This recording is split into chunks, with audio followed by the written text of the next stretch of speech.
older and older years. So it's kind of an exciting time. I mean, I feel like everywhere I turn, there's conversations about menopause. And women have really been struggling. The average woman has symptoms of menopause that last for 7 years and sometimes up to 10 years and beyond, particularly in Black women.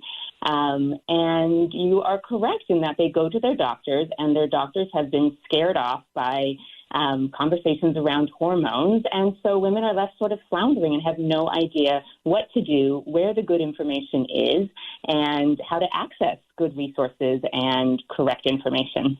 So what should we be doing when we're in our once-a-year OBGYN checkup? Should we be saying to our own gynecologist, hey, where's my estrogen? Like, what should we be doing? Yeah, I think we should be starting there with our conversations. And if your gynecologist, your midwife, your nurse practitioner, whoever you're seeing, is not hearing you, that's when you start not only asking your friends, but going on to resources like the Menopause Society, where you can access who is your menopause certified practitioner in your area. Because it is a nuanced thing. And I don't fault doctors. There's a whole generation of physicians who have not been trained in menopause because they said, well, hormones are bad, and so therefore why should we get trained? And the medical schools didn't do it. So it has become a rather niche field with a lot more nuance. And to that end, not everyone needs the same treatment. Again, it's very individualized. It's based on what symptoms you're having, what kinds of things we need to address, with your particular problems. And that also changes over the years. So what I may start someone on when they're, 48 and may just be starting to have night sweats and hot flashes may change as they get into their 50s and beyond.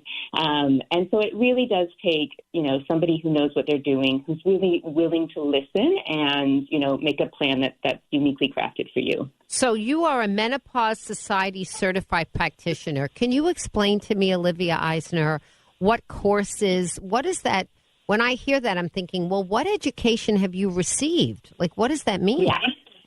Yeah, so it's a certification that's geared towards, any clinician, so physicians, ARNPs, PAs, who really do a deep dive and they go to the conferences. So I've been to many, many conferences, both in the menopause world as well as in the sexual medicine world. That's another area of interest for me. And then there is literally an exam you take and a commitment to keep up that education. And so, like many kind of specialties that people do, whether it's through fellowships or residencies, it's a add-on, qualification that says that I've done my homework. I'm not, reading online materials and calling myself an expert, but that I've done my homework. That's what I do. Yeah, I do that, Olivia. That's what I do. I read online materials and call myself an expert. In certain areas of our life. That's right. Yeah. So we're chatting with Olivia Eisner of New Vance Northwell, and we're talking about what we're really talking about is how women go through the years and how our hormones change. And speaking of that, you like to address the taboos around sexual health. So let's do that, Olivia. What are some of the conventional wisdom misunderstandings about women and sexual health? Let's just go into it. What are they? Well, I think, first of all, when we're talking about menopause, people often skim over all of the symptoms that women have, which can be everything from vaginal dryness to increased pain during sex, decreased lubrication, decreased libido. And not all of these things are solely a cause of menopause. There are also skin disorders. There are, psychosocial issues that come into play. If you're having bad sex with a partner, who's going to want to have it, right? Like, there's a lot of other issues that come into play that need unpacking. But I will say that I cannot tell you how many times a woman will bring this up to their provider and be told, like, have a glass of wine and just try and relax. Well, that serves no one, and we do have great therapies. Vaginal estrogen is known around, through decades of research to be very safe, and it's even safe in patients who have a history of breast cancer. This is when we give, hormones vaginally. They do not get absorbed systemically, and they really do sort of address the issues that occur when you have that falling estrogen. So that estrogen in the vagina, on the vulva, repair the tissue that's there. In fact, the Urological Association just maybe 6 months ago came out with a paper stating that for older women who are getting recurrent UTIs, urinary tract infections, they should be on vaginal estrogen because it helps the urinary tract as well. Really? You think, it's just a UTI. But if you have an 80-year-old woman who's frail, who's running to the bathroom in the middle of the night, not only is she liable to trip over the carpet and have a hip fracture, which we know leads to more, increased mortality, but these women are much more likely to get sepsis and, land up in the hospital with severe complications. So it's not just the sexual side of things. It's the urinary incontinence. It's just, feeling that their tissues are good and healthy and well-maintained. So if you take estrogen vaginally, does that mean that you then don't place it on the belly? You're not wearing a patch anymore? Nope, that really just treats the localized symptoms. Oh, People okay. who take it systemically, so with a patch or a pill. I use the patch, and I take the generic version of Minivel because my insurance company won't pay for Minivel, and I can tell you that there is a difference. I know that I get less. Yeah. I'm just telling you. I know that. Yeah, no, I hear that a lot. Okay, and because the FDA says that there can be a 15% difference, you know that they take advantage of it. So they're giving me 15% less of the important ingredient, but that's what my insurance pays for. And then every 8 weeks, I'm supposed to take progesterone pills, and a lot of times I forget. Just tell you. Yeah. So, but you're saying if I wanted to address both issues, that putting estrogen in my vagina would not mean that I didn't need it also on my belly for my system. That's exactly. Okay. And we kind of suspect that, when you get systemic therapy, so that's the patches that many women are using, it definitely helps with the urinary and the sexual side effects that come along with menopause. However, in 20 to 40% of women on systemic therapy, they also need vaginal estrogen. Okay. And so, it's important. Again, it's a very nuanced and it's based on what's going on with you and your body and what your goals are. And I will say that I have a number of patients. I think what happens is as women age, we just sort of forget them and they disappear. Totally. But I totally. You, right? Olivia, how old are you? I'm 45. Okay. So you're not at not quite there yet. Right. No, you're not. But in the next 10 years, there will come a moment, as attractive and beautiful as you are, and I can see that you are, where you will fade in a room and you'll be like, I don't understand. Nobody looked at me. I don't understand what just happened. Yeah, this is what happens to women. This is what happens to women. Yeah. And even more so when we talk about their sexual lives. I mean, women come to me all the time, and they are desperate to have, sex with their partners and, encourage and have that side of the relationship. And, and they just feel like they can't, or they don't have anyone to talk to because, of course, we presume that women over a certain age don't have sex anymore, which is ridiculous.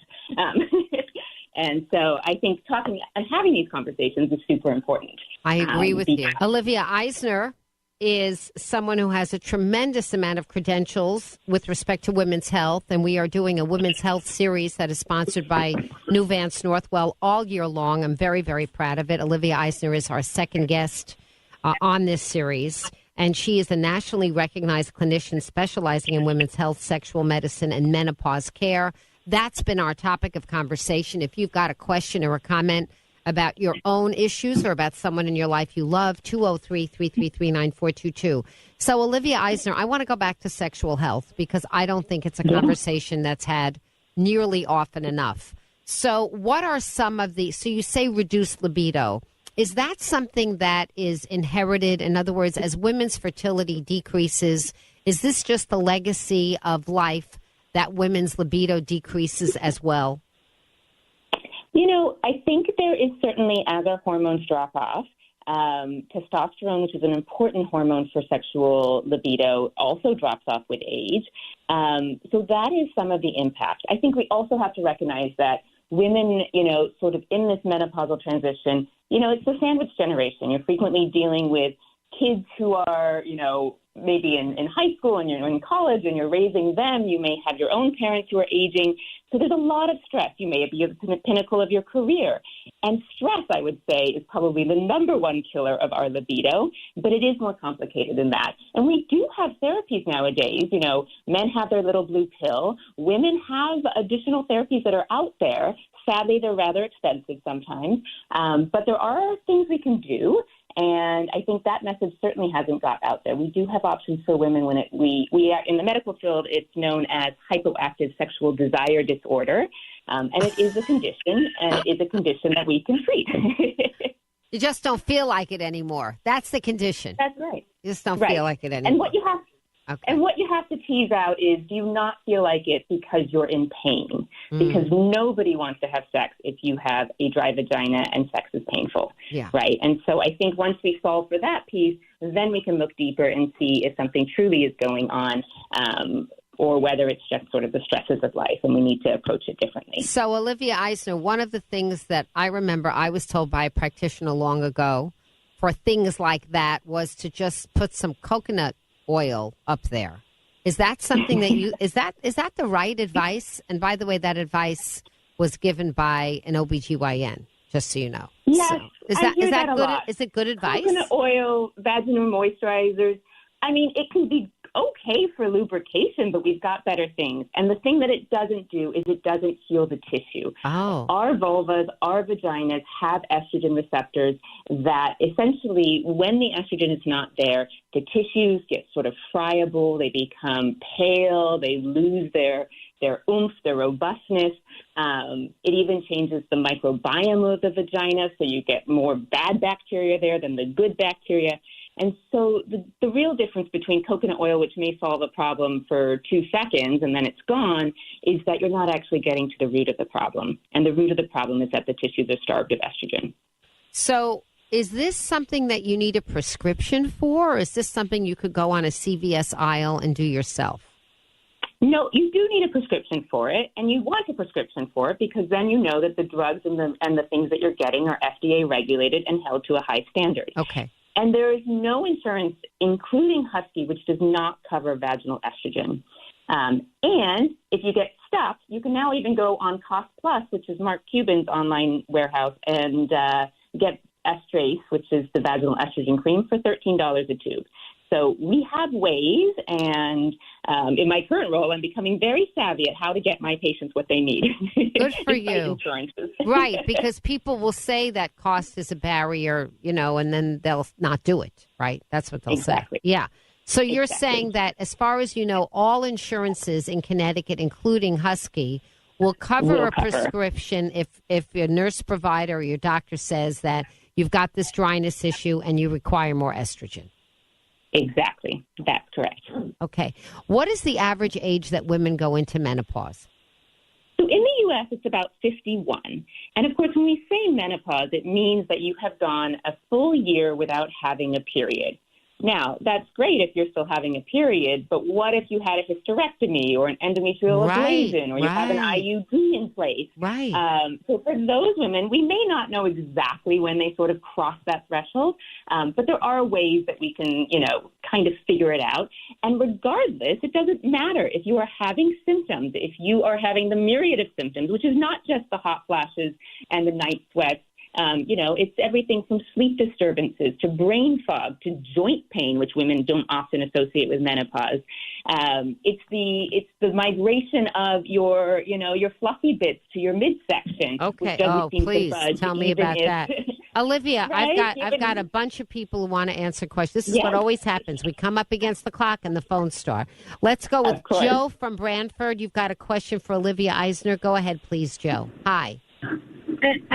Hello. Actually, I don't have a question. I just wanted to affirm everything she's saying. I've been on an estrogen patch I'm 80 years old, and I've been on it for probably 30 years.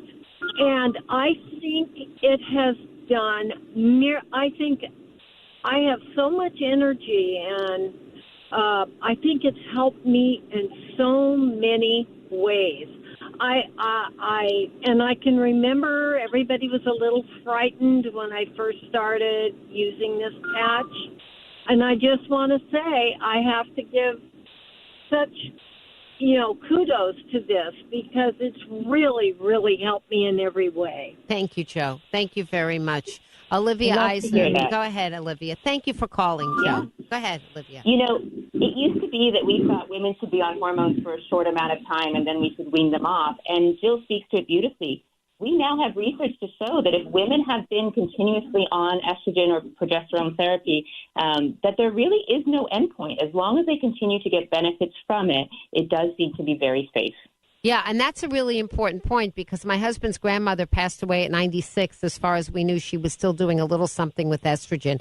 And I remember that, and this was years ago, and I remember her family being shocked, but she was still doing the New York Times crossword puzzle in ink till the day she died. So there is something to it, brains and bones. Right? Oh, yeah, that is right. That is right. Yeah, in fact, Yale just came out with a study, and I sorry I can't quote the exact numbers, but because there's this whole generation of 20 years since that study came out in 2002, where women didn't take hormones, Yale just recently did an analysis of how many lives we have lost that could have been prevented with Not to mention therapy. all the Alzheimer's. Not to mention all the Alzheimer's.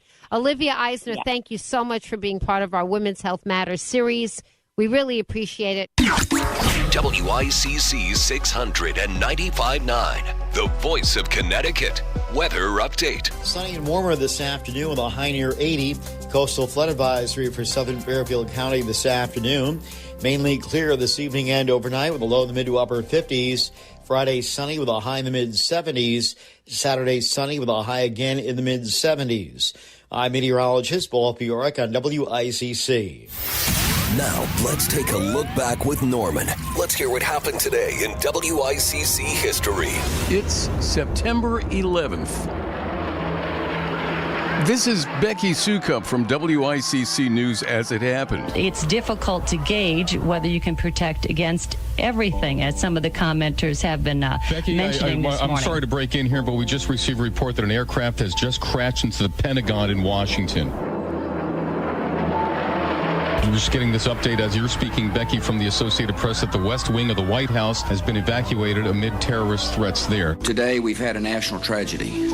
Two airplanes have crashed into the World Trade Center in an apparent terrorist attack on our country. We will never forget September 11th. That was today in WICC history. Every day just before 2 on the Voice of Connecticut, WICC 695.9.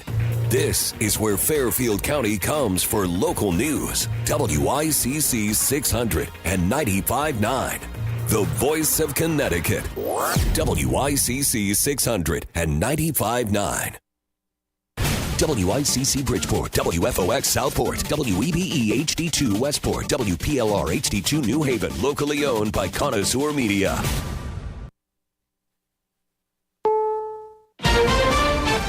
Is CBS News on the Hour, sponsored by Progressive Insurance. I'm Cammie McCormick. The FBI is now offering $100,000 for information leading to the identification and arrest of Charlie Kirk's killer. Authorities have also released a photo of a person of interest. He's young, dressed in dark clothing with dark sunglasses. CBS's Anna Schechter. This photo tells us a lot. It tells us that they don't have the suspect's exact ID pinned down. Otherwise, they likely would have put a name out there when they're asking the public to help find the individual, but they certainly have plenty of video elements, images of this person. CBS's Scott McFarland reports authorities do have a lot of evidence, including the weapon. Well, they said the shooter blended in well, or was able to blend in on a college campus, either through his attire, through his demography, whatever age he is, and the ability of the forensics teams to look at that firearm, it's at an FBI lab right now, to work with the palm prints, fingerprints, and footprints they've obtained should help them move this along. But they also have just a tonnage of video. President Trump paid tribute to Kirk today during a 9/11 ceremony at the Pentagon. Kirk's casket will be flown from Utah to his hometown in Arizona aboard Air Force Two. Vice President J.D. Vance has flown to Salt Lake City. Friday. A number of public officials have expressed concern about security following the killing. Linda Kenyon has more. Republican Representative James Comer was asked about whether he has concerns about security. I mean, you always think about it. Standing outside the U.S. Capitol building, the chairman of the House Oversight Committee added, outdoor events probably are going to be a lot fewer in numbers for members of Congress. Democratic Representative Alexandria Ocasio-Cortez has canceled a rally for tonight due to security concerns, while Republican Representative Nancy Mace said she's going to double down on her beliefs and start carrying a firearm. Linda Kenyon, CBS News, the White House. Harvard University says it started receiving notices that many federal grants halted by the Trump administration will be reinstated. A judge ruled the cuts illegal. This freshman at Harvard. With the funding that's coming back, I think it's going to a great place. These students are so dedicated to their work. These students are so motivated. And I think this is just going to help, our entire world get better. The money hasn't started flowing again yet, and it isn't clear if that will happen before the government appeals. On Wall Street, the record-setting run continues. The S&P 500 is up to another record. The Dow is higher by 636. This is CBS News. Progressive Insurance, with insurance for cars, home, boat, motorcycles, RVs, and commercial vehicles at 1-800-PROGRESSIVE and Progressive.com. You're listening to Leaf Filter Radio, and the guru of gutter protection himself, Chris Coonahan, is here to take your most pressing leaf-related questions. Hey, everybody, Chris here. I understand we have Ron on the line. Ron, where are you calling from? Uh-oh. Ron, are you calling from a ladder? Well, I was.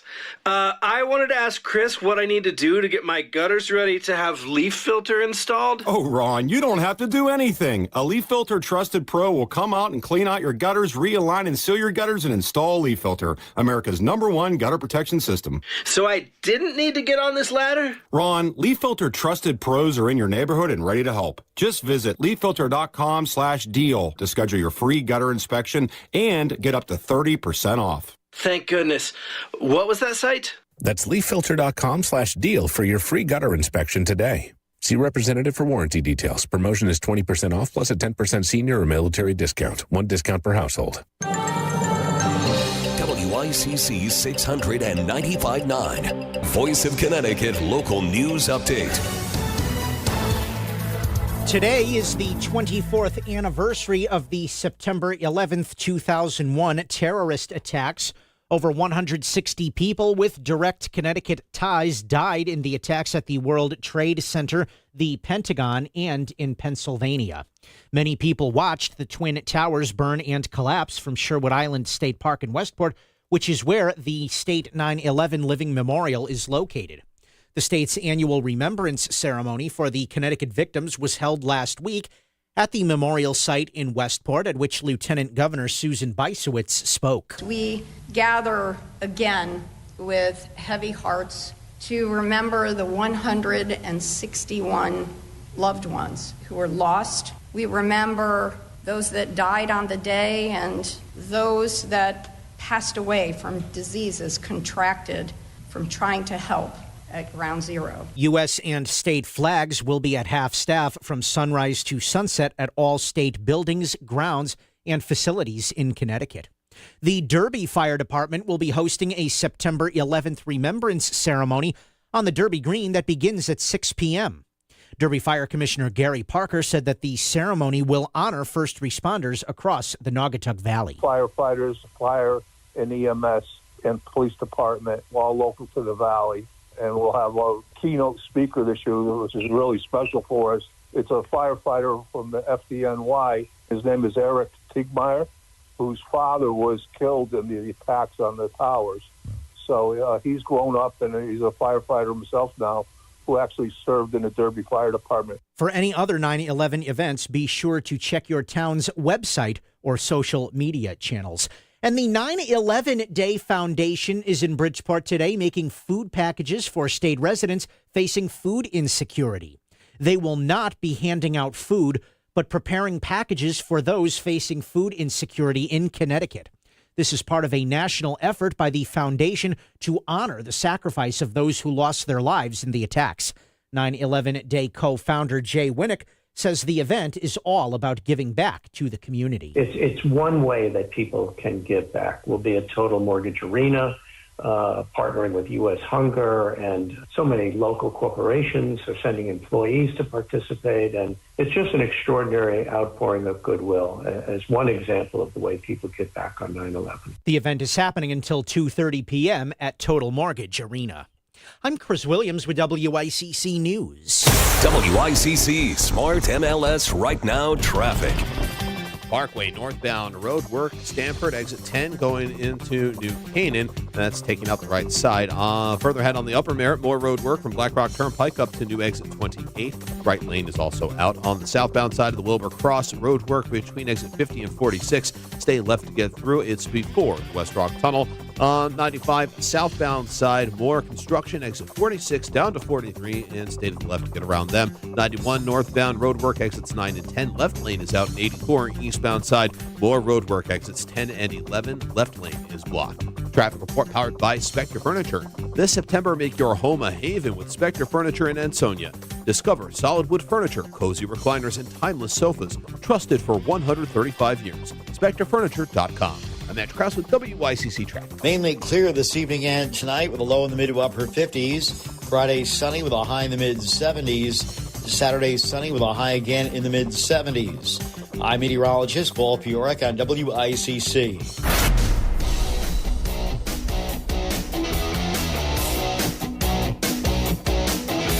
You're listening to Connecticut Today with Paul Piselli on WICC 600 and 95.9, the voice of Connecticut.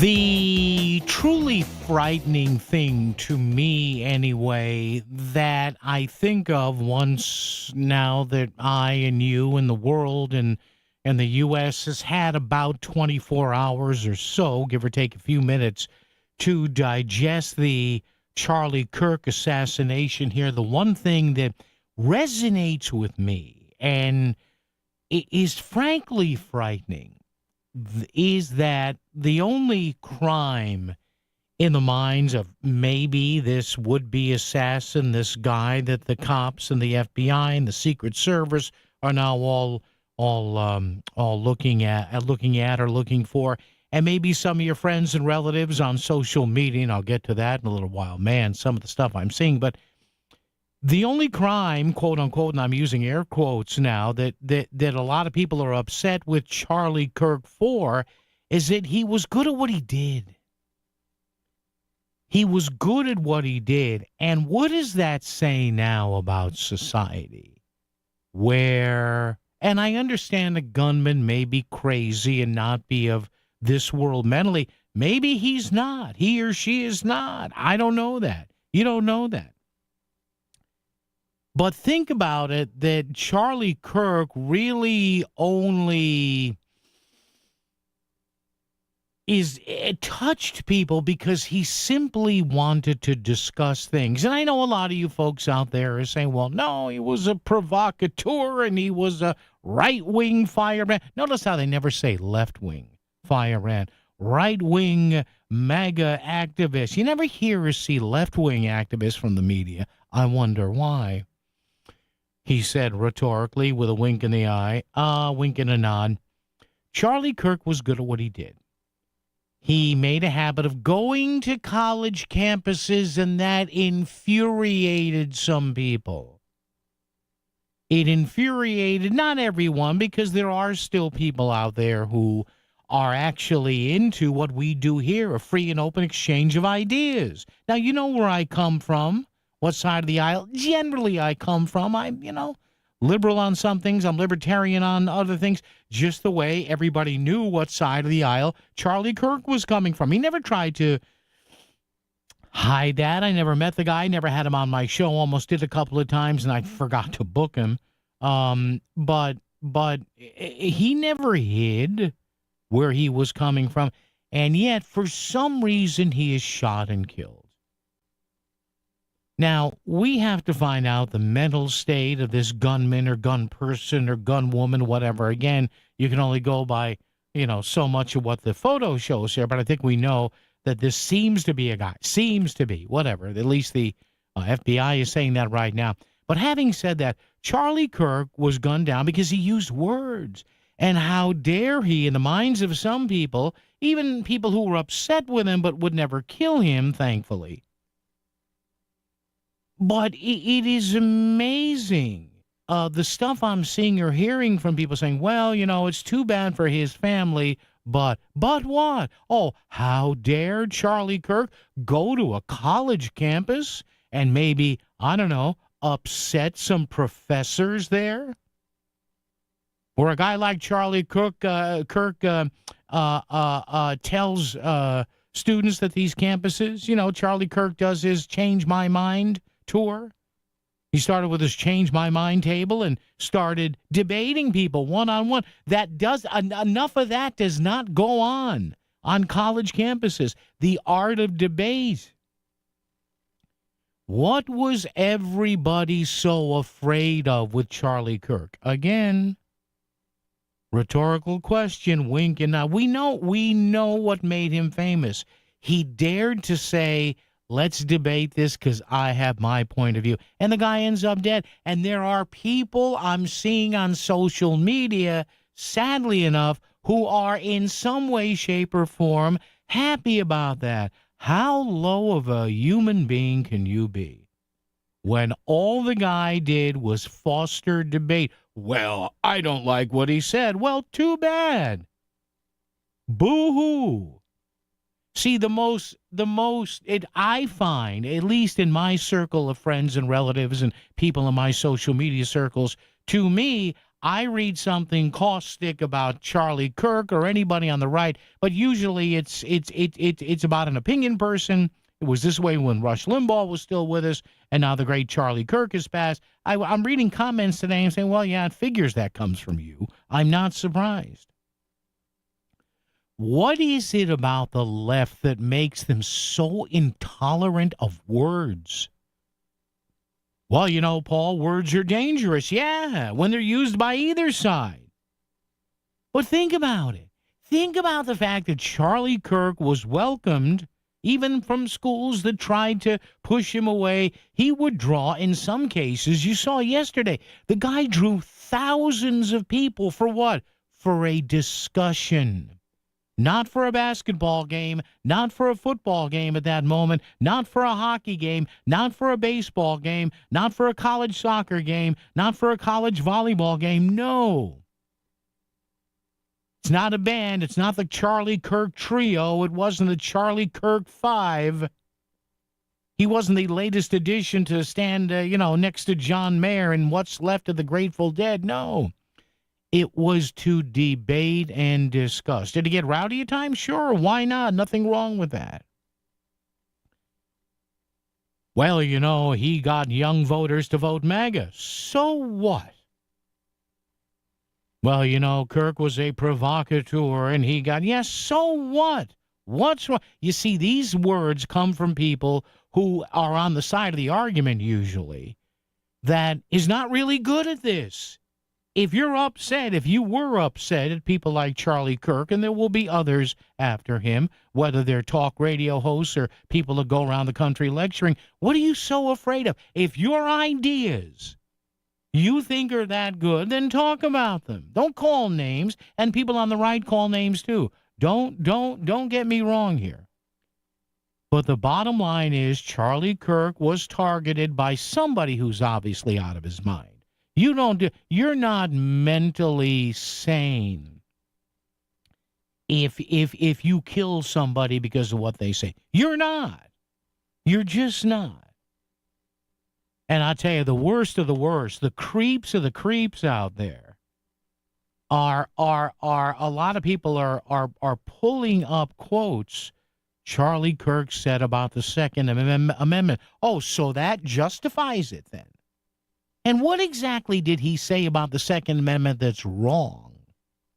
See, again, this is the intolerant crowd. This is the crowd that, says, oh, that's so bad. But a lot of them secretly are pumping their fist in the air because Charlie Kirk is dead. How sad your souls must be. 203-333-9422, 333-WICC. And we start today with this question. And this is our Facebook question of the day, facebook.com/voice of CT. After Charlie Kirk's assassination and other political violence, too, recently, you worried about free speech expression in the U.S.? Seriously. Would you go to an outdoor event? Look what happened to President Trump in Pennsylvania. Look what happened to Charlie Kirk. Remember Gabby Giffords, Steve Scalise. Remember that? He was shot while the Republican team was practicing for a baseball game. Yes, I know what you're going to say, and I agree with you with it to a point. There's a lot of kooks out there, to which I say, yeah, you're right. There's a lot of kooks out there. Did you run out of the house and miss breakfast? And now there's nothing in the office kitchen? Then you need the WICC's City Line Florist Breakfast Brigade. We'll bring delicious treats from Cakes by Sonia and make our way around southern Connecticut until we reach your office. Sign up at voiceofct.com and the WICC's City Line Florist Breakfast Brigade will be on the way. This is the Concert Guide, powered by Duchess Restaurants. Fresh food served fast. Tuesday, September 16th, Melissa Etheridge and Indigo Girls at Hartford Healthcare Amphitheater. Wednesday, September 17th, Steve Winwood plays Capitol Theater in Portchester. Friday, September 19th, it's Conan Gray at the Hartford Healthcare Amphitheater. Monday, September 22nd, the Revivalists at the Capitol Theater in Portchester. Thursday, September 25th, see the band Perry play at the Big E. On Saturday, September 27th, it's Joe at College Street Music Hall. Sunday, September 28th, Spin Doctors play Harbor Park in Middletown. Monday, September 29th, see Natasha Bedingfield at Toad's Place. Tuesday, September 30th, 21 Pilots at Xfinity Theater in Hartford. The Concert Guide. Whether it's breakfast, lunch, or dinner, get fresh food served fast at any one of 12 Duchess restaurants located throughout Connecticut. Duchess Restaurants. Fresh food served fast. Did you know tens of thousands of mothers, fathers, children, and seniors right here in Southern Connecticut face food insecurity? Moms going without so they can feed their children? That's why the Bridgeport Rescue Mission is relaunching their mobile kitchen, so they can deliver fresh hot meals directly into our streets and communities that need it most. Please help the relaunch of the Bridgeport Rescue Mission's mobile kitchens. Give today to bridgeportrescuemission.org, because no child, no senior, no human should ever go hungry. Who picks Post University? People who pick Post are people who believe in themselves and their potential. Post people want a school that helps them succeed on their terms, on their budget, and on their schedule. They want on-campus activities and online flexibility. Most of all, they want an education that could help prepare them for success in over 50 fields. Because when you're an Eagle, the sky's the limit. Are you a Post person? Find out now at post.edu. Hey, it's Steve Basso from Steve Basso Plumbing, Heating, and AC again. There's no better time than right now to service or repair that AC system. Even install new or replace your existing system. Did you know high-efficiency ductless systems use up to 50% less electricity? Call us today at 203-335-0224. That's 203-335-0224. On the web at bassophac.com. And remember, everything's better with Basso. You're listening to WICC 600 and 95.9, the voice of Connecticut, broadcasting from Cadillac of Greenwich Studios, CadillacofGreenwich.com. WICC Smart MLS Right Now Traffic. Parkway northbound road work at Stamford, exit 10 going into New Canaan. That's taking out the right side. Further ahead on the Upper Merritt, more road work from Black Rock Turnpike up to new exit 28. Right lane is also out. On the southbound side of the Wilbur Cross, road work between exit 50 and 46. Stay left to get through. It's before the West Rock Tunnel. On 95 southbound side, more construction. Exit 46 down to 43 and stay to the left to get around them. 91 northbound road work, exits 9 and 10. Left lane is out in 84. Eastbound side, more road work, exits 10 and 11. Left lane is blocked. Traffic report powered by Spectre Furniture. This September, make your home a haven with Spectre Furniture in Ansonia. Discover solid wood furniture, cozy recliners, and timeless sofas. Trusted for 135 years. SpectreFurniture.com. I'm Matt Krause with WICC Traffic. For this evening and tonight, mainly clear with a low in the mid to upper 50s. Friday, sunny with a high in the mid 70s. Saturday, sunny with a high again in the mid 70s. I'm meteorologist Paul Fiorek on WICC. Got something to say? Give Paul a call. 203-333-9422. Connecticut Today with Paul Piselli on WICC 600 and 95.9, the voice of Connecticut. So what does it say about society, about the tenor that we live in regarding our politics, that Charlie Kirk is gunned down at an event that where all he was doing was talking and debating people openly, just the way that he's done for, the last few years as his debate videos have gotten bigger and bigger, and you watch them and say, yeah, I never thought of it that way. I like the way he had a retort to that person. What's wrong with that? Again, I ask, tongue firmly planted in cheek, as it's a rhetorical question. What does it say about the modern academic atmosphere that he makes his mark, or he made his mark, and his mark now has been made in history in the U.S., largely, now again, he had some controversial ideas, nothing wrong with that, but largely because of his oratorical skills and his ability to debate people. What is wrong with that? Now, again, we don't know what's in the mind of this guy they're looking for. The photos are out there right now. But what does this say about the situation and the condition, maybe, of our political dialogue? Now, again, I have to say this over and over again. We don't know the mindset of this gunman or gun person or gun woman. We don't know. Looks like a guy, but you never can tell. And I always err on the side of caution. And here's another thing that's been making the rounds today. Oh, please. In 2023, Charlie Kirk said at a Talking Point USA faith event, here's the quote: "We must also be real. We must be honest with the population." Okay. Having an armed citizenry comes with a price, and that is the part of liberty I think it's worth to have a cost of. Unfortunately, some gun deaths every single year so that we can have the Second Amendment to protect our other God-given rights. Well, okay. And now this quote is being floated around. Why exactly? Explain this to me.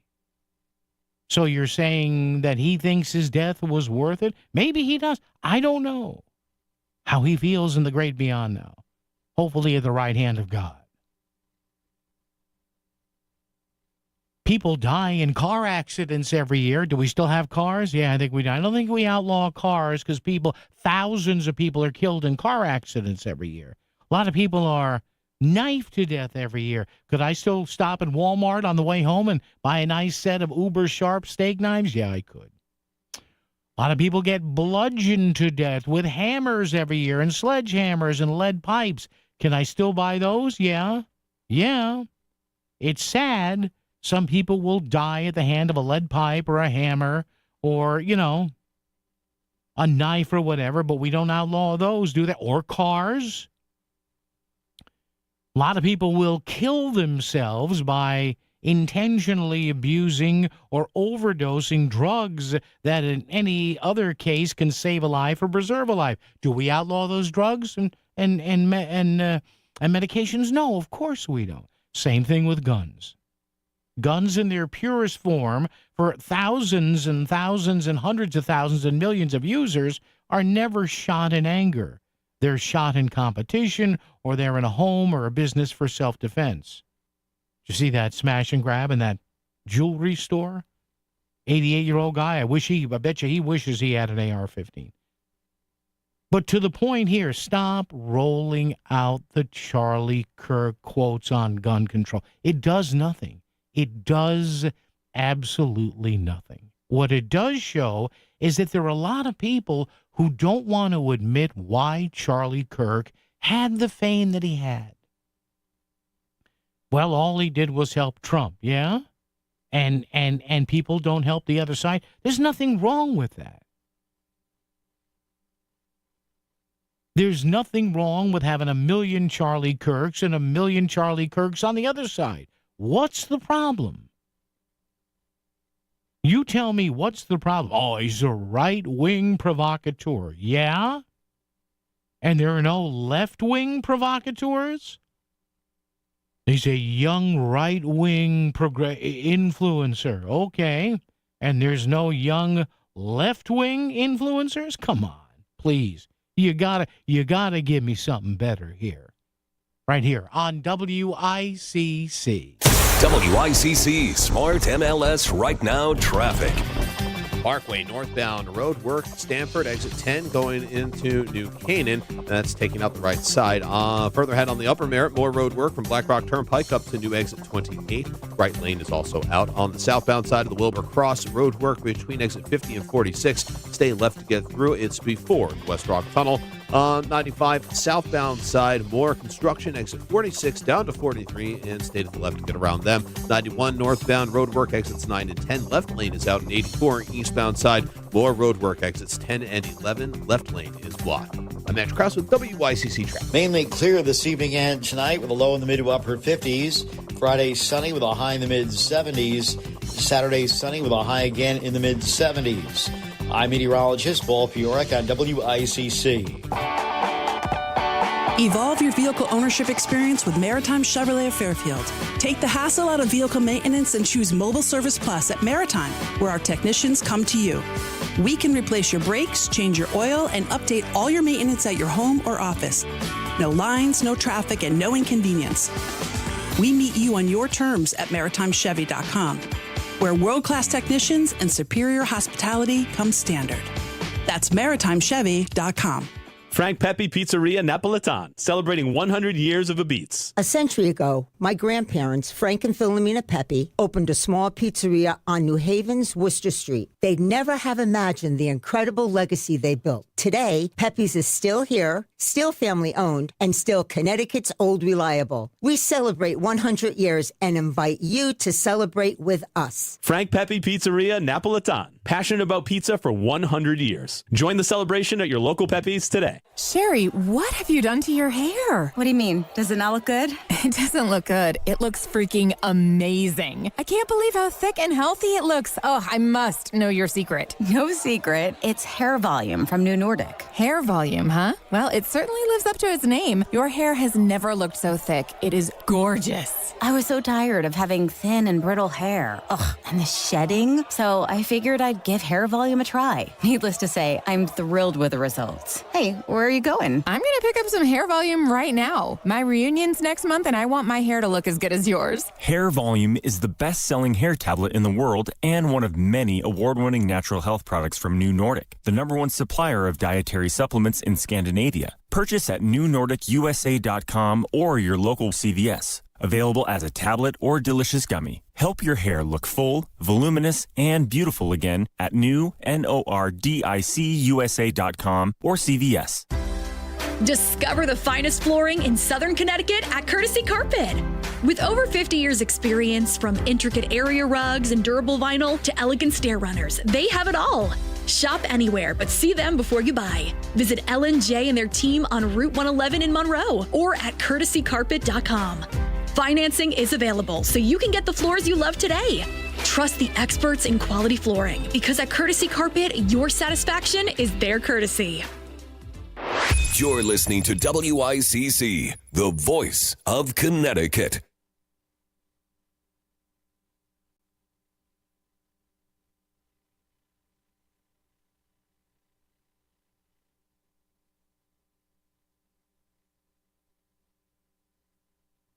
All right, 203-333-9422, 333 WICC. Once again, 203-333-9422, 333 WICC.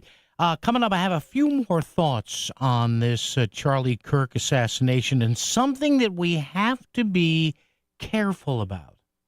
And as much as people want to brand this or send this to one side or the other, we have to be really careful about something. Bottom line is, there's more we don't know than we do know. CBS News special report. The FBI is offering a $100,000 reward for information about the suspect in yesterday's killing of Charlie Kirk. And authorities in Utah released photos of a person of interest. CBS's Anna Schechter. Very distinct photo. You can see a long sleeve black shirt with a logo on the front, dark pants. It looks like jeans. The individual is wearing sunglasses and a baseball cap. So that poses a little bit of a challenge. President Trump paid tribute to Kirk today during a 9/11 ceremony at the Pentagon. Jennifer Jacobs reports the administration is also assisting the family. Officials told CBS News that Vice President J.D. Vance traveled to Salt Lake City to retrieve Kirk's casket and will transport it to Phoenix on the vice presidential aircraft along with Kirk's family and some of his closest friends. CBS News special report. I'm Cammie McCormick. WICC 695.9, Voice of Connecticut Local News Update. The 9/11 Day Foundation was in Bridgeport today up until just a few moments ago, making food packages for state residents facing food insecurity. They will not be handing out food, but preparing packages for those facing food insecurity in Connecticut. This was all part of a national effort by the foundation to honor the sacrifice of those who lost their lives in the attacks. 9/11 Day co-founder Jay Winnick said that the event was all about giving back to the community. It's one way that people can give back. We'll be at Total Mortgage Arena, partnering with U.S. Hunger, and so many local corporations are sending employees to participate. And it's just an extraordinary outpouring of goodwill as one example of the way people give back on 9/11. The event took place until 2:30 at Total Mortgage Arena in Bridgeport. Today is the 24th anniversary of the September 11th, 2001 terrorist attacks. Over 160 people with direct Connecticut ties died in the attacks at the World Trade Center, the Pentagon, and in Pennsylvania.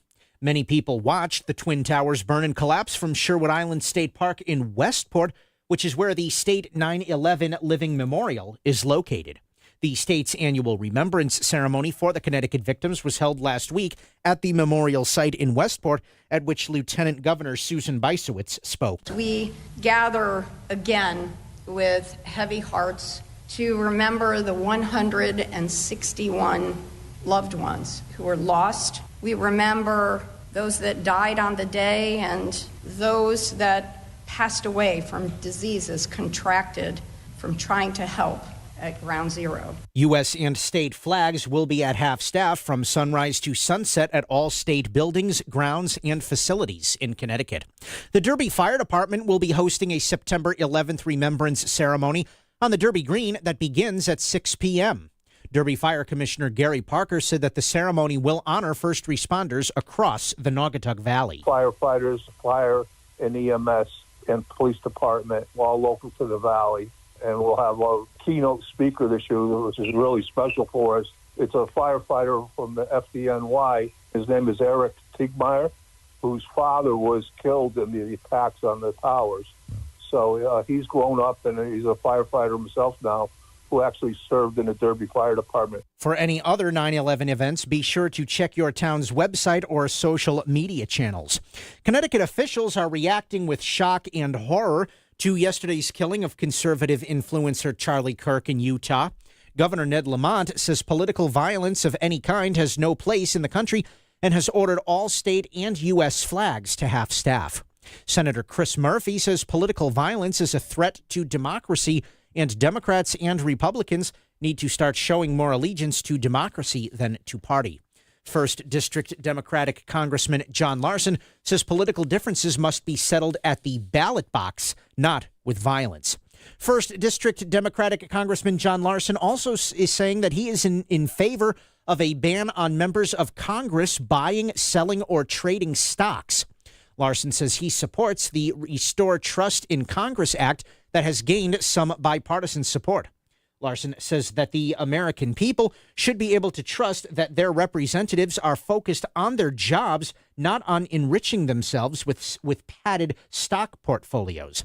The ban in the proposed bill would also cover spouses and dependent children of members of Congress. And Governor Ned Lamont is in support of using state pension fund money to purchase part of the WNBA's Connecticut Sun. The team is owned by the Mohegan tribe, and they have been looking to either sell the team or take on an investor. State Treasurer Eric Russell is urging caution, saying that the only way this would be considered is if it would benefit pension holders. That is my priority as treasurer. As you see from the returns that we have demonstrated over the last few years, that has been the priority of the office. In any deal that involved the pension fund, my priority would be making sure that we're getting the best risk-adjusted returns for pensioners. Russell currently manages $63 billion in state pension fund assets. I'm Chris Williams with WICC News. WICC Smart MLS Right Now Traffic. Parkway northbound road work, Stanford, exit 10 going into New Canaan. That's taking out the right side. Further ahead on the Upper Merritt, more road work from Black Rock Turnpike up to new exit 28. Right lane is also out. On the southbound side of the Wilbur Cross, road work between exit 50 and 46. Stay left to get through. It's before the West Rock Tunnel. On 95 southbound side, more construction, exit 46 down to 43, and stay to the left to get around them. 91 northbound road work, exits 9 and 10. Left lane is out. In 84 eastbound side, more road work, exits 10 and 11. Left lane is blocked. I'm Andrew Krause with WICC Traffic. For this evening and tonight, mainly clear with a low in the mid to upper 50s. Friday, sunny with a high in the mid 70s. Saturday, sunny with a high again in the mid 70s. I'm meteorologist Paul Fiorek on WICC. If Trumbull is talking about it, so is Paul. Connecticut Today with Paul Piselli on WICC 695.9, the voice of Connecticut. So apparently there was supposed to be some sort of a news conference in short order today about the investigation into Charlie Kirk's alleged assassin. And now that we're seeing stuff on the media here, now that news conference has been put on hold, at least for a while, because of what they're terming rapid developments here, or using that sort of phrasing, rapidly changing developments. So who knows? Looks like this guy who's the suspect here, or the person of interest, that's the phrase they use now until they charge someone, beyond some dark sunglasses, didn't make a great effort to hide himself. When again, a lot of assassins don't, because being an assassin like this is in of itself a mental incapacity.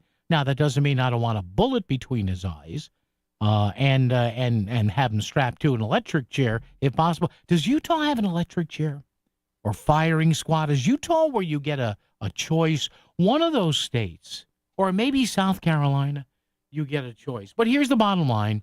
In somebody's mind, probably a sick, twisted mind, Charlie Kirk had to be killed. In somebody's nutso mind. Before we get to the phones, is something that you've got to understand here. And I urge, you know one of my favorite phrases here when it comes to really bad news. And I don't want to seem flip when I say this, or seem, cavalier. But really, in this case, you've got to calm down. Doesn't mean you can't be mad.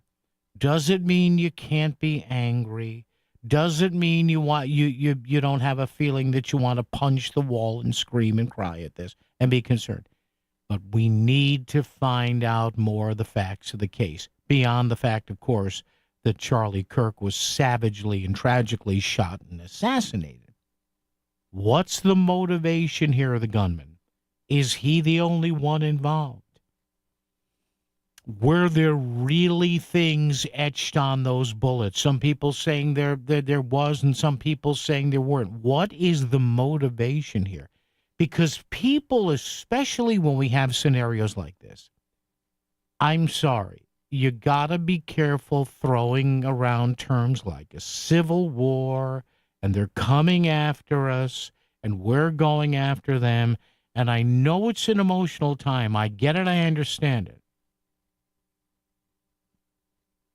And especially be careful what you post. Did you see how many people have lost jobs because they couldn't contain themselves in commenting on this in the media or posting stuff?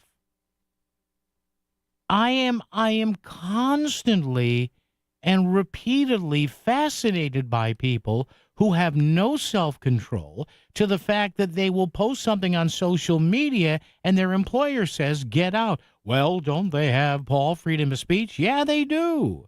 And they probably work at a place that has 3 words, social media policy. I have one here, even though I do this for a living.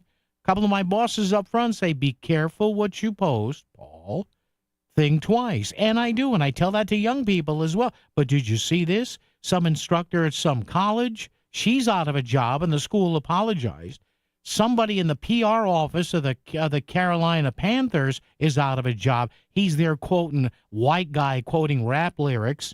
How often does that work out well? And Matthew Dowd, an unctuous individual on MSNBC last night, he couldn't wait a couple of days before commenting on Kirk. Well, you know, some of the stuff he says, no, put a sock in it for a day or so. But again, there's 3 people out of jobs. So I don't know what's worse. Sometimes there's the horror and the stupid actions of somebody who would kill someone, but sometimes the reaction from people both far and away is equally as unctuous. Selling your home is a big decision. You deserve someone who truly listens and picks up the phone when you call. I'm Jonathan Carbeauty with Carbeauty Real Estate, and we make real estate simple. Whether you're ready to sell, just exploring your options, or even want a cash offer on your property, call me directly at 203-980-6886. No pressure, just real results. Sell your home smoothly when you call Carbeauty. Go to CarBeautyRealEstate.com.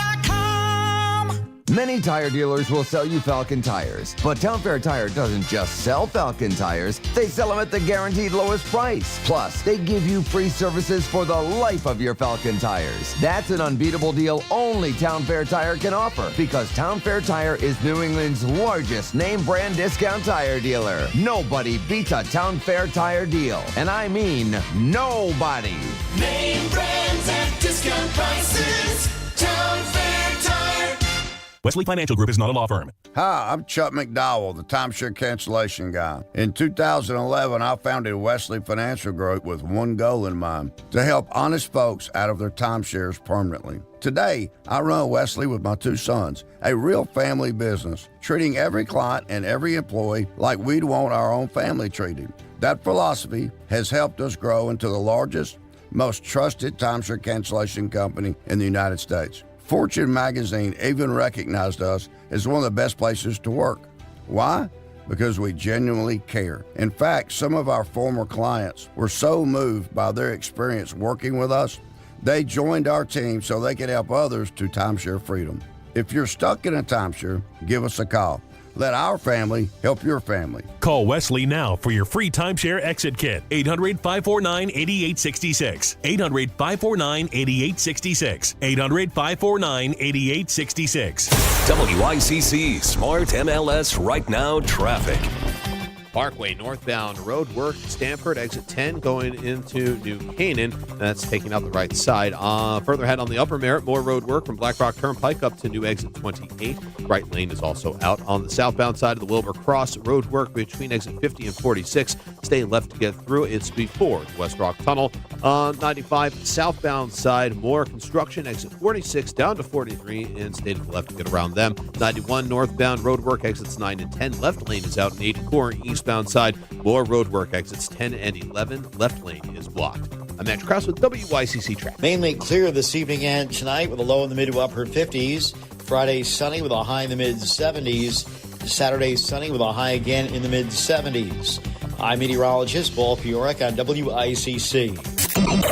All the latest for your ride home. It's Connecticut Today with Paul Piselli on the Voice of Connecticut, WICC 600 and 95.9. And as an example here, I do this all the time when I meet young people in this business. Occasionally, an old friend of mine will ask me to come talk to his college classes. I have a blast. I've done it at Southern. I've done it at UConn. What I tell them is, think twice before you post stuff. Let me give you an example. This just popped into my feed.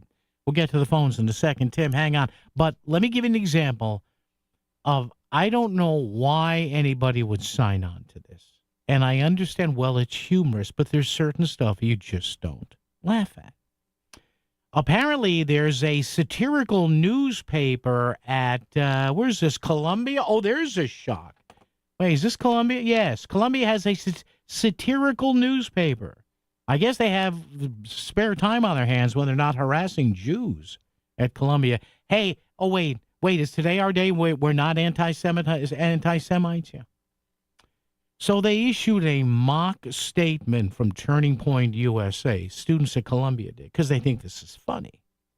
Well, Paul, don't they have freedom of speech? They certainly do. And a prospective employer has freedom of using Google to say, oh, wait a minute, I was going to offer you a job, but you signed on to this. Says here, this is not real, folks. This is satire. I'm all for good satire when it's warranted, and it won't cost you a job. Quote, the Turning Point USA leadership team recently convened to discuss the role of the Second Amendment in our propaganda. Oh, I mean education. We've decided to reconsider our stance on gun control and personal freedoms. The decision was made completely independently of recent events. Guns kill people. That's the truth, and we've only recently learned it. This is supposedly Turning Point USA. Turns out ignoring all of those public health experts and grieving parents and nationwide stats wasn't a good idea. Oops, our bad. In typical conservative fashion, it seems, Turning Point USA only realizes how terrible their politics are when it F's with their own lives. Go figure. Yeah, that's Columbia. Really good. Now, you could say, well, Paul, sometimes satire is hard-hitting. Sure, very hard-hitting. When a boss Googles their name and finds that they signed on to that, and would you hire somebody who wrote that? No, of course you wouldn't. But again, as I said earlier, when stuff like this happens, they don't hide themselves, if you know what I mean. So that was creative for one day. Maybe Columbia can go back to harassing Jews, which they apparently are really good at. Tim in Hamden's here. Tim, good afternoon. How are you? Good afternoon. Not very good, honestly. I think the comparison that I've been, also looking at was two school children were also killed on the same day, and absolutely no coverage of that at all on the news and everything. A high-profile celebrity, gets all the attention, and it's become so common now that school children get killed in schools that it's barely part of a news thing. It's about, almost at the end of newscasts and stuff. It's amazing what you can see. And also, real quickly, you've been talking off and on your show about the increase in Republican voter registration. Well, Turning Point had 850 chapters across this country. Oh yeah, there's one at Central. Yeah, I think the biggest one in Connecticut is at Central. Yeah. Well, he did go to Yukon a few years ago and everything, and that was a big thing. But that's an awful lot of young males. Yeah. And I say that with young white males. Okay. So they get to vote. They get to vote too. They get to vote too. Yeah. And when you hear, I don't mind the stupid shock jock kind of radio remarks that he makes Tim, I love you. Nobody in radio uses the term shock jock anymore, okay? That stopped in 1989, okay? Just so you know, all right? Just nobody. Okay, Paul. When people in the business hear or read shock jock, we laugh. Seriously, but go ahead. Okay. Well, that's fine. You're in the business. You can have that point of view when you say outrageous things. I mean, I was saying, and I've heard it on, talk radio, his anti-women thing that they shouldn't go to college and they should concentrate on having babies. Where have you heard that on this show? Where are you hearing this, Tim? Where are you hearing this? Well, women shouldn't go to college. You sure this is not satire, tongue-in-cheek? No, it's, it is out there. His remarks, these are all direct quotes going all over the fact that his attack on the Jews and the Jewish money ruining culture, the fact that he wants to, quote, destroy gay people, it's like what? Take away not only just the basic human rights. No longer can you be gay and have, get married or have equal rights. All of that sort of stuff coming from a, quote, Christian, perspective and everything, but not necessarily, the Bible says that if you do certain things, a sin, the punishment is death. That's all part of the, the thing of the Bible. He's pulling out the Bible and just being so, I don't know, when you start all the Jew stuff, the hatred against gays, all of that sort of stuff, that's all fine. And when the president interrupts, national television, he's a talk show host. Stuff. Oh, everybody, I've got to stop television and tell everybody what I think of a guy. And I certainly do not think that he should be killed. But do you think that it would be any different if AOC or Bernie Sanders was killed? Would people be like, yeah, they probably deserved it? Oh, come on, Tim. This whataboutism. Stop. This guy, Charlie Kirk, and nobody said you had to agree with him, even if he said, I'm not here. Even he said, I'm not here. He just wants to promote debate. If you watched any of his videos, they were great. I have watched some of the videos. And by the way, where's the person on the left doing that? Like, shouldn't they be countered with somebody who does that on the progressive side? I don't know. I've seen lots of the ones. He's not an angel. He's a talk show host, and this, we've got to put a sort of halo. When you start attacking Jews, gays, other people like that stuff, really women, all of that stuff across the board, it's fun. It affects a certain percentage of young males who kind of like, that. So it's like Trump. You can get away with saying that stuff. So I know you're going to say that whatever. It doesn't matter. That's my perception. Stop the attacks on the Jews. Well, I guess they have stopped now, but it's an absolute shame. You listen to what he has said, all of it. So everything he says that he's so you don't like the guy, you think he's evil. You're not really. I don't think he's evil. I think he needs an education. I don't think he certainly doesn't need to be censored or anything else. But this idea that this is what we should look up to, and nobody is saying. And Tim, thank you for the call. Nobody is saying that. Did you ever hear me say that he should be looked up to? Does anybody say on this show? Have I ever said look up to Charlie Kirk in the past when I mentioned him? No. But what I have said is, what does it say when he's drawing hundreds and thousands to universities, and schools are telling him, geez, we don't get to debate stuff like this in the classrooms. Why do you think colleges hated him? Many of them anyway. Because they stifle dissent. That's the problem. Well, we don't think people like him should be allowed to speak on campus. Why not? My God, I went to school. 1 week we'd have we'd have the John Birch Society there 1 week. The next week we had the American Communist Party. The next week we'd have some actor or actress talking down America. Then we'd have some flag-waving country music star. I mean, my God. College and upper education is about the discussion of ideas. Oh, my God.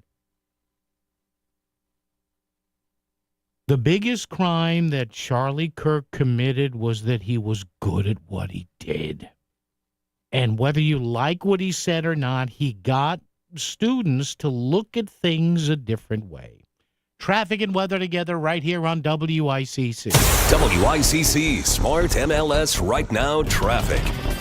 Parkway northbound road work, Stanford exit 10 going into New Canaan. That's taking out the right side.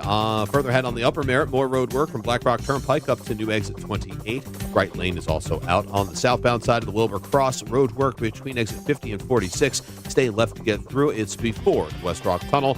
On 95 southbound side, more construction, exit 46 down to 43, and stay to the left to get around them. 91 northbound road work, exits 9 and 10. Left lane is out. In 84 eastbound side, more road work, exits 10 and 11. Left lane is blocked. I'm Matt Krause with WICC Traffic. For this evening and tonight, mainly clear with a low in the mid to upper 50s. Friday, sunny with a high in the mid 70s.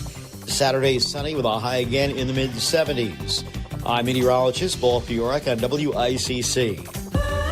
I love a day on the water with friends, but my moderate to severe plaque psoriasis sometimes holds me back. Now I'm all in with clearer skin thanks to Skyrizi. Risankizumab Riza, a prescription-only 150 milligram injection for adults who are candidates for systemic or phototherapy. Teaching music is my passion, but my active psoriatic arthritis can limit me at times. Now I'm treating my joint symptoms with Skyrizi. With Skyrizi, most people with plaque psoriasis saw 90% clearer skin at 4 months. Or if you are an adult with active psoriatic arthritis, Skyrizi helps you move with less joint pain, stiffness, swelling, and fatigue.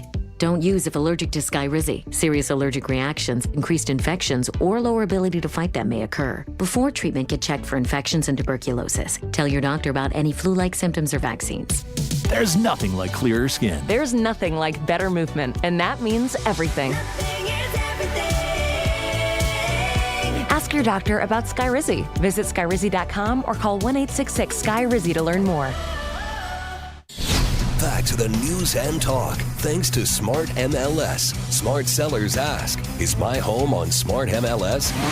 The voice of Connecticut. WICC's 695.9. It's Connecticut Today with Paul Pacelli. And a quick Google check here of some of these supposed anti-Semitic things that Charlie Kirk has said. I have Jewish friends that say the same thing, and it has to do about funding anti-Semitic universities. We'll get to that momentarily.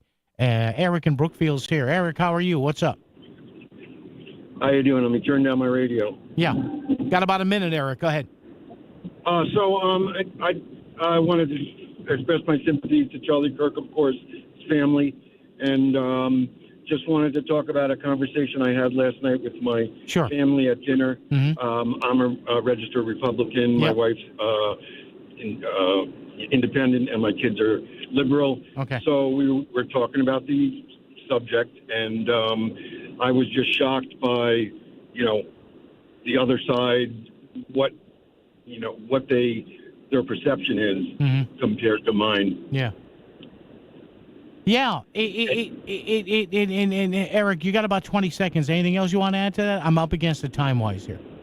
No, just that it's hard to talk even at home. Yeah. So it's something we really got to open up. Yeah, Eric, thank you. Appreciate it. Sorry to squeeze you in there so fast, but yeah, it is.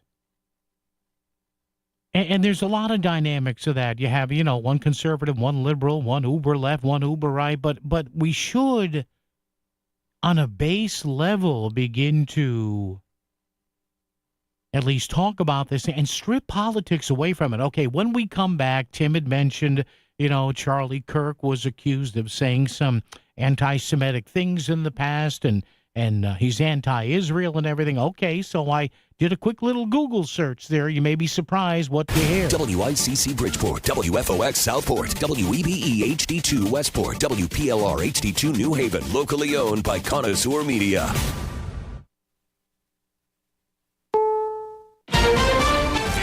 CBS News on the Hour, sponsored by Progressive Insurance. I'm Cammie McCormick. There is a reward now for information about the identity of the person who killed Charlie Kirk. Authorities in Utah also released photos of a person of interest. He's young, wearing dark clothing and sunglasses. CBS's Anna Schechter reports the public's help may be key, but authorities have other tools. They have a footprint, they have a forearm print, a palm print. That can help them, but it can only go so far. I think that the technology technology of surveillance footage is really going to be the key here. Vice President Vance is in Salt Lake City to escort Kirk's body to Arizona on Air Force Two. CBS's Finn Gomez. Charlie Kirk and Vice President Vance are very close. With Vance, it goes back to 2021, when Vance was considering a Senate run in his home state of Ohio. One of the first people that he reached out to was Charlie Kirk, and Charlie Kirk has been a longtime advocate, really since then, for Vice President Vance. Michael Wallace reports Kirk's assassination was just the latest case of political violence, and experts fear more. The attempts on President Trump's life, the shootings of 2 Minnesota state lawmakers. What's fueling the political violence? An increased level of polarization in the United States, of pro-violence rhetoric on the part of elected officials. Dr. Garen Wintermute is the director of the Violence Prevention Research Program at UC Davis. Its latest survey found 30% of adults believe violence is justified to advance a political purpose. That can create a climate of acceptance for violence that makes it easier for violence to happen. Michael Wallace, CBS News. In Florida, a trial is underway for Ryan Ruth, charged with attempting to assassinate President Trump while he played golf last year. Ruth is representing himself and discussed Adolf Hitler in his opening statement. Americans are marking 24 years since the 9/11 attacks in New York.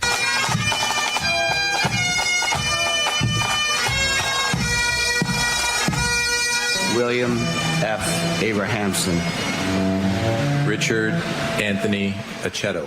Jonathan O'Brien has the latest on the Koreans detained in a massive immigration raid in Georgia. After multiple delays, the flight carrying the workers left Atlanta just before noon. The departure follows a week-long diplomatic back and forth after the workers were detained during an immigration raid at a Hyundai manufacturing facility near Savannah. According to an attorney representing 10 of the workers, none of them are facing charges for violating immigration law. So under those circumstances, they would be allowed back into the U.S. immediately. And checking the numbers on Wall Street at this hour, stocks are higher. The Dow up 586 points. The S&P 500 set another record. This is CBS News. Sponsored by Progressive Insurance. We offer auto, home, and commercial auto insurance, plus a variety of business insurance options. Visit Progressive.com today. Do you have 3 ex-wives and your current trophy wife wants a life insurance policy 3 times the size of the policies you had to purchase for your previous mistakes? If so, you need to call Big Lou at Term Provider, 800-230-2777. Big Lou is intimately familiar with your problems, and if you're 50 or 60 years old and in reasonably good health, a $1 million policy should only cost about $100 to $200 per month. Big Lou may have a solution for your previous policies as well. You may even save enough money to lighten the load on your new $1 million policy. Remember, call Big Lou. He's like you, except he's only on number 2. Call Term Provider at 800-230-2777. That's 800-230-2777. For $1 million in term life insurance that you can live with. Call Big Lou at 800-230-2777. 800-230-2777. WICC 695.9. Voice of Connecticut Local News Update. Today is the 24th anniversary of the September 11th, 2001 terrorist attacks. Over 160 people with direct Connecticut ties died in the attacks at the World Trade Center, the Pentagon, and in Pennsylvania. Many people watched the Twin Towers burn and collapse from Sherwood Island State Park in Westport, which is where the State 9/11 Living Memorial is located. The state's annual remembrance ceremony for the Connecticut victims was held last week at the memorial site in Westport, at which Lieutenant Governor Susan Bysowitz spoke. We gather again with heavy hearts to remember the 161 loved ones who were lost. We remember those that died on the day and those that passed away from diseases contracted from trying to help at Ground Zero. U.S. and state flags will be at half staff from sunrise to sunset at all state buildings, grounds, and facilities in Connecticut. The Derby Fire Department will be hosting a September 11th remembrance ceremony on the Derby Green that begins at 6 p.m. According to Derby Fire Commissioner Gary Parker, the ceremony will honor first responders across the Naugatuck Valley. Firefighters, fire, and EMS and police department, all local to the Valley. And we'll have a keynote speaker this year, which is really special for us. It's a firefighter from the FDNY. His name is Eric Tigmeyer, whose father was killed in the attacks on the towers. So he's grown up, and he's a firefighter himself now, who actually served in the Derby Fire Department. For any other 9/11 events, be sure to check your town's website or social media channels. Connecticut officials are reacting with shock and horror to yesterday's killing of conservative influencer Charlie Kirk in Utah. Governor Ned Lamont says political violence of any kind has no place in the country and has ordered all state and U.S. flags to half-staff. Senator Chris Murphy says political violence is a threat to democracy, and Democrats and Republicans need to start showing more allegiance to democracy than to party. First District Democratic Congressman John Larson says political differences must be settled at the ballot box and not with violence. And the state of Connecticut's credit rating is on the rise. Governor Ned Lamont says the rating agencies Moody's and Fitch have boosted the state's creditworthiness. That will mean the state will pay less money when it borrows for key projects and initiatives. Means that our required contribution on an annual basis is a lot less than it would have been otherwise. Let's say $700 or $800 million less than it would otherwise be the case. That's money we can use to invest in our future, and or cut taxes, both of which we have done. Lamont says Moody's and Fitch have recognized the state's efforts to deal with unfunded pension liabilities. Moody's also credited the state for its system of budgetary controls that have been creating surpluses. I'm Chris Williams with WICC News. WICC Smart MLS Right Now Traffic. 84 eastbound, late running construction between exits 10 and 11. Left lane is blocked. Slow ride starts back at the Super 7. 95, the northbound side. Plan on at least an hour from Greenwich going through Fairfield. The lower Merritt will save you at least a little bit of time. New Haven, 95 north and southbound busy, but you're moving through Long Wharf and West Haven. Traffic report is powered by Spectre Furniture. This September, make your home a haven with Spectre Furniture in Ansonia. Discover solid wood furniture, cozy recliners, and timeless sofas trusted for 135 years. SpectreFurniture.com. I'm Edge Krause with WICC Traffic. Mainly clear this evening and tonight with a low in the mid to upper 50s. Friday sunny with a high in the mid 70s. Saturday sunny with a high again in the mid 70s. I'm meteorologist Paul Piorek on WICC.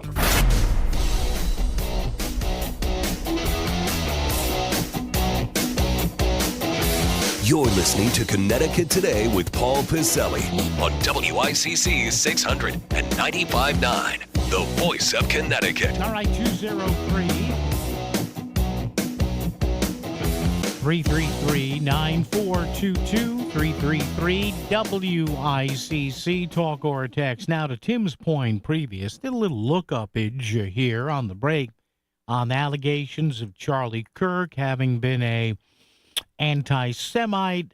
Some interesting stuff here. Kirk, why do conservatives love him?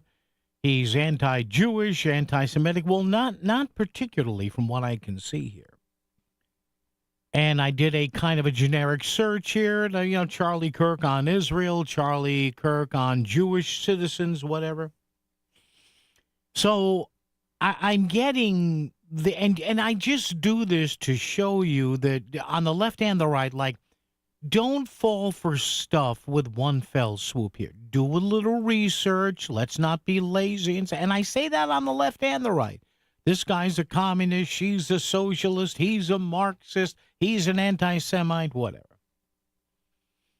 Times of Israel headline, conservative influencer and Israel advocate Charlie Kirk shot dead. From Haaretz, which is a liberal Jewish newspaper, Netanyahu leads Israeli Jewish tributes after conservative influencer is shot and killed. Jewish insider Charlie Kirk remembered as a bulwark against anti-Semitism on the right. The Jerusalem Post, a lion-hearted friend. Israeli officials mourn the death of Charlie Kirk. The foreword, murdered for speaking the truth. That's in quotes. Netanyahu and U.S. Jewish leaders mourn Charlie Kirk. So from that aspect, you would say that that's generally favorable. Now, what he did, now to be in the interest of fairness here, because if it's one thing besides being always hungry, I'm fair. He said a handful of things in the past that some, particularly on the left, say, well, it's anti-Jewish, and some on the right say, no, he's calling out a problem in the Jewish political community. And I've heard this from friends and associates of mine, professional and otherwise, about this. Give you a couple of statements here that Charlie Kirk has said in the past, and you let me know. Shortly after Israel began its attack in Gaza in October of 2023, Charlie Kirk claimed that Jewish philanthropy funding American universities was effectively, quote, subsidizing your own demise by supporting institutions that breed anti-Semites and endorse genocidal killers. So he was effectively asking, why are a lot of big-dollar Jewish alumni and Jewish donors donating to colleges that kind of turned a blind eye toward anti-Semitism? He's also accused elite or secular Jewish philanthropies of, quote, pumping money into universities while turning a blind eye to anti-Semitism. Effectively, Kirk said, casting Jewish donors as complicit in the problem. He even labeled elite Jewish culture a main funding source for schools that breed Jew hatred. Now, again, I'm not going to name names. All I know is I do have very politically astute Jewish friends who we've talked about this in the past. They say, well, yeah, look, there's a still well written about schism in the Jewish political culture. I interviewed people on this years ago. The voting and donation habits of, conservative and moderate Jews versus the voting and donation habits of liberal Jews. And it's kind of like that in every culture, but, Charlie Kirk didn't shy away from it. Kirk argued that some accusations of anti-Semitism were increasingly being weaponized to limit debate. He said once, quote, once anti-Semitism becomes valid grounds to censor or even imprison someone, there will be frantic efforts to label all kinds of speech as anti-Semitic, the same way the left labeled all kinds of statements as racist to justify silencing their opposition. All right. 203-333-9422, 333-WICC. And by the way, our question of the day before we move on here, connected to the assassination of Charlie Kirk, after the Kirk assassination and other political violence, are you worried about free speech expression here in the U.S.? I mean, the only thing Charlie Kirk, it was a big thing, though, his main avenue toward fame was debating, was going to college campuses, asking questions and engaging young students and saying, hey, maybe you should look at it this way, the other way, or that way. Are you afraid that may slacken off here? For the latest news in Southern Connecticut, WICC is where you turn first on 600 AM and now 95.9 on FM. Hear your favorite live and local shows during the week. Melissa in the Morning, The Lisa Wexler Show, Connecticut Today with Paul Piselli on both 600 and 95.9. Plus more live and local news updates on weekends to keep you informed. You found the voice of Connecticut. WICC 600 and 95.9.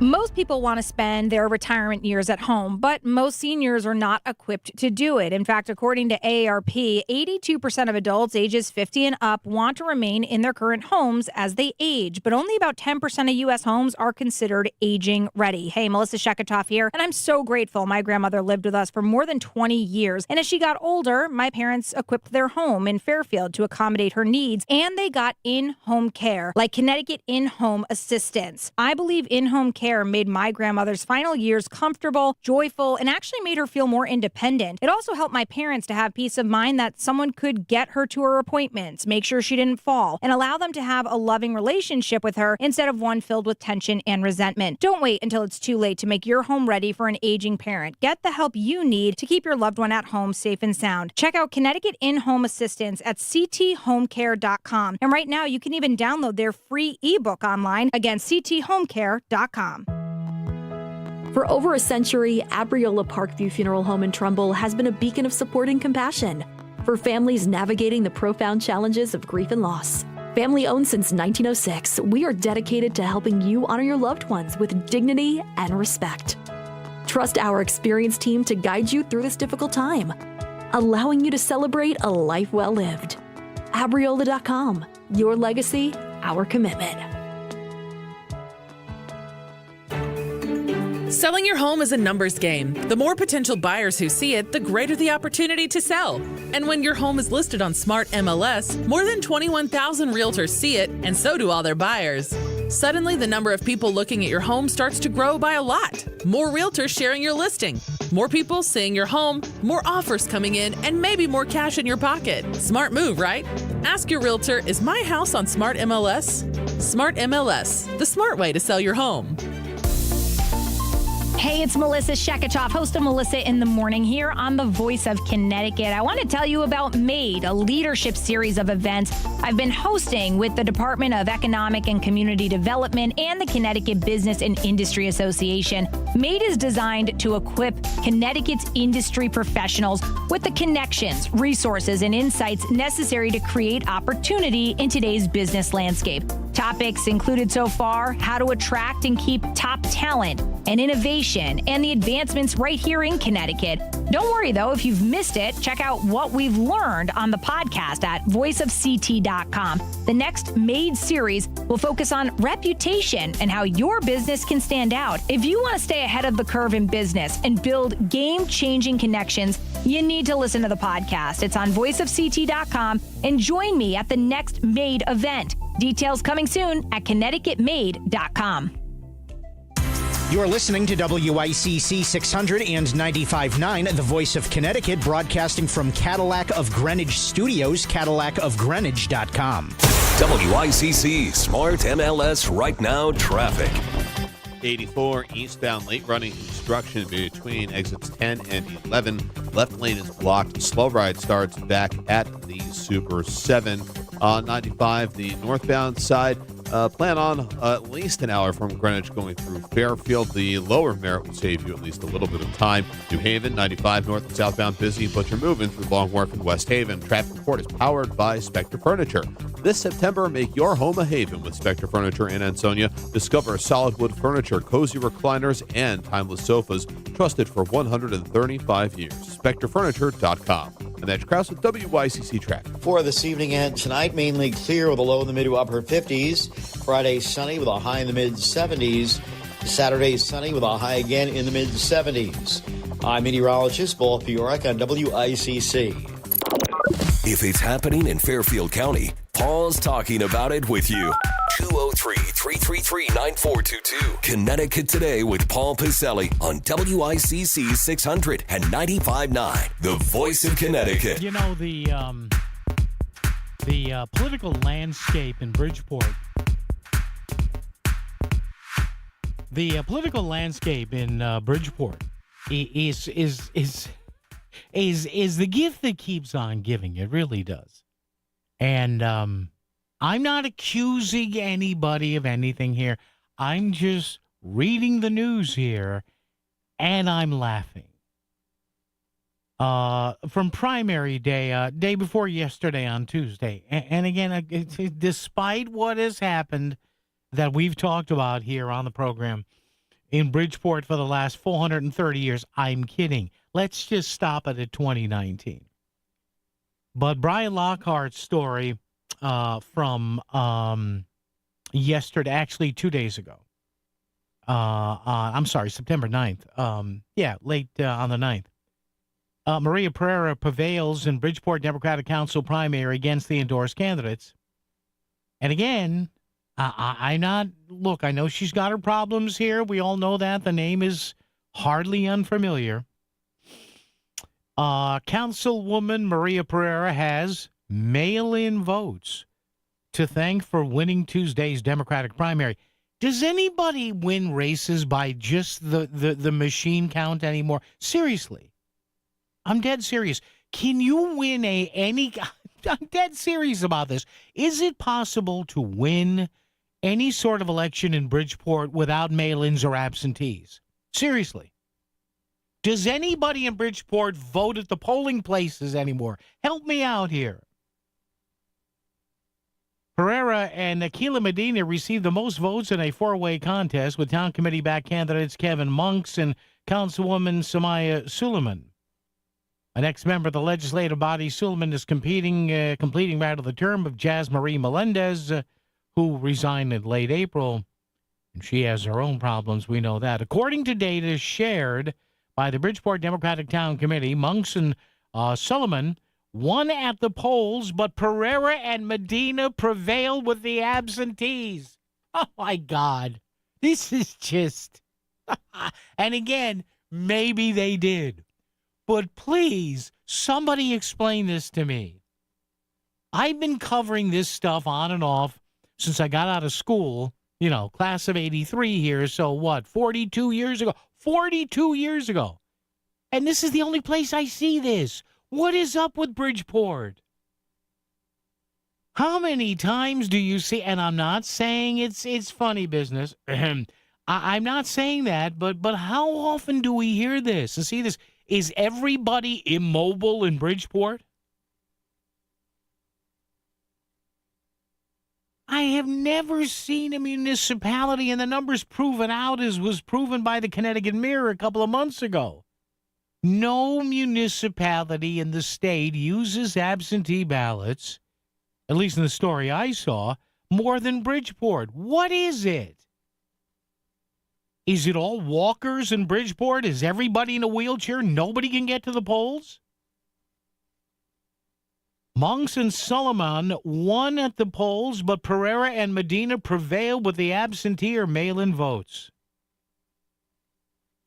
Pereira got 335 votes, 178 of those absentee. Medina 336 with 172 absentees. Suleiman had 311 total votes, 105 of those absentees, and Monks got 300 votes, 94 of them absentees. Oh, my God, with the absentees in Bridgeport. Nobody can walk.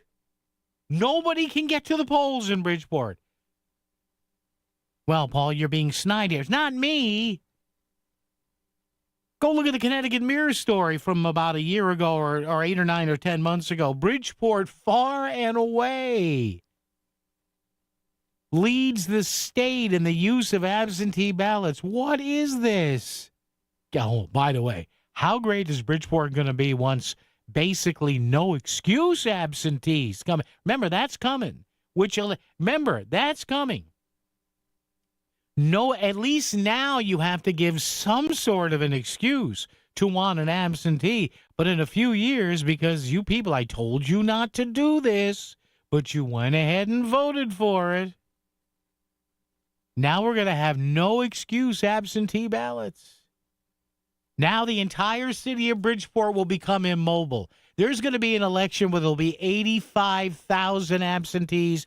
3 people show up at the polls. There'll be, how many polling wards are there in Bridgeport? I don't know. There'll be 10 people at each one. Everybody will vote from home. Oh, my God. This is just... Jeff in Westport's here. Hello, Jeff. How are you? Oh, Paul, you got to consider the source. When they re-elect a mayor that stole money from the town and got caught, and they still put him back in office, consider the source. Jeff, thank you. I don't get the answer. Yeah, I get it, but it's I don't know. Oh man, Monks and Suleiman won at the polls, but Pereira and Medina prevailed with absentee or mail-in votes. What a I got to be careful what I say here. What do they used to say on the wasn't there a Bugs Bunny cartoon or a Daffy Duck cartoon when they used to go, what a coinky dink. Yes, just saying. Not accusing anybody of anything, but my God. Jeez. Really? Come on. We need to use that many absentees? That many votes in Bridgeport? Everybody's immobile? Everybody can't move? I'm not making fun of people who, Lord knows I'll be there in a few years, but why is the percentage, you tell me, riddle me this, Batman, why is the percentage in Bridgeport far and away more than anywhere else in the state? Why is that? Rhetorical question. Joe in Bridgeport. Joe, how are you? Paul. Yeah. Living the dream as usual. Yeah. So, the thing is, I don't understand why it's instead of being investigated, why do they make such light of it and jokes about it? I mean, it really should just be investigated. Because they know, Joe. Wouldn't you agree? Because I agree, Joe. And, Joe, I'm up against it. I got to go. Here's the problem. You can investigate it all you want, Joe, and I understand that. That doesn't make people vote for a different party. It doesn't. It just doesn't. Look how many people in Bridgeport are in legal trouble year in and year out, and they get reelected. They get reelected. There's only so much you and I and the media and the state elections enforcement commission, there's only so much screaming and yelling we can do. And after that, what are you going to do? You're going to you throw your arms up in the air. WICC Smart MLS Right Now Traffic. 84 eastbound, late running construction between exits 10 and 11. Left lane is blocked. Slow ride starts back at the Super 7. On 95, the northbound side, plan on at least an hour from Greenwich going through Fairfield. The lower Merritt will save you at least a little bit of time. New Haven, 95 north and southbound busy, but you're moving through Long Wharf and West Haven. Traffic report is powered by Spectre Furniture. This September, make your home a haven with Spectre Furniture in Ansonia. Discover solid wood furniture, cozy recliners, and timeless sofas trusted for 135 years. SpectreFurniture.com. And that's Krause with WICC traffic. Mainly clear this evening and tonight with a low in the mid to upper 50s. Friday sunny with a high in the mid 70s. Saturday sunny with a high again in the mid 70s. I'm meteorologist Paul Fiorek on WICC. Looking for quality dental care close to home? Columbia Dental in Norwalk is here for you. As part of our robust network of 12 locations, we're open 6 days a week to fit your busy schedule. From routine cleanings and checkups to implants and oral surgery, Columbia Dental provides complete care for the whole family, all in one place. Call us today at 860-645-0111 or visit columbiadental.com. That's columbiadental.com. Your smile, our priority. Never met a dent we couldn't smooth out.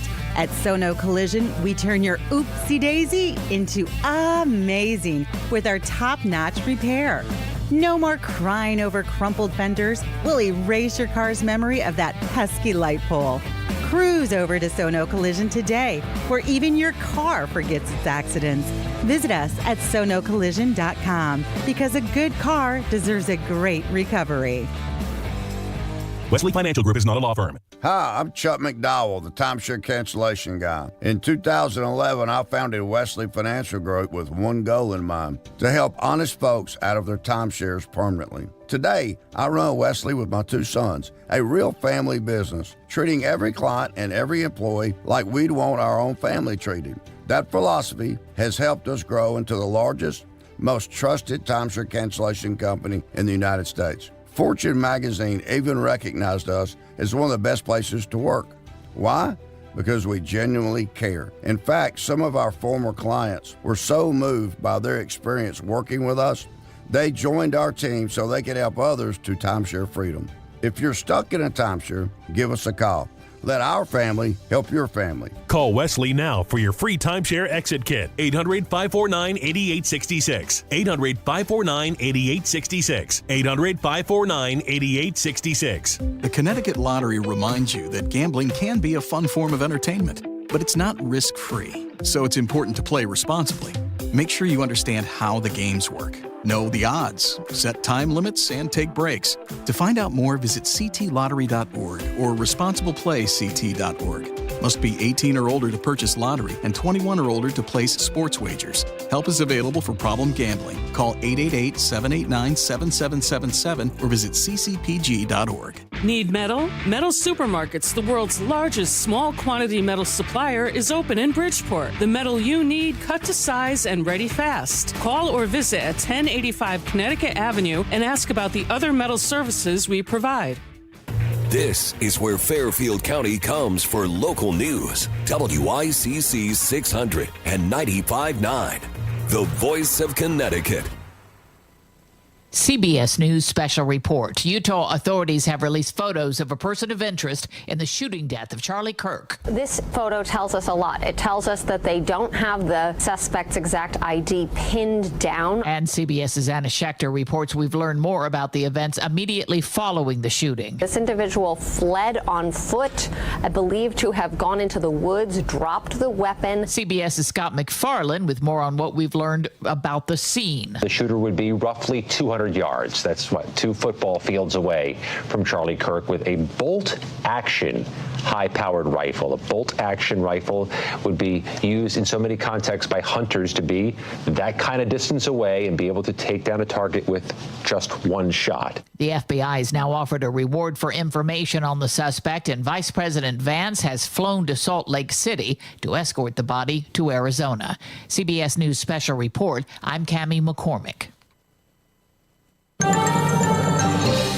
WICC 695.9, Voice of Connecticut Local News Update. Today is the 24th anniversary of the September 11th, 2001 terrorist attacks. Over 160 people with direct Connecticut ties died in the attacks at the World Trade Center, the Pentagon, and in Pennsylvania. Many people watched the Twin Towers burn and collapse from Sherwood Island State Park in Westport, which is where the State 9/11 Living Memorial is located. The state's annual remembrance ceremony for the Connecticut victims was held last week at the memorial site in Westport, at which Lieutenant Governor Susan Bysowitz spoke. We gather again with heavy hearts to remember the 161 loved ones who were lost. We remember those that died on the day and those that passed away from diseases contracted from trying to help at Ground Zero. U.S. and state flags will be at half-staff from sunrise to sunset at all state buildings, grounds, and facilities in Connecticut. Tonight at 6 p.m., the Derby Fire Department will be hosting a September 11th remembrance ceremony on the Derby Green. According to Derby Fire Commissioner Gary Parker, the ceremony will honor first responders across the Naugatuck Valley. Firefighters, fire and EMS and police department, all local to the valley.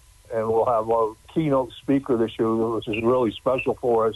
It's a firefighter from the FDNY. His name is Eric Tiegmeyer, whose father was killed in the attacks on the towers. So he's grown up and he's a firefighter himself now, who actually served in the Derby Fire Department. U.S. For any other 9/11 events, be sure to check your town's website or social media channels.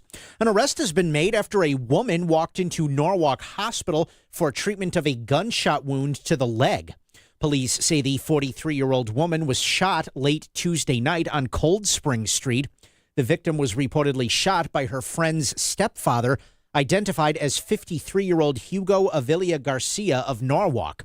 Police say Avilia Garcia drove the victim to the hospital after the shooting. He's charged with first-degree assault, reckless endangerment, and risk of injury to a child. A New Mexico man convicted of shipping guns from his home state to Connecticut has been sentenced to prison. A federal judge in Bridgeport has sentenced 43-year-old Timothy Gregory to spend a year and 9 months in prison. Prosecutors say Gregory sent a .380 caliber pistol and an AR-15 style assault rifle to a person in Connecticut who was prohibited from having firearms because of past convictions. Gregory is ordered to spend 3 years on supervised release once the prison term is complete. Governor Ned Lamont was expected to publicly discuss executive actions his administration is taking to safeguard the ability of Connecticut residents to access vaccines. Yesterday, Lamont announced a series of actions his administration is taking to ensure Connecticut residents who wish to receive the COVID-19 vaccine continue to have access to it. The fire that damaged 2 Seymour restaurants over this past weekend has been ruled as an accident caused by electrical issues. The fire was reported at around 7:30 Sunday morning at Hot Grill and Pizza on Route 67 and damaged the Seymour Garden Chinese restaurant next door. Both restaurants are expected to be closed for extended periods of time because of the damage.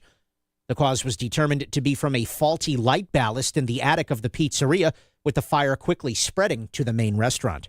1st District Democratic Congressman John Larson is in favor of a ban on members of Congress buying, selling, or trading stocks. Larson says he supports the Restore Trust in Congress Act that has gained some bipartisan support. Larson says the American people should be able to trust that their representatives are focused on their jobs, not on enriching themselves with padded stock portfolios. The ban in the proposed bill would also cover spouses and dependent children of members of Congress. And Attorney General William Tong wants documents from the WNBA regarding the league's role in the possible sale of the Connecticut Sun to a buyer intending to relocate the team. The Mohegan Tribe has been actively looking for a buyer. A minority owner in the Boston Celtics recently offered to buy the Sun and move it to Boston. Tong said the team belongs in Connecticut and he will fight to make sure it doesn't leave. I'm Chris Williams with WICC News. WICC Smart MLS Right Now Traffic. 95 northbound up to 90 minutes from Greenwich to Bridgeport. Parkway is at least slightly better. Out of New Haven, 95 south, jamming through Long Wharf into West Haven, and 84 eastbound Lake running roadwork between exit 10 and 11. Left lane is out, has things backed up to about the Super 7. Traffic report is powered by Courtesy Carpet Flooring Design Center. Now's the time for your fresh new look for your home. Save on top flooring brands at Courtesy Carpet. No big box gimmicks, just fair, honest prices. Courtesy Carpet, Route 111 in Monroe. And that's Kraus with WICC traffic. For this evening and tonight, mainly clear with a low in the mid to upper 50s. Friday, sunny with a high in the mid 70s. Saturday, sunny with a high again in the mid 70s. I'm meteorologist Paul Fiorek on WICC. If Greenwich is talking about it, so is Paul. Connecticut Today with Paul Piselli on WICC 600 and 95.9, the voice of Connecticut. All right, 203-333. 333 WICC. Once again, 203-333-9422. 333 WICC. Chris Williams just had a story there. Chris, I'm paraphrasing the line you had there, which was William Tong said the team belongs in Connecticut or something like that. No, it doesn't. Please. I'm begging the people in the upper echelons of Connecticut government, stop it. You're embarrassing yourselves. Yes, we'd all like the Connecticut Sun to stay here. It's better that we have. I'm sorry. I'm just laughing at all this. Do these people understand that a major sports league, the NFL, the NBA, the WNBA, MLS, the NHL, and Major League Baseball, the last place they want to be is Connecticut? Can we just, I'm begging you here, can we just be frank with the people here? Well, the Sun belongs, and this guy wants to be governor someday, William Tong? My God. The Sun belong in Connecticut. No, they don't, Mr. Attorney General. With all due respect, they belong where the league says they go. That's how a franchise in a sports league works. There are no big-time corporate advertisers or corporate league sponsors who are dying to have Connecticut as part of their ad buy. It doesn't make us a bad place. But this is not 1985 anymore. It's 2025.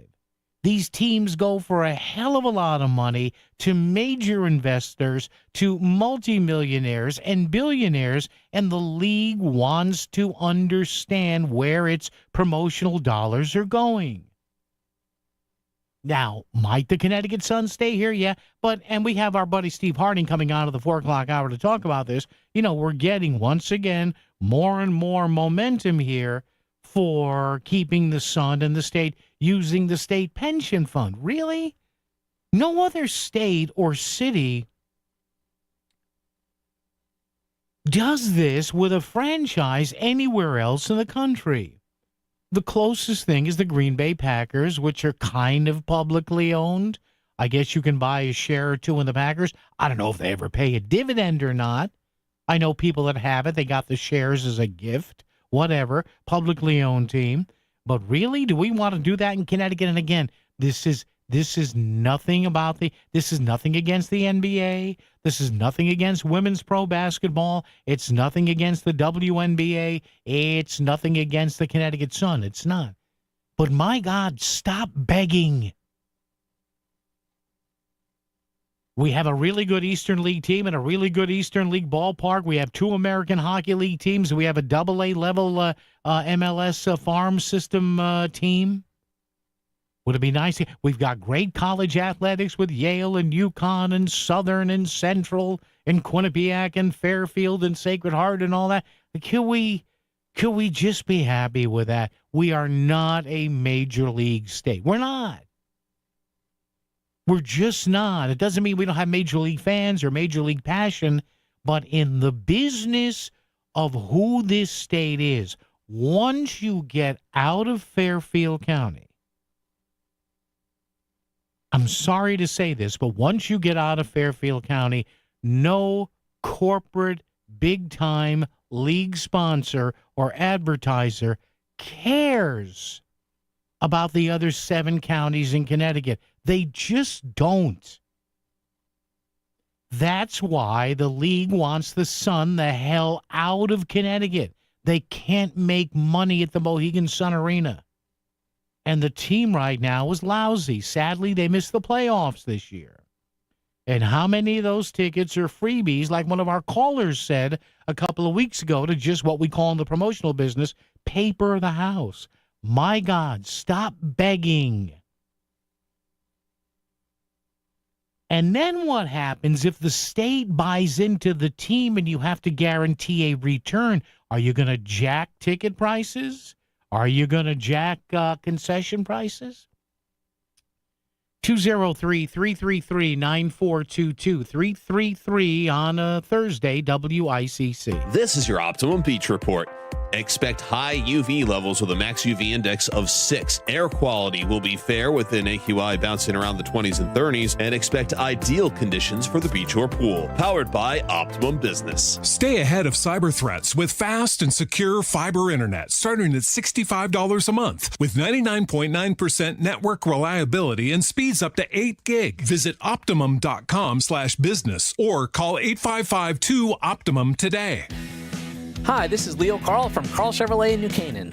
Last year, more consumers switched to Chevrolet than any other automotive brand. Why? With more standard passive and active safety features than any other brand, plus easy-to-use technology like wireless Apple CarPlay, Chevy simply builds in more value.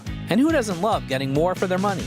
With fresh inventory arriving daily, see for yourself at Carl Chevrolet, 261 Elm Street in New Canaan, or online at carlchevy.com. Diabetes, high blood pressure, anxiety meds, everyone's on them. If you're a 50-year-old male, maybe a bit porky, and you may even have type 2 diabetes, $1 million of term insurance may only cost you about $200 a month. Call Term Provider. Speak with Big Lou at 800-859-3220. Big Lou will find a term life policy for you even if you have type 2 diabetes, are overweight, or have high blood pressure. Term Provider has helped thousands of people like you who think they can't afford term life insurance. To buy $1 million of affordable term life for you, all you need to do is call Big Lou at 800-859-3220. Lou will make sure the scales are tipped in your favor. Call 1-800-859-3220. Big Lou will answer your call and work to fit you into a term life policy that you can afford. Remember, Big Lou's like you. He's on meds too. Call 800-859-3220 or biglou.com. WICC Smart MLS Right Now traffic. 95 northbound up to 90 minutes from Greenwich to Bridgeport. Parkway is at least slightly better. Out of New Haven, 95 south, jamming through Long Wharf into West Haven, and 84 eastbound late running road work between exit 10 and 11. Left lane is out, has things backed up to about the Super 7. Traffic report is powered by Courtesy Carpet Flooring Design Center. Now's the time for your fresh new look for your home. Save on top flooring brands at Courtesy Carpet. No big box gimmicks, just fair, honest prices. Courtesy Carpet, Route 111 in Monroe. And that's Krause with WICC traffic. Mainly clear this evening and tonight with a low in the mid to upper 50s. Friday sunny with a high in the mid 70s. Saturday sunny with a high again in the mid 70s. I'm meteorologist Paul Piorek on WICC. We're live and local, and we want to hear from you on the Voice of Connecticut. Call 203-333-WICC. We now return to Connecticut Today with Paul Pacelli, WICC 695.9. And please, I'm not trying to be a stooge here. I'm not. I understand there are thousands, tens of thousands, hundreds of thousands of women's basketball fans and men's fans in the state. I mean, we have UConn, the men and women. Yale is a tournament team every year. Every so often, Central gets in with the men. The Quinnipiac women are in almost every year. And the women's March Madness, you've got Sacred Heart, you've got Fairfield. They get a bit every so often. So it's not about the sport, but it's about us begging here in the state. We need to know our place and understand that, you know, maybe the Connecticut Sun is not the best thing when it comes to ticket prices. Again, I'm seeing across all of a sudden now, the WNBA fans, they're mad the ticket prices are going up. Well, the players want to get paid more. They want a new collective bargaining agreement, a CBA. They want to make more than the anticipated, what is it, like I said, $235,000? Which is the maximum in the WNBA, which is why a lot of the women players still play in the offseason. A lot of them used to play in Russia. The Russian Women's Pro League used to pay a lot. I think it was Diana Taurasi or Sue Bird or one of the UConn women. They used to make like $85,000 or $90,000 a year in the WNBA. And then in the offseason, they went and played in Russia and made $1 million, $1.5 million, $2 million. Attorney General William Tong announced today that he sent a letter to the WNBA Commissioner Kathy Engelbert. I bet you she's trembling. Oh. Kathy, yeah, there's a letter here from William Tong. Who? The Attorney General in Connecticut? The hell does he want? I'm sorry. Seeking documents connected to the league's role in the potential sale of the Connecticut Sun. Okay. Seeking documents. Hopefully they tell William Tong what Avello told him. To go pound sand. Remember that with Tong about 6 months or a year ago? Well, we want your documents to show what kind of a relationship you have with ICE, right? And the and the CEO of Avello said, "Get out of here, you Tong. Get out." The Attorney General said, quote, "I'm troubled by the recent reports in the press that the WNBA may be wrongfully blocking a sale of the Connecticut Sun that would keep the team in Connecticut in a manner that may be anti-competitive and may violate state and federal law." He said, quote, "I'm also concerned about press reports that in lieu of a sale of the team to a Connecticut-based buyer, the WNBA is demanding the team be sold to the league itself at a price tens of millions of dollars below market value, which then could be sold to another owner who would then move the team to another city." Well, yeah. The league doesn't want the team in Connecticut. How many times do I have to tell you? The league wants a stronger market for more of a bite, more of a, more impact for a corporate advertiser. I'm telling you, there are corporate advertisers probably telling the WNBA, yeah, the arena signage thing. And they say, yeah, you'll get the exposure on the video boards on the court and everything. Yeah, but we're not in Boston. Well, but Boston's the number 9 market. Or they're saying, traditionally we sell well in Boston. We want to sell more cars. Or they may be saying, Boston's a funny market for us. Our numbers are down in Boston. We need more. We need a team in Boston before we'll sign this 60, 70, 80, $100 million advertising deal with you. Tong is requesting that the league provide the state with a copy of its operating agreement, membership agreement between the Connecticut Sun and the WNBA, the WNBA's operating manual, league rules and regulations, and copies of all valuations of the Connecticut Sun. So William Tong is now, maybe he can get them, I don't know. Here's another guy. Again, he didn't learn with the Avello thing. He didn't learn with the Avello thing when they told him to go screw. Now they want internal documents from the WNBA and the Connecticut Sun. I hope they told him to go pound sand. Really. Really. And not that it's got nothing against Mr. Tong or anything personally, but come on. We need to stop begging. Begging. We're actually going to use state money to buy into a sports team. Now, if we're going to invest in the the treasurer, Eric Russell, from what I read, does a good job with the pension fund. Now, isn't the idea of investing in a pension fund? I mean, honestly, isn't the idea of investing in a pension fund to make money? Now, how do we know that or any state investment in the Connecticut Sun is going to, make money here or be a positive one? See, my fear is here, is this just a PR move? Is this just a slick PR move? And would there ever be internal pressure? I mean, think about this now. Would there ever be some subtle pressure here to say, well, we don't want to see our investment lose money here, which it probably wouldn't, but you never know. Well, we don't want to see our investment lose money, so can you hike up those peanut prices a little bit? Can you? Now, usually when teams play in the Total Mortgage Arena or whatever arena it is there in Hartford, People's Bank, Total Mortgage, whatever it is. One of the arena, the big arena in downtown Hartford. That's a very convoluted place for a team to play. There's a rental there. There's a consideration for the actual tickets. There's cuts taken out of the tickets. There's parking revenues. There's concession revenues. That's one of the reasons the Whalers couldn't make as much money as they tried to back in the 80s and early 90s because of how expensive it was to play there when it was the Civic Center. And I think there was a time when there were a few years where the Whalers, don't quote me on this, but I think there was a few years where the Whalers at the time didn't make any money off parking or concessions. All they got was most of the ticket revenue, which that's hard. I mean, teams, college, pro, whatever, even, minor league pro teams, farm teams, they got to get a lot of money to operate.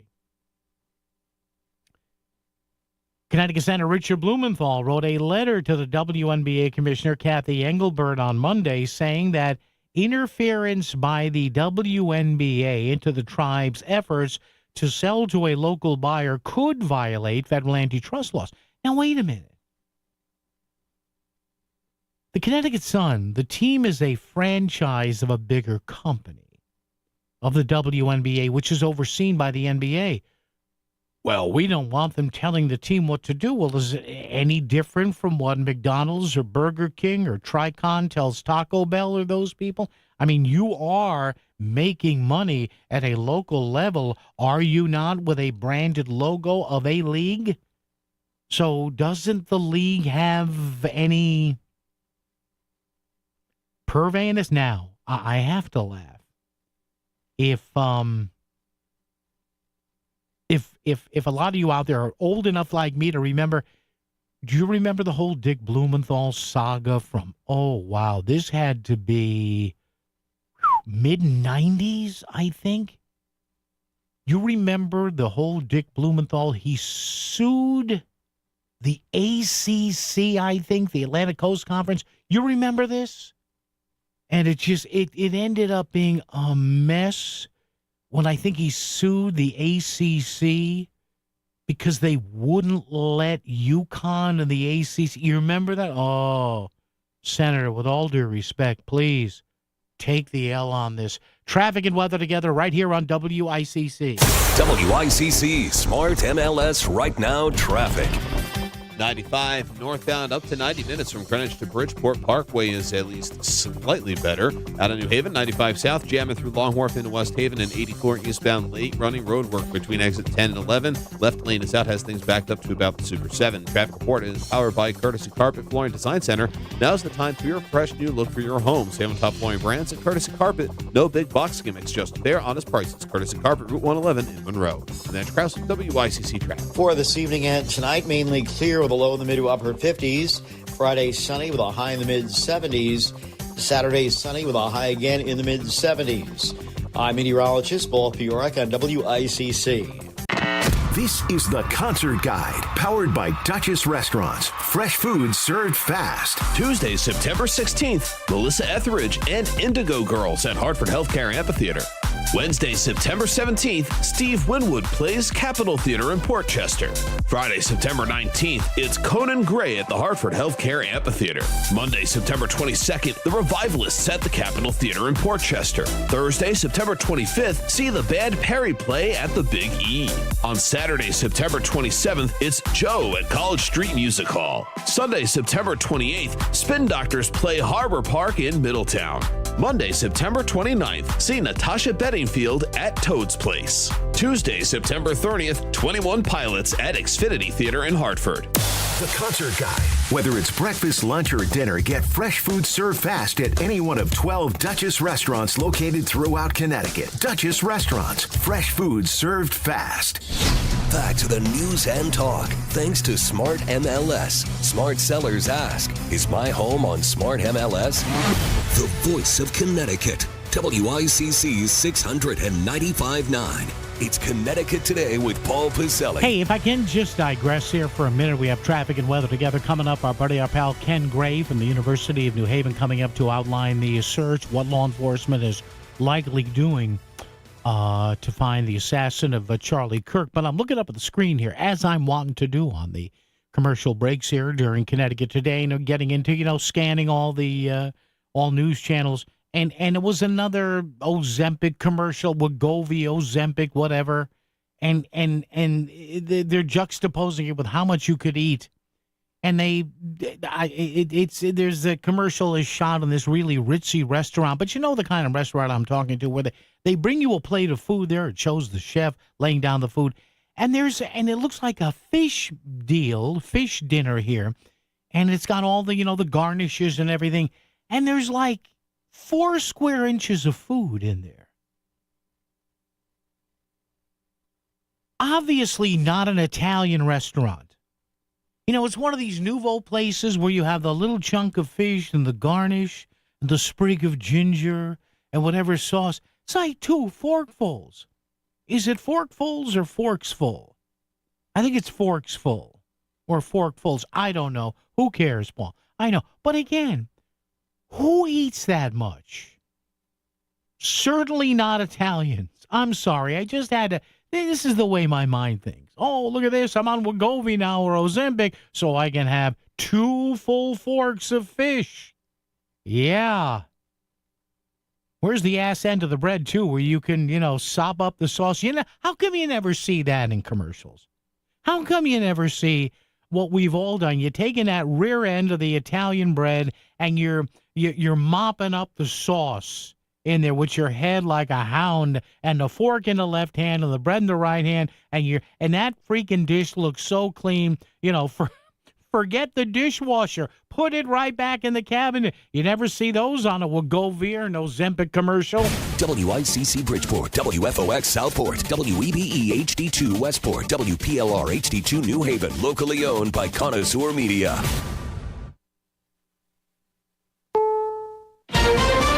This is CBS News on the Hour, sponsored by Progressive Insurance. I'm Cammie McCormick. Authorities in Utah are still looking for the gunman who shot and killed Charlie Kirk yesterday. CBS's Scott McFarland reports photos were released of a person of interest. He's young, wearing dark clothes and sunglasses. And there's also a reward. The search, which is now eclipsed 24 hours or about to eclipse 24 hours, could end at any time. But these new postings, the FBI posting a reward, the FBI posting a photo or two of the suspected shooter, indicate they may not be as farther along in the journey as we thought this morning. Vice President J.D. Vance will escort Kirk's body to his hometown. CBS's Aaron Navarro has more from the White House. Vice President Vance flying to Utah today to meet with Kirk's family, as well as have Kirk's body on Air Force Two traveling back to Arizona. Said in a long post last night that Kirk, quote, didn't just help us win in 2024, he helped us staff the entire government. President Trump paid tribute to Kirk at a 9/11 service at the Pentagon. I'm pleased to announce that I will soon be awarding Charlie Kirk posthumously the Presidential Medal of Freedom. That ceremony was moved from the 9/11 memorial to an inner courtyard due to security. In New York, Marla Diamond reports they cleared the decks at the Intrepid Museum to create space to pack up food for this National Day of Service. While many tears will be shed at the 9/11 memorial and beyond, this observance that we've created around the country is life-affirming. Jay Winnick, who lost his brother Glenn, co-founded the 9/11 Day of Service. And it's a positive path forward, and I think it gives people hope. You packed more than 1,260,000 meals. Winnick's charity estimates some 30 million Americans will participate in this day of service, which Congress officially designated in 2009. Marla Diamond for CBS News, New York. A judge has temporarily blocked the Trump administration's efforts to remove immigrant Guatemalan and Honduran children from the U.S. A judge has also issued a nationwide block on administration plans to cut off Head Start for people in the country illegally. More workers applied for unemployment benefits last week, and a report on inflation showed prices are continuing to rise. CBS's Kelly O'Grady. It's not runaway, but it does give the Fed an indication that we are continuing to see inflation tick up. That's going to be something that they're thinking about at next week's interest rate decision. Wall Street's cheering that possibility. Stocks finished higher. The S&P 500 setting another record. The Dow was up 616 points. This is CBS News. Sponsored by Progressive Insurance. Get renter's insurance to protect the things that make your place a home, including coverage for theft or damage. Visit Progressive.com. Mint is still $15 a month for premium wireless. And if you haven't made the switch yet, here are 15 reasons why you should. 1, it's $15 a month. 2, seriously, it's $15 a month. 3, no big contrast. 4, I use it. 5, my mom uses it. Are you playing me off? That's what's happening, right? Okay. Visit mintmobile.com/radio. Upfront payment of $45 for 3-month plan, $15 per month equivalent required. New customer offer first 3 months only. Then full price plan options available. Taxes and fees extra. See mintmobile.com. Here's the tale of the daily med fill. Same old pharmacy, same old bill. But those prices kept rising higher still. Till the savings wrangler rode in. Cool as can be. Tap GoodRx. Saving massively. No plan? Don't matter none. Up to 80% off. The deals are done. Discounts hitting harder than Ma's chili. Dang. That one little app does all the rest. Save time and money on prescriptions. Check GoodRx. GoodRx is not insurance. WICC 695.9. Voice of Connecticut Local News Update. Today is the 24th anniversary of the September 11th, 2001 terrorist attacks. Over 160 people with direct Connecticut ties died in the attacks at the World Trade Center, the Pentagon, and in Pennsylvania. Many people watched the Twin Towers burn and collapse from Sherwood Island State Park in Westport, which is where the state 9/11 Living Memorial is located. The state's annual remembrance ceremony for the Connecticut victims was held last week at the memorial site in Westport at which Lieutenant Governor Susan Bisowitz spoke. We gather again with heavy hearts to remember the 161 loved ones who were lost. We remember those that died on the day and those that passed away from diseases contracted from trying to help at Ground Zero. U.S. and state flags will be at half staff from sunrise to sunset at all state buildings, grounds, and facilities in Connecticut. The Derby Fire Department will be hosting a September 11th remembrance ceremony on the Derby Green that begins at 6 p.m. Derby Fire Commissioner Gary Parker said that the ceremony will honor first responders across the Naugatuck Valley. Firefighters, fire and EMS and police department, all local to the valley. And we'll have a keynote speaker this year, which is really special for us. It's a firefighter from the FDNY. His name is Eric Tiegmeyer, whose father was killed in the attacks on the towers. So he's grown up and he's a firefighter himself now, who actually served in the Derby Fire Department. For any other 9/11 events, be sure to check your town's website or social media channels. And Attorney General William Tong wants documents from the WNBA regarding the league's role in the possible sale of the Connecticut Sun to a buyer intending to relocate the team. The Mohegan Tribe has been actively looking for a buyer. A minority owner in the Boston Celtics recently offered to buy the Sun and move it to Boston. Tong said the team belongs in Connecticut, and he will fight to make sure it doesn't leave. I'm Chris Williams with WICC News. WICC Smart MLS Right Now Traffic. 95 northbound up to 90 minutes from Greenwich to Bridgeport. Parkway is at least slightly better. Out of New Haven, 95 south, jamming through Long Wharf into West Haven, and 84 eastbound late running road work between exit 10 and 11. Left lane is out, has things backed up to about the Super 7. The traffic report is powered by Courtesy Carpet Flooring Design Center. Now's the time for your fresh new look for your home. Save on top flooring brands and Courtesy Carpet. No big box gimmicks, just fair, honest prices. Courtesy Carpet, Route 111 in Monroe. And then Krause with WICC traffic. Mainly clear this evening and tonight with a low in the mid to upper 50s. Friday sunny with a high in the mid 70s. Saturday sunny with a high again in the mid 70s. I'm meteorologist Paul Fiorek on WICC.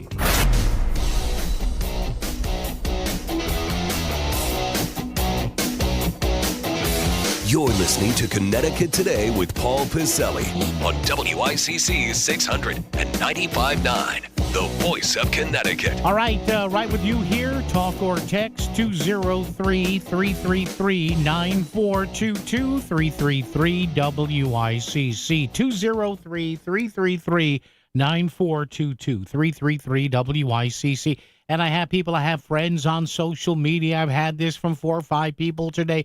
Well, do you know what Charlie Kirk said about the Minnesota shooting? And I'm getting bombarded now with the Paul Pelosi stuff. Did you ever hear me say on this radio station over the past 3 days that I agreed with everything Charlie Kirk said? Hello? Did you ever hear me say that? No, I never said that. Did I ever say that he was the purest speaker ever? No, I didn't. So, well, you know, he said this. Yeah, he did. And he also had the talent of drawing thousands of people to hear him simply debate people. Okay, so what's the problem? Stop with the whataboutism.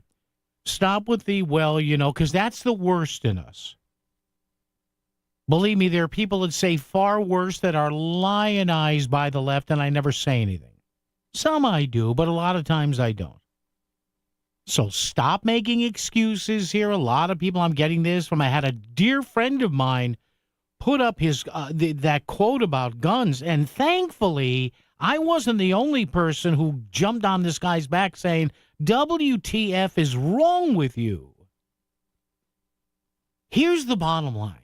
Before we go to the answer to our question today with Chris, here's the bottom line. The left doesn't have a Charlie Kirk. They don't. Now, they've got people that draw crowds. They've got AOC out there. They've got Bernie Sanders out there. Again, I say this all the time. God bless Bernie. I don't agree with almost anything he says. Couple things I say, well, yeah, he's right about that. And he's, 106 now? No, he's 83, 84. It's worth about $20 million. But he's out there and he keeps going. Good for him. And that's what I mean. We need varying voices here. But my God, one guy that I've known for years and years and years,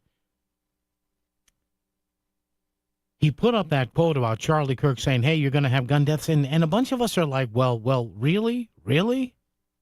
And then he chirps back, well, I have the right to say this. Well, you do, and you look kind of dumb. All right, here we go. Let's see. All right, a guy that doesn't look dumb. How's that for a segue for you? The world famous, what's his name? Oh, Chris Williams, right? He's in the other room there on the other side of the glass. And he's overlooking the rather interesting cross-section of answers we have for our question of the day, facebook.com/voice of CT. And our happy little question of the day, reflecting on what happened this week after the assassination of Charlie Kirk and other political violence. Are you worried at all about free speech expression in the U.S.? And part of the reason Charlie Kirk was able to go and get the fame that he did with his Change My Mind table, which blossomed into, larger tours and an influence on the White House, is the assumption that there wasn't free and open debate on college campuses, that if you were a right-leaning person, you would be shot down by leftist professors and drummed off campus. So what are people saying about that, Mr. Williams? What do we have on that today? We will be stronger and louder now from Alicia. Me personally, hell no. That's from Carl. Willie said it's funny how so many are quick to label those they disagree with, like these posts blaming liberals for intolerance. I have some views that in some cases would be considered conservative and some that would be considered liberal. There was a time that people didn't feel the need to follow one leader or even one party and reject everyone who believes anything different. Anthony says, seriously, if you don't side with the liberals, they damage your Tesla and riot and fire shots. And Patrick said, the intolerant left. All right, and again, it's very unscientific. You know how our questions work. If you want to answer it, facebook.com/voice of CT. Be nice. No name calling now. Answer the question. Let's keep words like, maggot and libtard. Let's keep that, please. Can we just be nice? Because what do I always say? In the end, when we face the Creator, it's not going to matter what party we're in. I'm pretty sure he/she or they, whatever, they're not going to care what party we're in. All right. If you're in law enforcement, how do you in the world, single shot, high power rifle, how do you get from what happened only a little over 24 hours ago to now a picture or two of somebody who may be a person of interest in this case? We'll talk to an expert, our buddy Ken Gray, coming up right after this. Getting through your work week is tough, but the weekend means one thing: football. And all the best action is heard live on WICC. Every Sunday at 11, the Rudin Report presents Sunday Morning Quarterback, recapping the week of high school football. Then at 12:30, it's time to go pro with a doubleheader of the best games from around the NFL. Because Sundays are made for football. Every week this season on WICC 600 and 95.9, the voice of Connecticut. Metal Supermarket's not where you buy your eggs, but where you buy all the metal you need. The world's largest small quantity metal supplier with over 8,000 types, shapes, and grades is now in Danbury and Bridgeport. Fabricators, construction crews, manufacturers, auto shops, and hobbyists find the metal you need cut to size and ready fast with no minimum order. Or browse our drops and remnants. Fill your cart at Metal Supermarkets in Bridgeport at 1085 Connecticut Avenue or Danbury at 4 Lee Mack Avenue. Hi, it's me, Flo, here to tell you that with the Progressive Home and Auto Bundle, you get 24/7 protection, so you're covered no matter where the day takes you. Even that hair day? Yep. And tree branch fell on my car day? Especially that day. Progressive has you covered 24/7 for your home and auto. How about thought it was chicken, but it was tuna day? Or overnight construction outside my bedroom day? Those days too. Great, because that was each day this week. Been there. Well, at least your home and auto are covered every day with Progressive. Progressive Casualty Insurance Company affiliates and other insurers. Not available in all states. If you're looking for a great price on Falcon tires, there's only one place to go. Town Fair Tire, where you always get the guaranteed lowest price on Falcon tires. But it doesn't end there, because Town Fair Tire gives you free services for the life of your Falcon tires. More free services than any other tire dealer. That's why we say nobody beats a Town Fair Tire deal, and I mean nobody. Name brands at discount prices. Town Fair Tire. I'm Barbara from Trumbull, and I've used Steve Basso Plumbing, Heating, and Air Conditioning since 2012, when he diagnosed the source of a carbon monoxide problem when no one else could. I use him for maintenance and emergency situations for that reason. He has always been able to fix any problem in my home. There's no one better than Steve Basso. Looking for a reliable plumbing or HVAC company? Steve Basso Plumbing, Heating, and AC has proven customer satisfaction since 1974. Go to BassoPHAC.com. That's BassoPHAC.com. Legends of Fear opening soon for our 29th year of haunting. Ride our haunted hayride or walk the Hallow Trail and visit Melonhead Revenge. Enjoy up to 90 minutes of terror at our farm. Real farm, real woods, real fear. Legends of Fear is the best in outdoor haunting. Buy your tickets now at legendsoffear.com, a nationally ranked top haunt. Bring your family for an exciting night of outdoor adventure. Visit legendsoffear.com. That's legendsoffear.com. You're listening to WICC 600 and 95.9, the voice of Connecticut, broadcasting from Cadillac of Greenwich Studios, CadillacofGreenwich.com. WICC Smart MLS Right Now traffic. 95 northbound up to 90 minutes from Greenwich to Bridgeport right now. The Parkway northbound is at least slightly easier, but not by much. Out of New Haven, 95 south, you're on the brakes through Long Wharf into West Haven. Wilbur Cross, north and southbound delays going into the West Rock Tunnel. 84 eastbound side, residual delays through Newtown into exit 11 from earlier road work. Traffic report is powered by the Fairfield Law Office of Yellowstone and Tenor. Give your family and yourself the most important gift you can give, peace of mind. Visit ConnecticutElderLaw.com. I'm Edge Krause with WICC Traffic. For this evening and tonight, mainly clear with a low in the mid to upper 50s. Friday, sunny with a high in the mid 70s. Saturday, sunny with a high again in the mid 70s. I'm meteorologist Paul Fiorek on WICC. Just a man, a microphone, and a lot of thoughts. Connecticut Today with Paul Pacelli. WICC 600 and 95.9, the voice of Connecticut. All right, we have gone from a deadly single long-range rifle shot to now having, albeit not uber sharp, but sharp enough pictures of who could be a possible person of interest here in the Charlie Kirk assassination in about 26 hours or so. How does that happen? How is this investigation done? Forensic breadcrumbs, if you will. Joining us right now is one of our go-to guys when tragedy strikes like this. Ken Gray is the University of New Haven senior criminal justice lecturer, long career in law enforcement as well. Hey, Ken, good afternoon. Good to have you here again. Sorry that we have to meet this way, but Ken, great to have you. Hi, Paul. Good to be with you again. All right, so Ken, walk us through here. I mean, single shot yesterday, and for little civilian schlubs like me, I'm sitting there going, oh, my God, how do you investigate this? But here, Ken, we know about the rifle. We think we know the route he took, and there are photos out there. So walk us through it here. Sure.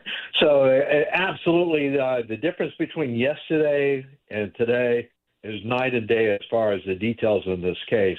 The key to this was the fact that once they found where the shooter was, they then went and looked at video that was available of that building, inside the building itself. Mm-hmm. They were able to identify the person who gained access to the roof. By gaining access to the roof, that put him into to become the shooter. And then they had an image of him. They went to other cameras throughout the campus and went backwards from the time he was on the building. They were able to track him down coming onto the campus. He came on campus 11:50 a.m. He got into the building and up onto the roof and made his shot at 12:20 p.m. And then he was tracked by cameras going out of the building, jumping off a lower roof, and going into the woods. Following his path through the woods, no longer with cameras available, they actually found the rifle itself. And then following forward to that, they found the neighborhood in which he disappeared into. And so agents are combing through that neighborhood looking for eyewitnesses and also looking for ring cameras and other types of surveillance cameras to see if they can then spot the shooter inside the neighborhood. But we live in a surveillance society, and the use of cameras in this case is going to be the key. Additionally, they took the image of him. Yeah. They initially said, we're not going to share this image yet. And then they turned around and the Bureau put that image out, and that may have generated potential leads because they had planned to do another press conference this afternoon, and they postponed that because of developing leads.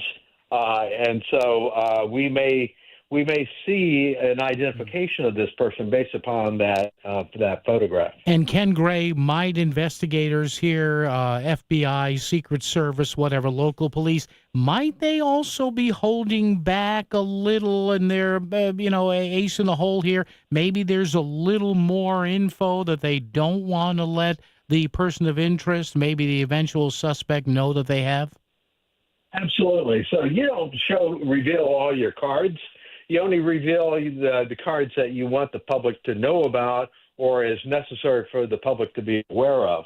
And so I'm sure that the Bureau and that the local police and that the State Bureau of Investigation there in Utah, that they're not revealing everything they know at this moment, but hopefully they will reveal more of it here real soon. Ken Gray joins us, of course, retired law enforcement, FBI, talking about the investigation into Wednesday's assassination from the University of New Haven. Ken, the shot, we're told now, after they waited a few hours, a powerful single shot, I guess, bolt action rifle. We've all seen those. Ken, I've talked to people yesterday on the air here and some people I know that have gun experience. Some say, hey, that's an incredible shot that would need other training. Other people saying, hey, if you have the right scope and the right rifle, it's not all that hard from 200 yards. What are your thoughts on that? So when I was with the FBI, at one point I was a sniper observer on the SWAT team. Oh, wow. Trained regularly with a rifle, shooting routinely very, very tight groups at 100 yards. And so to be able to take a shot at 200 yards, if you have a scoped rifle, that's not that big a problem. Mm-hmm. If you're using iron sights, it's a little bit more of a problem, but still not that difficult. And so the thing that makes this slightly complicated is that it was an elevated position. That could explain the difference between a headshot and a neck shot. But if you think back on it, JFK was shot from an elevated position. Mm-hmm. President Trump was shot from in Butler, Pennsylvania, from an elevated position. These types of shootings do occur, and they unfortunately occur too often. And I don't think it is that difficult a shot. But this is not a person that had never handled a rifle before. But as far as training goes, they may not have had much more experience than just shooting it a few times at a range. Wow. And I did read, Ken, where I guess one of the obvious things that law enforcement would do would be to go to all the ranges in the area. If they have cameras, show the picture around, see what ammo might have been brought at that range or what guns brought in or signed out. That sounds to me pretty routine, right? Absolutely. And now that they have the weapon itself, that would be helpful to be able to go back and say, did you see a person shooting this type of rifle that was practicing with this particular brand of rifle? Mm-hmm. Did you notice anything that shows that a person was purposely trying to shoot at this type of distance? Not every range is capable of handling rifle rounds, and not every range has a range with that kind of depth. So, it might limit the numbers. But out in Utah, there are plenty of places that you can go to without having a range to practice shooting. Ken, finally, what about DMV here? They have the picture they release, but I'm sure they may have sharper images. You would think in this era of the high-definition 4K video, even in some cameras, maybe cross-checking here, Ken, with maybe local DMV out there with the license plate database or just with the photo database and trying to track this guy even further?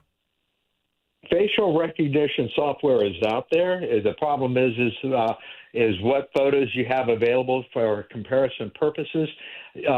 So there, depending on the state, there are laws that say whether or not law enforcement can utilize DMV photos. Mm-hmm. But certainly arrest photos are within play. And there's also the possibility of comparing it to social media, see whether or not facial recognition software can make an ID from comparison against social media. The technology is constantly changing. Yeah. The problem with facial recognition software is for it to really work, you have to have a straight-on shot. Yeah, you've told me that. Like you would have with DMV, like you do with passport photos. Yeah. That's the other thing, passport photos, is whether or not that would be in play also. Ken, finally, in that notion that you said that sometimes DMV photo databases, for obvious reasons, are not that easy to get into, would a judge perhaps be able to sign off on something like that, Ken? Not knowing what the Utah laws are, but I mean, if that's the difference between maybe finding somebody or not, can there be legal recourse for investigators here or not? So I'm not a lawyer, so I would not want to give you a decision on that. But I think that you can do an awful lot with a court order. Oh, there you go. I'll remember that, Ken. Ken Gray, University of New Haven, a criminal justice lecturer, retired FBI agent, talking about the search for the assassin of Charlie Kirk. Ken, thank you. I'm sure we'll be back in touch on this case. Appreciate it. Thank you, sir. Thank you, Paul. All right, there you go. Ken Gray, retired FBI agent, longtime FBI, now teaching at the University of New Haven. Great resource there. UNH, our two go-to guys, Bobby McDonald and Ken Gray. Traffic and weather together. News straight ahead. An update 5 minutes away, 4.5 minutes away regarding the Charlie Kirk investigation right here. WICC.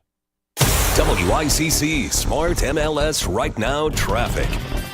95 northbound up to 90 minutes from Greenwich to Bridgeport right now. The Parkway northbound is at least slightly easier, but not by much. Out of New Haven, 95 south, you're on the brakes through Long Wharf into West Haven, Wilbur Cross. North and southbound delays going into the West Rock Tunnel. 84 eastbound side, residual delays through Newtown into exit 11 from earlier road work. Traffic report is powered by the Fairfield Law Office of Elifson and Tenor. Give your family and yourself the most important gift you can give, peace of mind. Visit ConnecticutElderLaw.com. I'm Andrew Krause with WICC Traffic. Mainly clear this evening and tonight with a low in the mid to upper 50s. Friday sunny with a high in the mid 70s. Saturday sunny with a high again in the mid 70s.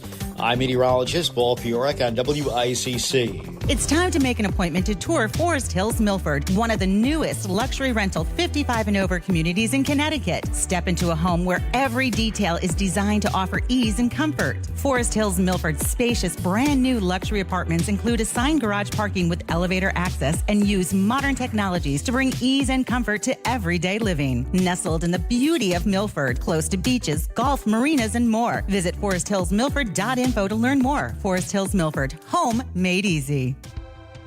We all have the ability to make a difference, to come together, to change a life, to make a wish come true. By supporting Make-A-Wish Connecticut, you are bringing hope and joy to children fighting critical illnesses. Children like me. Visit ct.wish.org to learn how you can become a wishmaker and be part of a journey that changes lives. Just imagine what you can do. Visit ct.wish.org today to learn more. That's ct.wish.org.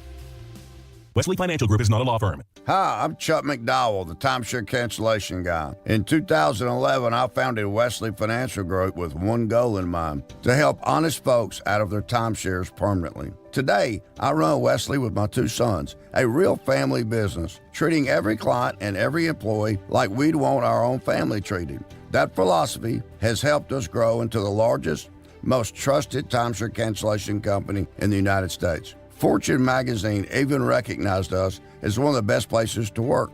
Why? Because we genuinely care. In fact, some of our former clients were so moved by their experience working with us, they joined our team so they could help others to timeshare freedom. If you're stuck in a timeshare, give us a call.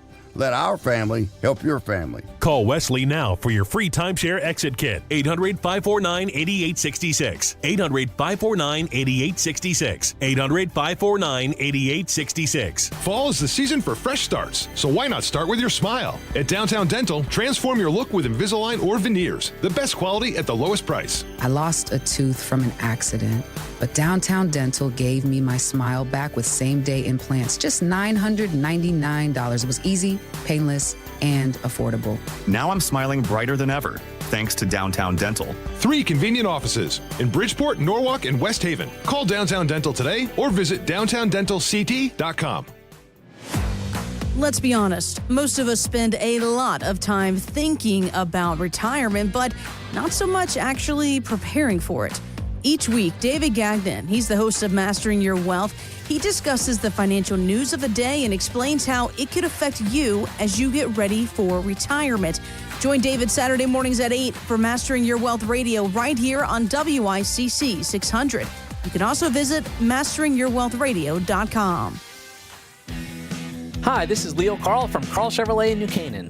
Last year, more consumers switched to Chevrolet than any other automotive brand. Why? With more standard passive and active safety features than any other brand, plus easy-to-use technology like wireless Apple CarPlay, Chevy simply builds in more value. And who doesn't love getting more for their money? With fresh inventory arriving daily, see for yourself at Carl Chevrolet, 261 Elm Street in New Canaan, or online at carlchevy.com. WICC, the voice of Connecticut. CBS News special report. Authorities in Utah released photos today of a person of interest in the shooting death of Charlie Kirk. CBS's Anna Schechter. Very distinct photo. You can see a long sleeve black shirt with a logo on the front, dark pants. It looks like jeans. The individual is wearing sunglasses and a baseball cap. So that poses a little bit of a challenge. Schechter also reports authorities don't appear to know where the gunman fled after leaving the university, though a weapon was found nearby. The killing has prompted some political figures to rethink their security. Aaron Del Mar is chairman of the Cook County, Illinois Republican Party. We've already started talking about, hey, you know what? We're going to start bringing events indoor. We're going to start maybe bringing metal detectors and bonding people. We're going to start doing more sign-ins and pre-RSVPs so we can background check. And we have to be responsible for each other's safety. CBS News Special Report. I'm Cammie McCormick. WICC 695.9. Voice of Connecticut Local News Update. Today is the 24th anniversary of the September 11th, 2001 terrorist attacks. Over 160 people with direct Connecticut ties died in the attacks at the World Trade Center, the Pentagon, and in Pennsylvania. Many people watched the Twin Towers burn and collapse from Sherwood Island State Park in Westport, which is where the state 9/11 Living Memorial is located. The state's annual remembrance ceremony for the Connecticut victims was held last week at the memorial site in Westport, at which Lieutenant Governor Susan Bysowitz spoke. We gather again with heavy hearts to remember the 161 loved ones who were lost. We remember those that died on the day and those that passed away from diseases contracted from trying to help at Ground Zero. U.S. and state flags will be at half staff from sunrise to sunset at all state buildings, grounds, and facilities in Connecticut. The Derby Fire Department will be hosting a September 11th remembrance ceremony on the Derby Green that begins at 6 p.m. Derby Fire Commissioner Gary Parker said that the ceremony will honor first responders across the Naugatuck Valley. Firefighters, fire and EMS and police department, all local to the valley. And we'll have a keynote speaker this year, which is really special for us. It's a firefighter from the FDNY. His name is Eric Tiegmeyer, whose father was killed in the attacks on the towers. So he's grown up and he's a firefighter himself now, who actually served in the Derby Fire Department. For any other 9/11 events, be sure to check your town's website or social media channels. Connecticut officials are reacting with shock and horror to yesterday's killing of conservative influencer Charlie Kirk in Utah. Governor Ned Lamont says political violence of any kind has no place in the country and has ordered all state and U.S. flags to half-staff. Senator Chris Murphy says political violence is a threat to democracy, and Democrats and Republicans need to start showing more allegiance to democracy than to party. First District Democratic Congressman John Larson says political differences must be settled at the ballot box and not with violence. The fire that damaged 2 Seymour restaurants over this past weekend has been ruled as an accident caused by electrical issues. The fire was reported at around 7:30 Sunday morning at Hot Grill and Pizza on Route 67 and damaged the Seymour Garden Chinese restaurant next door. Both restaurants are expected to be closed for extended periods of time because of the damage. The cause was determined to be from a faulty light ballast in the attic of the pizzeria, with the fire quickly spreading to the main restaurant. Governor Ned Lamont was expected to publicly discuss executive actions this afternoon his administration is taking to safeguard the ability of Connecticut residents to access vaccines. Yesterday, Lamont announced a series of actions his administration is taking to ensure Connecticut residents who wish to receive the COVID-19 vaccine continue to have access to it. The state of Connecticut's credit rating is on the rise. Governor Ned Lamont says the rating agencies Moody's and Fitch have boosted the state's creditworthiness. That will mean the state will pay less money when it borrows for key projects and initiatives. Means that our required contribution on an annual basis is a lot less than it would have been otherwise. Let's say $700 or $800 million less than it would otherwise be the case. That's money we can use to invest in our future, and or cut taxes, both of which we have done. Lamont says Moody's and Fitch have recognized the state's efforts to deal with unfunded pension liabilities. Moody's also credited the state for its system of budgetary controls that have been creating surpluses. And Governor Ned Lamont is in support of using state pension fund money to purchase part of the WNBA's Connecticut Sun. The team is owned by the Mohegan tribe, and they have been looking to either sell the team or take on an investor. State Treasurer Eric Russell is urging caution, saying the only way this would be considered is if it would benefit pension holders. That is my priority as treasurer. As you see from the returns that we have demonstrated over the last few years, that has been the priority of the office. In any deal that involved the pension fund, my priority would be making sure that we're getting the best risk-adjusted returns for pensioners. Russell currently manages $63 billion in state pension fund assets. I'm Chris Williams with WICC News. WICC Smart MLS Right Now traffic. 95 northbound, well over an hour from Greenwich to Bridgeport. The Parkway overall, really isn't much help, but it is slightly better. Out on New Haven, 95 southbound side crawling through Long Wharf to West Haven. Wilbur Cross, congestion delays both sides going into the West Rock Tunnel and 84. Eastbound side, long line of cars, exit 8 going through exit 11 in Newtown. I'm Edge Krause with WICC Traffic. For this evening and tonight, mainly clear with a low in the mid to upper 50s. Friday, sunny with a high in the mid 70s. Saturday, sunny with a high again in the mid 70s. I'm meteorologist Paul Fiorek on WICC. Everything you need to know to stay informed. Connecticut Today with Paul Pacelli is back on the Voice of Connecticut. WICC 600 and 95.9. All right, the saga of the Connecticut Sun. I'm sorry, I don't mean to laugh, but William Tong is outraged. Richard Blumenthal is outraged. It's a sea of outrage. Yes, you need your outrage life preserver. Joining us right now. This guy may be outraged for a separate reason here. Connecticut pension money. The push is to take some pension money and maybe buy a chunk of the Connecticut Sun. That doesn't guarantee anything because the state won't own the team. I don't know. The league still has a say here. Republican State Senate Leader Steve Harding is with us. Steve, help me out here. I'm trying to make sense of all this, Steve. Everybody's outraged. Everybody's threatening a lawsuit. Please, what do you hear? What's going on here, Steve? Jeez. Yeah. Well, first off, Paul, thank you for having me as always, and I'd be remiss to not start today, like you've mentioned, and without recognizing the terrible act of 9/11, and of course with the tragedy with Charlie Kirk. So, obviously both those incidents and the people involved are in our thoughts and our prayers. It should be. But moving on into this subject of the Connecticut Sun and this outrage.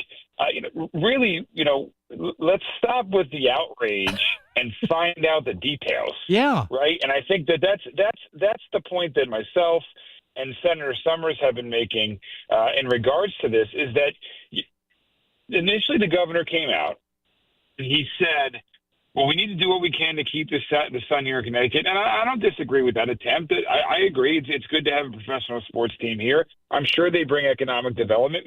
We'd like to keep them here if we can. I agree with him on that. And he said, we're considering state investment to keep them here. So he was insinuating that essentially we're using corporate welfare as a tool for economic development, right, to keep the sun here. Mm-hmm. But then a week later or so, he says, okay, well, I realize that the only thing I could really use here is pension funds to make this work. So now I'm going to pretend, or at least put it under the guise that this is a good investment now. Well, you can't have it both ways. Either it's a good investment, and that's the reason why we're using pension funds, or it's money to retain the team here. Which is it? Because you can't in one breath say we're using money to keep them here, and we need to utilize state, and the same breath say, oh, really the reason we're doing this is it's a good investment for our pension funds. It's very questionable to me, and that's exactly the reason why, Paul. All I'm saying here is we deserve the taxpayers.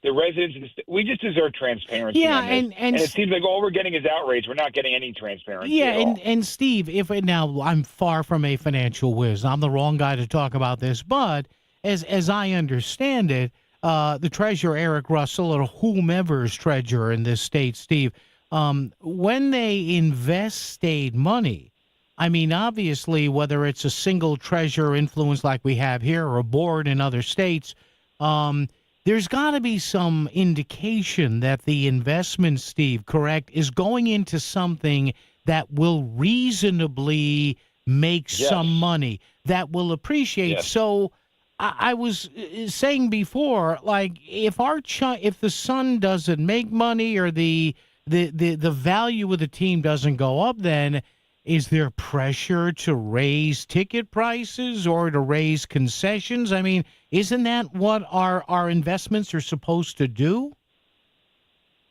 You're exactly right. And in fact, Paul, you're referencing the state statute as it reads, and usually precedent has been that treasurers with pension funds in the state of Connecticut only invest in extremely reliable, prudent investments. Yeah. Because you're dealing with money that's not yours. This is pension money for state employees. Yeah. This is not your money.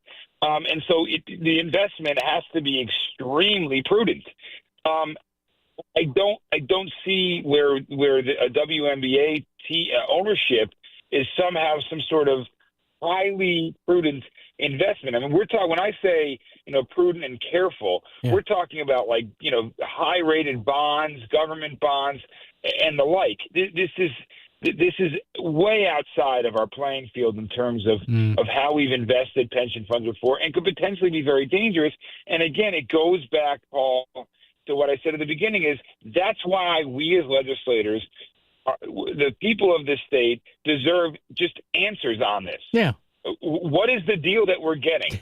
Why are we investing? What are the numbers that we ran down to make this investment? Yeah. Why do we believe that the pension funds this is a good investment for the pension funds? I mean, details need to be provided, and we're getting told, we're working on it, but nothing is getting disclosed. And finally, Steve, before we let you go, no details here obviously are needed, but have you heard anything more about this special session, which was supposed to happen now. Then they said maybe in a couple of weeks, and now I hear people saying October. I had a couple of people on the other day said this ain't going to happen at all. What have you and the leadership heard about this special session where I guess the other side is intent on jamming some housing bill through? Anything new or not? Nothing new other than I've heard October, but ultimately October would mean that they would have to have an agreement between the governor's office and Democratic leaders on this terrible statewide zoning bill. And unfortunately, fortunately at this point, it seems like nothing's coming to fruition because I do feel, unfortunately, that whatever the byproduct is of that negotiation still will be a huge step towards statewide zoning, which I think is a very bad thing for our state. All right, Steve Harding. Steve, drive carefully. We appreciate it. We'll talk down the road. Thank you, sir. Thank you, my friend. All right, thanks. Bye-bye. There you go. Steve Harding. He is the state Republican leader in the state Senate. All right. See, he's just, again, where are the numbers on this Connecticut Sun thing? Everybody's outraged. Maybe this is a good investment here. Just show it. Roll out the numbers. And by the way, you state employees, retired or otherwise, this is your money. This is your pension money. You should ask Coach Ned Lamont, what's going on here, Coach? Do you truly understand the impact of taxes on your retirement savings? Would you like to keep more of your hard-earned money? Attend Bridgelight Financial's Taxes in Retirement event, September 16th and 18th at El Palio in Shelton. It's a free workshop discussing real tax saving strategies. Click BridgelightAdvisors.com and register. This is Bill Levitt, president of Bridgelight Financial Advisors. We'll show you real tax savings on your savings. Come to our next event at El Palio in Shelton. Register today at BridgelightAdvisors.com. BridgelightAdvisors.com. With other language learning apps, I was just playing games. I wasn't really learning. Babbel's different. Babbel was designed by over 200 language learning experts to be the most effective way to learn another language. Every time I open the app, I can choose to work on my writing, speaking, or listening. And it saves my mistakes for me to review, so I'm constantly improving. Before Babbel, I thought I just wasn't good with languages. But now I'm speaking French. Tout ça, c'est grâce à Babbel. Save up to 50% on your Babbel subscription when you sign up at Babbel.com. Babbel.com. Serving my country required sacrifice. Sacrifice that changed my life forever. I remember the day I came home. Because of my injuries, this house wasn't right for me anymore. I remember the narrow doorways, the small bathrooms, the shelves out of reach when in my wheelchair. Every day was full of obstacles. I felt trapped. I remember a better day, the day my family received a specially adapted custom home from Homes for Our Troops. That day changed everything. Now we have a safe and accessible home to enjoy the freedom I fought for. This place, our home, is exactly what we needed to rebuild our lives. Homes for Our Troops builds and donates specially adapted custom homes nationwide for severely injured post 9/11 veterans and enables them to rebuild their lives. Join our mission at hfotusa.org. It's time for the Market Scoreboard Report with Ron and Sana. Now on WICC 695.9, the voice of Connecticut. A resoundingly strong day on Wall Street today as bets at the Federal Reserve will cut interest rates next week expanded with a jump in jobless claims showing a weakening labor market, even though some of that may have been distorted by unemployment claims being increased during the Texas flooding last month. Now, you add to that higher than expected inflation, and despite that, interest rates still fell and the market rallied sharply with the Dow crossing 46,000 for the first time ever, up 617 points to 46,108. The S&P up 55, hitting a new all-time high of 6587, and the Nasdaq crossing 22,000 by 43 points, up 157 on the day. 10-year note yields dropped to 4.02%. The dollar fell. Oil slid $1.38 to $62.29 a barrel, while gold also slipped $7.60 to $36.74 as today's consumer price report came in hotter than expected, immediately shrugged off, and in the jump in jobless claims, increasing some bets that the Fed could cut interest rates by as much as half a point next week instead of just a quarter.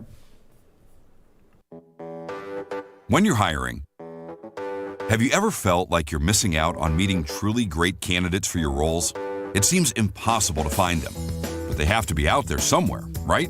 Well, they're not hard to find when you know where to go, and that place is ZipRecruiter. And right now, you can try ZipRecruiter for free at ZipRecruiter.com/free. ZipRecruiter helps 10 million people with their job search every day. And because these people are actively looking for jobs just like yours, it's easy to find the right person right away. In fact, 4 out of 5 employers who post on ZipRecruiter get a quality candidate within the first day. But if you're not using ZipRecruiter, you're missing out. So see what it's like when the impossible is easy. When you go to ZipRecruiter.com/free right now to try ZipRecruiter for free. Once again, that's ZipRecruiter.com/free.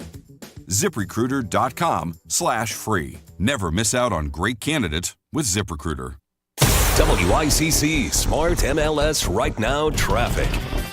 95 northbound, well over an hour from Greenwich to Bridgeport. The Parkway overall, it really isn't much help, but it is slightly better. Out on New Haven, 95 southbound side crawling through Long Wharf to West Haven. Wilbur Cross, congestion delays both sides going into the West Rock Tunnel, and 84 eastbound side, long line of cars, exit 8 going through exit 11 in Newtown. I'm Edge Krause with WICC traffic. Mainly clear this evening and tonight with a low in the mid to upper 50s. Friday sunny with a high in the mid 70s. Saturday sunny with a high again in the mid 70s. I'm meteorologist Paul Fiorek on WICC.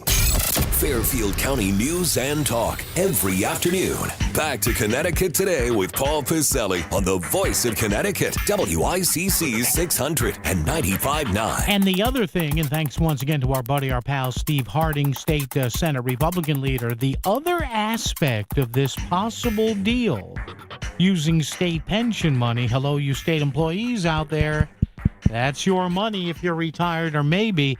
The other aspect of this is it plays into a main reason that the Connecticut Sun, the players and the ownership may want to get out of Connecticut.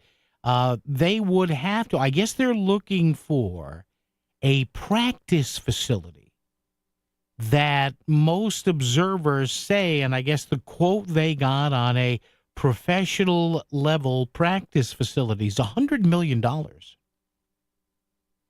Now, the state would have to pick up that cost, too, along with whatever cost, whatever percentage that would go toward buying into the team. And that's another factor that we don't know about. So the state would use pension money here or maybe bond it out, maybe $100 million or more to buy a stake in the team. Well, what's the stake? If it's $100 million and the team is valued at $350, is that a 30% share? In other words, we should as taxpayers, right? We should know these numbers somehow. So okay, the state's going to buy a stake in the team, and the valuation of that stake is going to be what? How much the expansion fee would be for that team. So they want to, buy a piece of that as to keep the team here, telling the league, hey, okay, we understand moving the team could get you more, so we'll recoup that by leaving it here. Or we want a value the other way. I don't know. It's odd. No other state does this. No other team does this. And if the state is not the majority owner, then what happens? If, say, the majority owner, who maybe, now they're saying if the state bought it, or if the state bought into a stake with the team, then it would probably be in a partnership with the tribe. So does the state tell the tribe, hey, keep the team here? And what does the league have to say? This is so confusing. But again, in a state where we have trouble, paying teachers, where we're spending how many hundreds of millions of dollars, some would say $1 billion plus every other year on undocumented migrants, we're going to get into this, really? All because of, and I hate to say this, but all because of what? To try and prevent an inferiority complex. Again, we've never healed from losing the Whalers. We haven't. I know it's gone or whatever. There's the Hartford Wolfpack or whatever. But understand that when the Whalers were here for those, 30 years, 28, 30, 32 years, whatever it was. But when the Whalers were here, it was the only, and God bless UConn, the UConn men and women. But when the Whalers were here,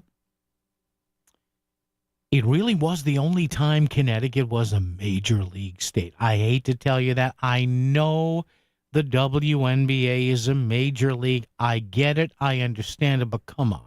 Up until the past couple of years with Angel Reese and with Caitlin Clark, previous to that, the WNBA was an afterthought. It just was. People think it's a new league. It's not. It's been around since 1997. And the Connecticut Sun used to be the Orlando Dream. Hey, listen, astute investment there by the Mohegans. They timed it right. So when a $10 million investment ends up turning up, a $350 million possible sales, a third of $1 billion? Not too shabby. 203-333-9422, 333-WICC. But again, remember, part of this deal is the state would foot the bill for a practice facility. Right now, the Connecticut Sun practices, I guess, in a gym or at a rec center out there at the casino.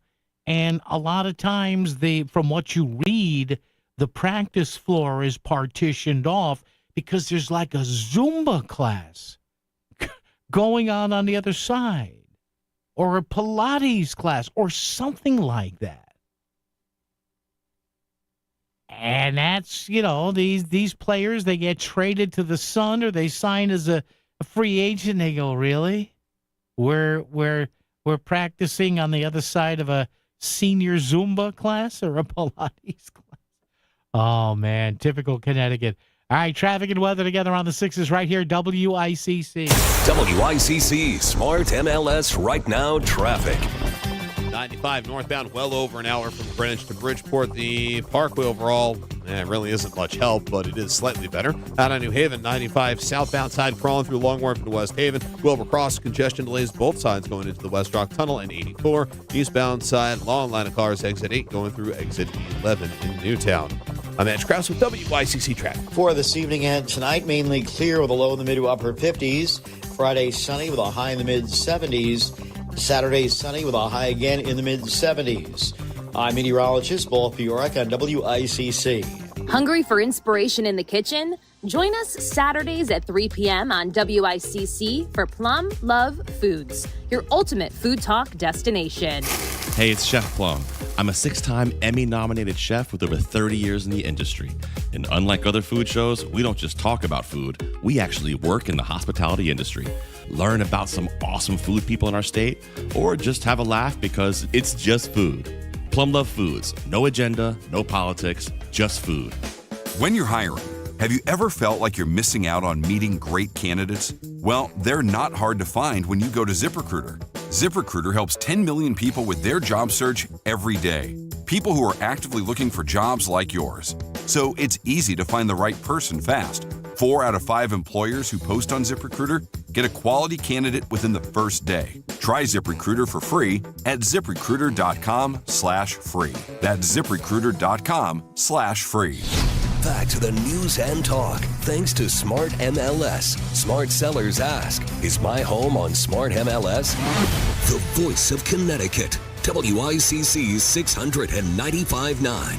It's Connecticut Today with Paul Pacelli. All right, on this September 11th, 2025, where were you? We'll talk about that when we come back. On the other side, where were you when you learned about the terror attacks in New York City and D.C. and Shanksville, PA? Never forget, I wasn't here, but I was at another radio station, and we had just finished up our morning show, and there was a big television angled in the main studio, as so the people in that studio could see it, the engineer could see it, and I could see it from my news booth.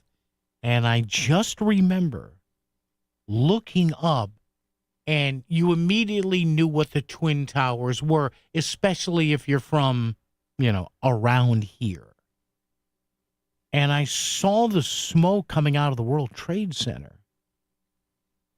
And I said, is that a fire? Or did something hit that? And then, of course, a few minutes later, the real tragedy, the whole day was obviously an unspeakable tragedy. But when you saw the second plane hit the other tower, you just knew. And immediately I thought, terrorist attack. And in subsequent reading, you find out that in big city areas like New York and Chicago and L.A. and Dallas and areas like that, I guess professional pilots, commercial pilots are trained no matter what happens. Do not hit buildings in the crowded metro areas. If you have to set down, obviously, as Sully Sullenberger did years ago on the water. So as soon as I saw that second plane, it just, the pit of your stomach. Oh, my God. Get your thoughts on that and more on the continuing updates as to the search for the assassination of conservative influencer and debater Charlie Kirk as we continue right here. WICC Bridgeport, WFOX Southport, WEBE HD2 Westport, WPLR HD2 New Haven, locally owned by Connoisseur Media. This is CBS News on the Hour, sponsored by Progressive Insurance. I'm Cammie McCormick. Authorities in Utah released photos today of person of interest in the shooting death of Charlie Kirk. CBS's Anna Schechter reports it indicates authorities don't have the suspect's ID pinned down, and they don't know where he is. It harkens back to the Luigi Mangione case from last December, where it actually took 5 days for the person who assassinated the CEO of United Healthcare to be found and positively ID'd. And it was a member of the public who saw him eating at a McDonald's and recognized the photo that law enforcement had put out. So here, in a similar fashion, law enforcement has put out these two photos. A number of public officials have expressed concern about security following the killing of Kirk. Linda Kenyon has that. Republican Representative James Comer was asked about whether he has concerns about security. You always think about it. Standing outside the U.S. Capitol building, the chairman of the House Oversight Committee added, outdoor events probably are going to be a lot fewer in numbers for members of Congress. Democratic Representative Alexandria Ocasio-Cortez has canceled a rally for tonight due to security concerns, while Republican Representative Nancy Mace said she's going to double down on her beliefs and start carrying a firearm. Linda Kenyon, CBS News, the White House. Millions of Americans took a moment today to remember the events of this day in 2001. Michael George reports. A bell tolled, marking the moment the first plane crashed into the World Trade Center 24 years ago today. Mournful bagpipes followed, and then the traditional reading of the names of the victims of the largest terror attack on American soil. Michael F. Camerata. At the Pentagon, President Trump and the First Lady took part in a moment of silence for the 184 people killed there. And a ceremony was held in Shanksville, Pennsylvania, in memory of the passengers and crew killed aboard United Flight 93. Skylar Henry reports hundreds of South Koreans boarded a plane in Georgia today after they were detained at a Hyundai plant by federal agents. We have learned that President Trump has offered those who were detained the opportunity to stay in the country and train U.S. workers. We have also heard from the South Korean president, who expressed concerns surrounding the raid altogether, while also saying that what happened last week at that facility could potentially have impacts on future Korean investments in the United States. On Wall Street today, stocks finished higher, the S&P 500 setting another record. This is CBS News. Progressive Insurance, with insurance for cars, home, boat, motorcycles, RVs, and commercial vehicles at 1-800-PROGRESSIVE and Progressive.com. We all hear the radio ads about the IRS. They tell you to be afraid, to be scared, and they try to frighten you into calling. I'm not here to do that. Tax Relief Advocates is different. TRA is here to tell you that if you owe money to the IRS, whether it's $5,000, $50,000, or $500,000, we have a solution. It doesn't matter if you're sitting in your car, at work, or with your kids. No matter where you are, call now. 800-497-0593. Don't lose hope. TRA can eliminate or reduce what you owe to the IRS. Generous programs are now available that can give you a fresh start. Our passion is taxes and helping individuals fix their IRS problems. We have over 1,000 5-star reviews on Google and an A+ with the Better Business Bureau. You don't need to be afraid of the IRS any longer. End your tax nightmare today by visiting us online at TRA.com or call 800-497-0593. That's 800-497-0593. Tax Relief Advocates. Real solutions for real people. WICC 695.9. Voice of Connecticut Local News Update. Today is the 24th anniversary of the September 11th, 2001 terrorist attacks. Over 160 people with direct Connecticut ties died in the attacks at the World Trade Center, the Pentagon, and in Pennsylvania. Many people watched the Twin Towers burn and collapse from Sherwood Island State Park in Westport, which is where the State 9/11 Living Memorial is located. The state's annual remembrance ceremony for the Connecticut victims was held last week at the memorial site in Westport, at which Lieutenant Governor Susan Bysowitz spoke. We gather again with heavy hearts to remember the 161 loved ones who were lost. We remember those that died on the day and those that passed away from diseases contracted from trying to help at Ground Zero. U.S. and state flags will be at half staff from sunrise to sunset at all state buildings, grounds, and facilities in Connecticut. The Derby Fire Department will be hosting a September 11th remembrance ceremony on the Derby Green that begins at 6 p.m. Derby Fire Commissioner Gary Parker said that the ceremony will honor first responders across the Naugatuck Valley. Firefighters, fire and EMS and police department, all local to the valley. And we'll have a keynote speaker this year, which is really special for us. It's a firefighter from the FDNY. His name is Eric Tigmeyer, whose father was killed in the attacks on the towers. So he's grown up and he's a firefighter himself now, who actually served in the Derby Fire Department. For any other 9/11 events, be sure to check your town's website or social media channels. An arrest has been made after a woman walked into Norwalk Hospital for treatment of a gunshot wound to the leg. Police say the 43-year-old woman was shot late Tuesday night on Cold Spring Street. The victim was reportedly shot by her friend's stepfather, identified as 53-year-old Hugo Avilia Garcia of Norwalk. Police say Avilia Garcia drove the victim to the hospital after the shooting. He's charged with first-degree assault, reckless endangerment, and risk of injury to a child. And a New Mexico man convicted of shipping guns from his home state to Connecticut has been sentenced to prison.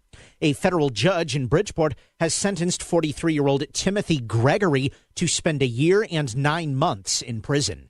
Prosecutors say Gregory sent a .380 caliber pistol and an AR-15 style assault rifle to a person in Connecticut who was prohibited from having firearms because of past convictions.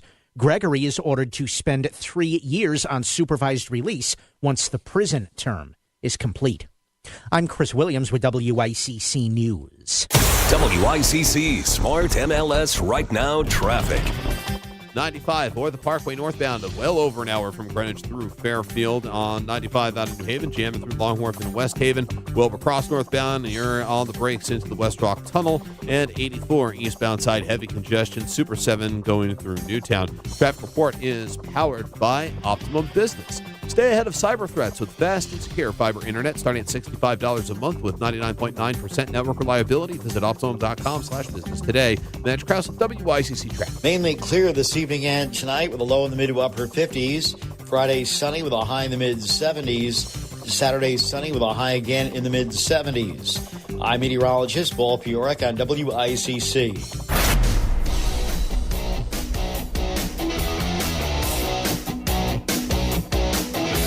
You're listening to Connecticut Today with Paul Piselli on WICC 600 and 95.9, the voice of Connecticut. Good evening. Today, our fellow citizens, our way of life, our very freedom came under attack in a series of deliberate and deadly terrorist acts. The victims were in airplanes or in their offices. Secretaries, businessmen and women, military and federal workers, moms and dads, friends and neighbors. Thousands of lives were suddenly ended by evil, despicable acts of terror.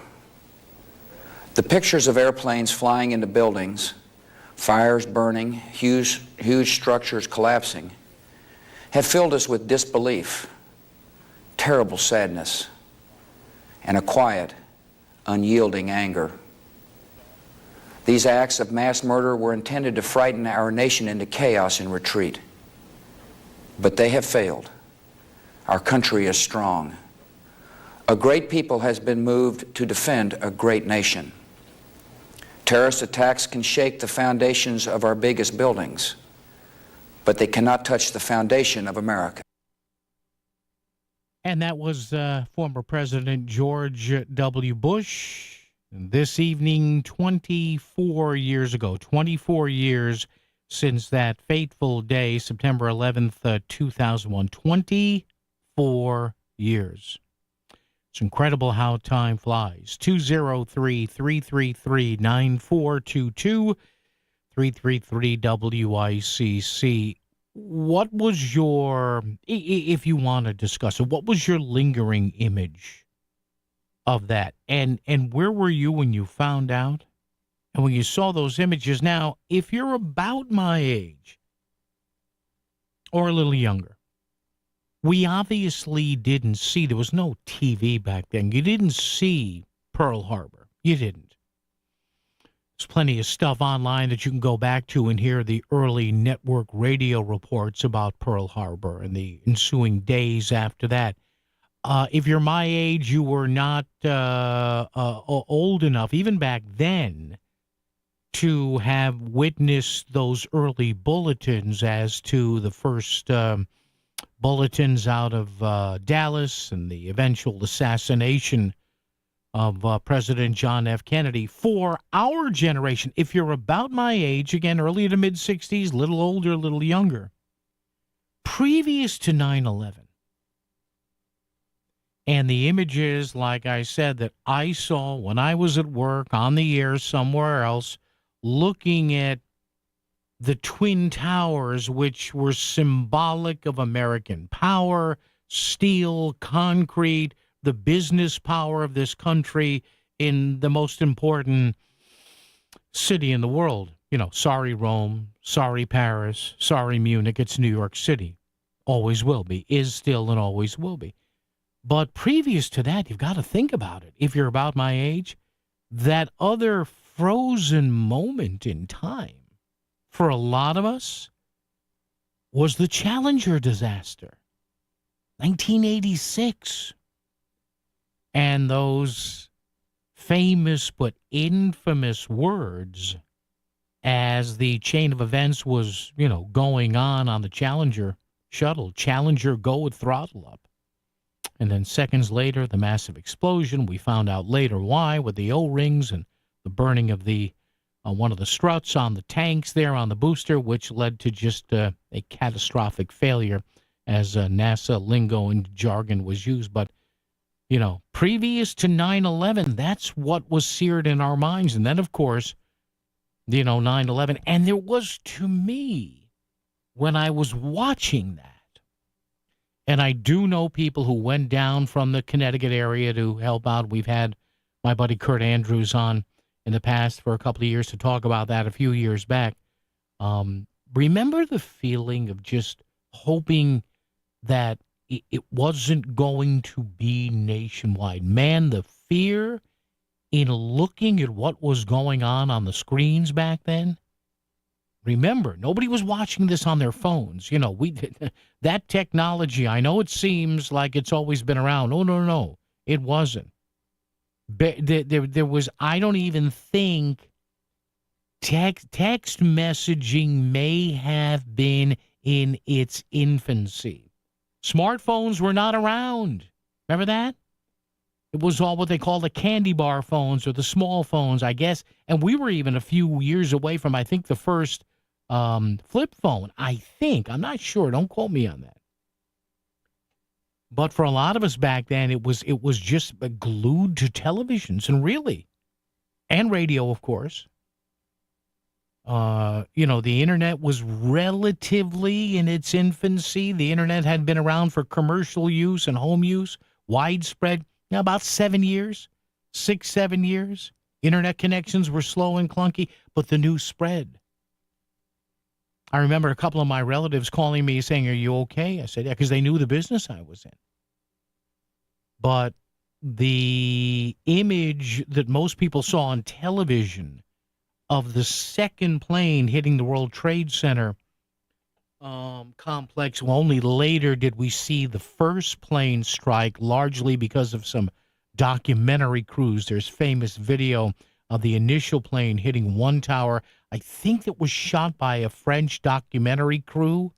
It's a famous, very famous piece of video from ground level. You hear the deafening roar of the plane slamming into the first tower there, because I think they were trying to document a day in the life or weeks in the lives of firefighters.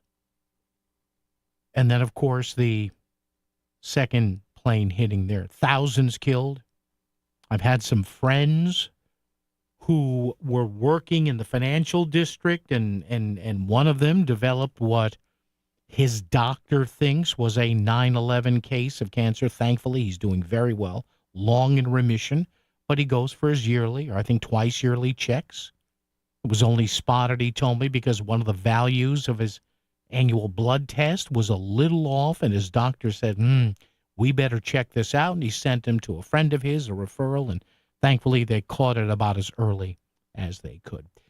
Your thoughts, remembrances about that, and also the ongoing search for the assassin of Charlie Kirk as we move along here on this September 11th, Thursday, 2025, right here on WICC.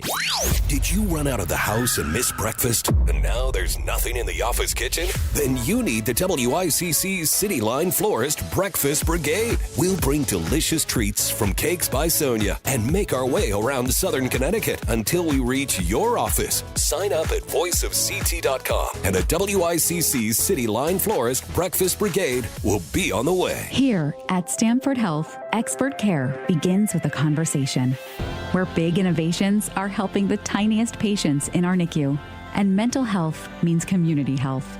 Here, we're collaborating with world-class partners like Columbia University Irving Medical Center, Dana-Farber Brigham Cancer Center, and HSS to redefine cardiac, neurological, cancer, and orthopedic care. From the everyday to the complex, Stamford Health. Care. It's different here. Hi, this is David from Standard Oil. Do you know why Standard Oil was voted best oil company in Connecticut? Great service, day or night. If you have a heating emergency at 2 a.m., Standard Oil has service technicians who work through the night to ensure fast response to heating emergencies, usually within 2 hours. Most importantly, great service means truly knowledgeable technicians who care about customers. For great service, day or night, call Standard Oil or visit us online at standardoil.com. Hand me those binoculars. Wow, those are some big bucks. Big bucks. Biggest I've seen. Just waiting to be scratched.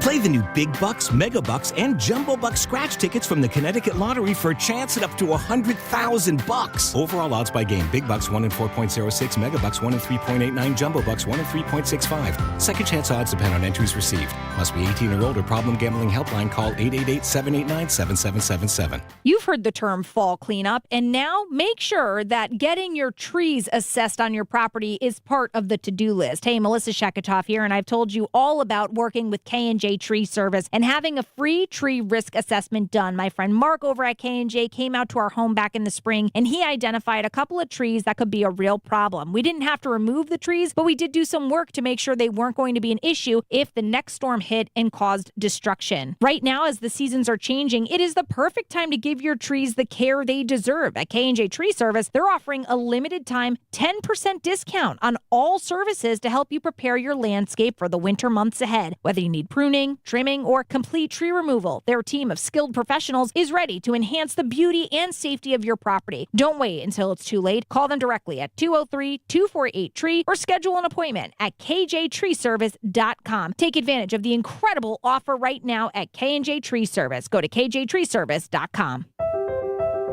A personal finance columnist came up with a list of regrets she hears from retirees. Guess what was on the top of the list? Wishing they'd had a plan for their retirement. And that's the kind of thing that David Gagnon talks about every week on his show, Mastering Your Wealth. Join him Saturday mornings at 8, right here on WICC 600. And be sure to check him out online at masteringyourwealthradio.com. You're listening to WICC 600 and 95.9, the voice of Connecticut, broadcasting from Cadillac of Greenwich Studios, CadillacofGreenwich.com. WICC Smart MLS Right Now traffic. 95 or the Parkway northbound, well over an hour from Greenwich through Fairfield. On 95 out of New Haven, jamming through Longworth and West Haven. Wilbur Cross northbound, you're on the brakes into the West Rock Tunnel. And 84 eastbound side, heavy congestion. Super 7 going through Newtown. Traffic report is powered by Optimum Business. Stay ahead of cyber threats with fast and secure fiber internet starting at $65 a month with 99.9% network reliability. Visit Optimum.com/business today. Match Krause with WICC traffic. For this evening and tonight, mainly clear with a low in the mid to upper 50s. Friday, sunny with a high in the mid 70s. Saturday, sunny with a high again in the mid 70s. I'm meteorologist Paul Fiorek on WICC. Connecticut Today with Paul Pacelli is back and live on WICC 600 and 95.9, the voice of Connecticut.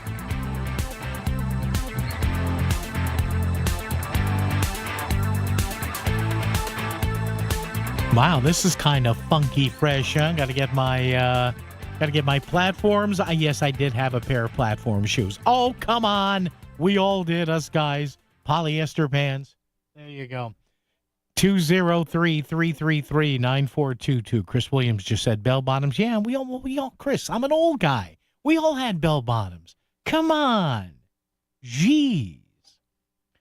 Got a couple of text messages here. You know, you can always text. I know. Well, what do you have the text for, Paul? Well, you can call the station too. But again, the same number being a text number too is good because come on, admit it. Sometimes you want to call in, but you say, oh, no, but if my mother-in-law hears me or Joe at work hears me, and you listen to a right-wing nut on the radio. So we have a text here. Talk or text. 203-333-9422. Hey, Paul, doesn't Green Bay own the Packers or something of that nature? I don't follow football, and quite frankly, I can give about the WNBA or even the NBA anymore because it's all too commercialized and everything is a big money scheme. Person adds, I was against moving the Patriots here years ago. I don't think taxpayer money should be used for any of these purposes unless every taxpayer gets to go to the game for free at least twice a year or something. Give me something for Pete's sake. You're wasting my money. A lot of people have emailed me on this and texted me on this. Hey, would this be like the Packers? So I looked into this, and in fact, Green Bay tonight, and it's good. Oh, Green Bay tonight, and the Washington. Don't call them Redskins Commanders. Hail to the Commanders. No, it doesn't work. No. All right. When we come back from news at the bottom, the Green Bay Packers are the only publicly owned team in all of professional sports.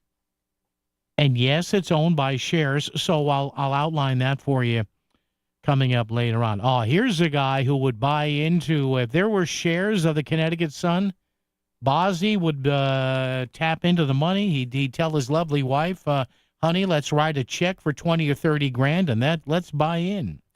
Bozzy, how are you? I'm well. I would finance my 2 properties because, I'm a big Bridgeport landowner. Yeah. And get into the women's basketball business. Yeah, but, these houses that I own, just so you know, the one next door was built by Colonel Parsons. He was in the Civil War.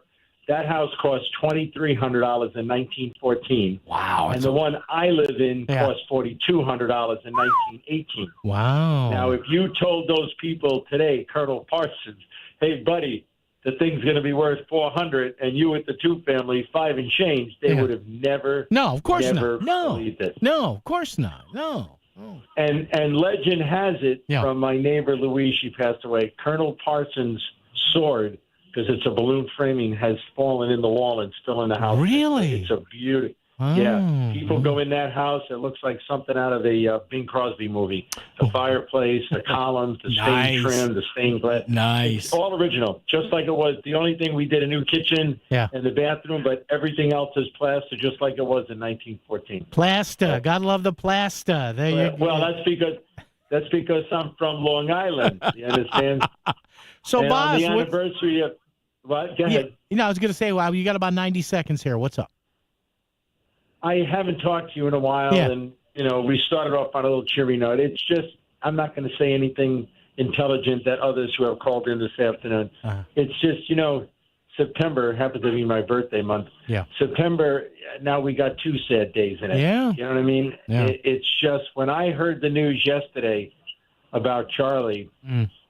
I was taken aback. I said, "This is getting out of hand." And on the eve of 9/11, you still have the emotional from that, and now you have this the day before, and it's just not. I don't think this is what the founders intended us to be like. It's almost like what you were saying when we were kids, and then it was Martin Luther King, and then Bobby Kennedy, and for a while there, and then you had Ken State with that picture on Life magazine. Oh, yeah. As a kid, you say to myself, what's going on? And we seem to be in that same situation. It's just, when youth gets snuffed out like that, when any life gets snuffed out, whether it's a young person or even older person, it's a freedom of, like Rush Limbaugh used to say, the exchange of ideas, the freedom to exchange ideas. Doesn't mean you have to exchange ideas. And Lisa Wexler said it today too. Just because someone's not with you politically doesn't make them an enemy. Of course not. It's and Boz, thank you for the call. Good to hear from you again. Call back when we have a little more time. Listen, and I say this in all seriousness. People think, oh, ha ha ha. No, I'm dead serious. Wherever we end up going in the afterlife, I'm pretty sure there is one.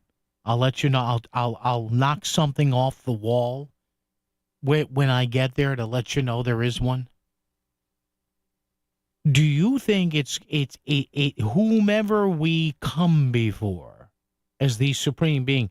Do you think they or he will give a rat's backside, as an old morning show host, a friend of mine used to say, give a rat's backside about what party you were involved with, what your political leanings were when you were on this earth? No.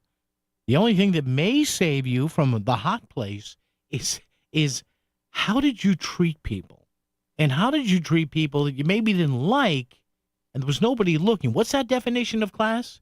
Doing the right thing when nobody's looking. WICC Smart MLS Right Now Traffic.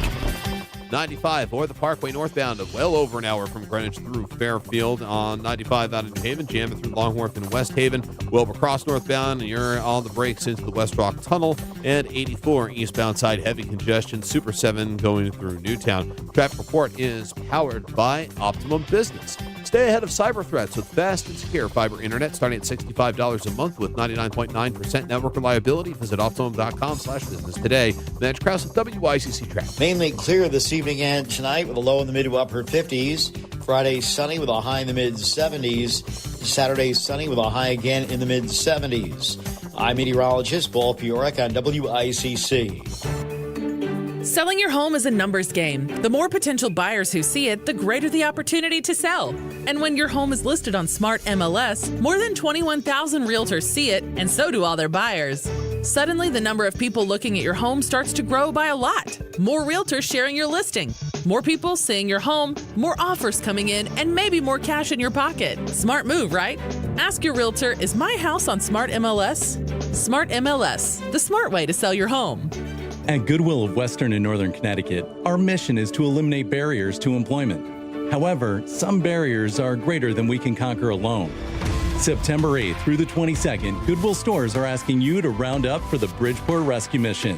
100% of proceeds will go to providing meals as well as help relaunch their mobile food truck. Goodwill, a proud supporter of the Bridgeport Rescue Mission. They're feeding families, we're getting people to work. Together, we're empowering communities to thrive.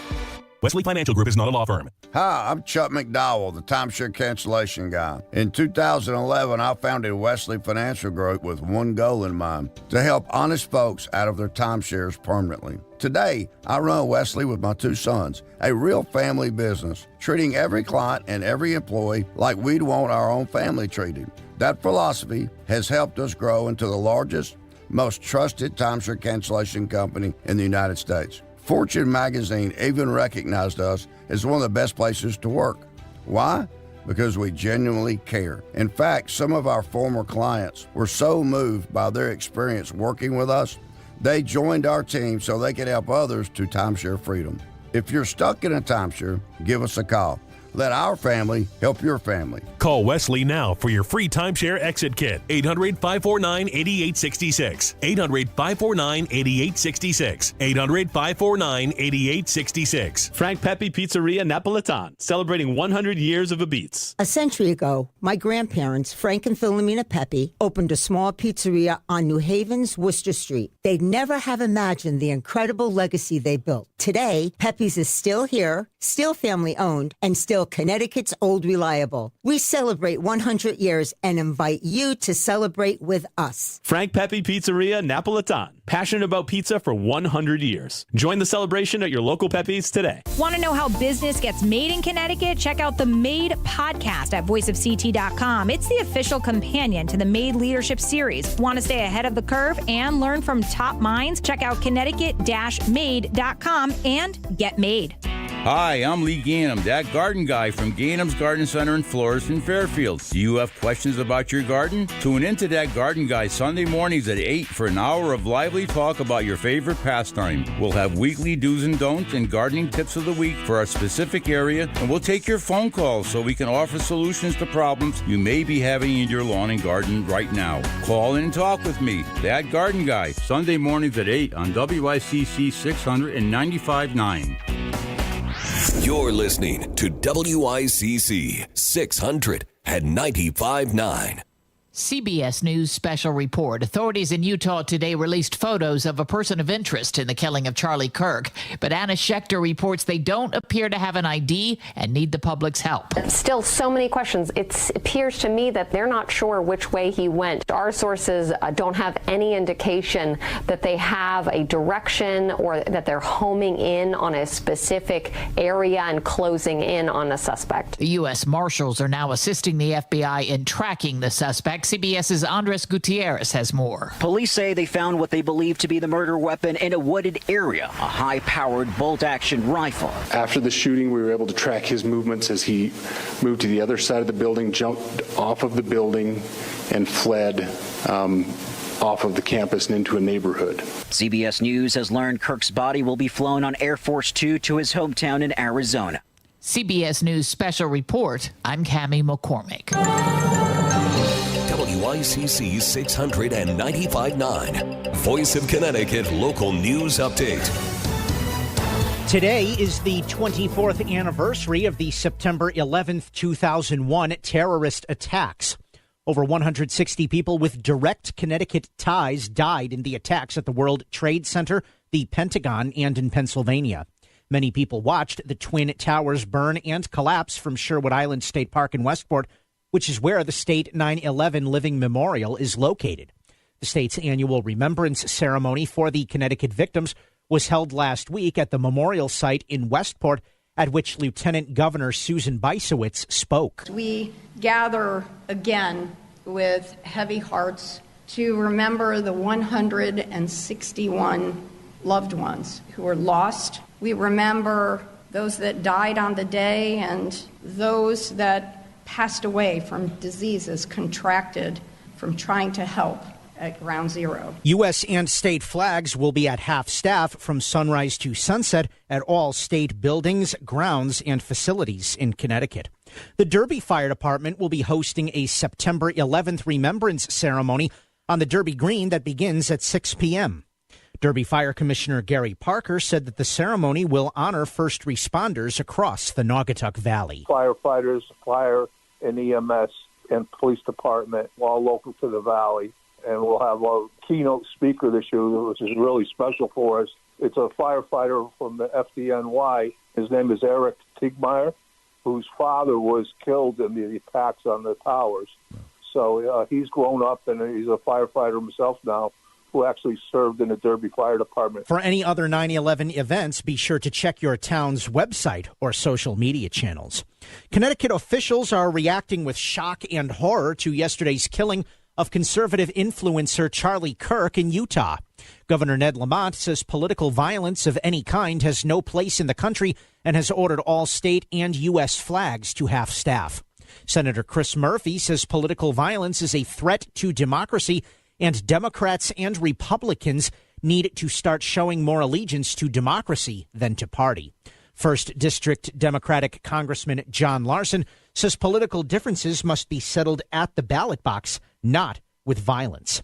Governor Ned Lamont was expected to publicly discuss executive actions this afternoon that his administration is taking to safeguard the ability of Connecticut residents to access vaccines. Yesterday, Lamont announced a series of actions his administration is taking to ensure Connecticut residents who wish to receive the COVID-19 vaccine continue to have access to it.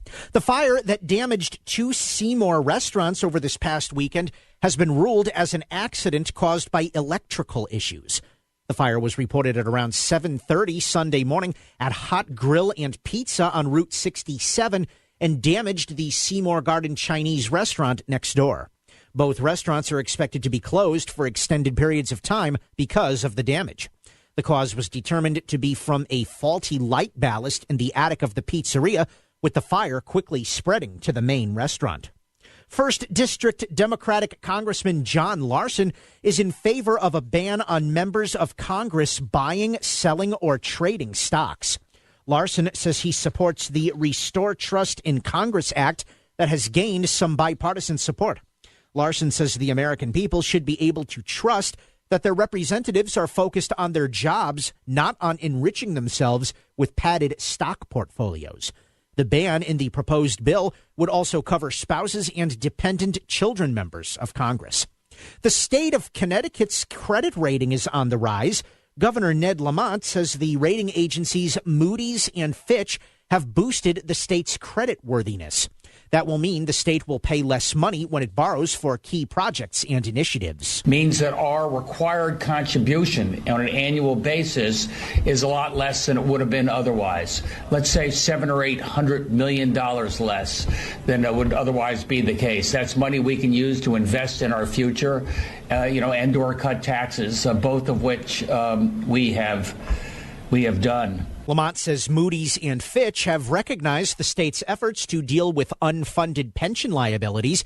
Moody's also credited the state for its system of budgetary controls that have been creating surpluses. Governor Ned Lamont is in support of using state pension fund money to purchase part of the WNBA's Connecticut Sun. The team is owned by the Mohegan tribe, and they have been looking to either sell the team or take on an investor. State Treasurer Eric Russell is urging caution saying the only way this would be considered is if it would benefit pension holders. That is my priority as treasurer. As you see from the returns that we have demonstrated over the last few years, that has been the priority of the office. In any deal that involved the pension fund, my priority would be making sure that we're getting the best risk-adjusted returns for pensioners. Russell currently manages $63 billion in state pension fund assets. And Attorney General William Tong wants documents from the WNBA regarding the league's role in the possible sale of the Connecticut Sun to a buyer intending to relocate the team. The Mohegan tribe has been actively looking for a buyer. A minority owner in the Boston Celtics recently offered to buy the Sun and move it to Boston.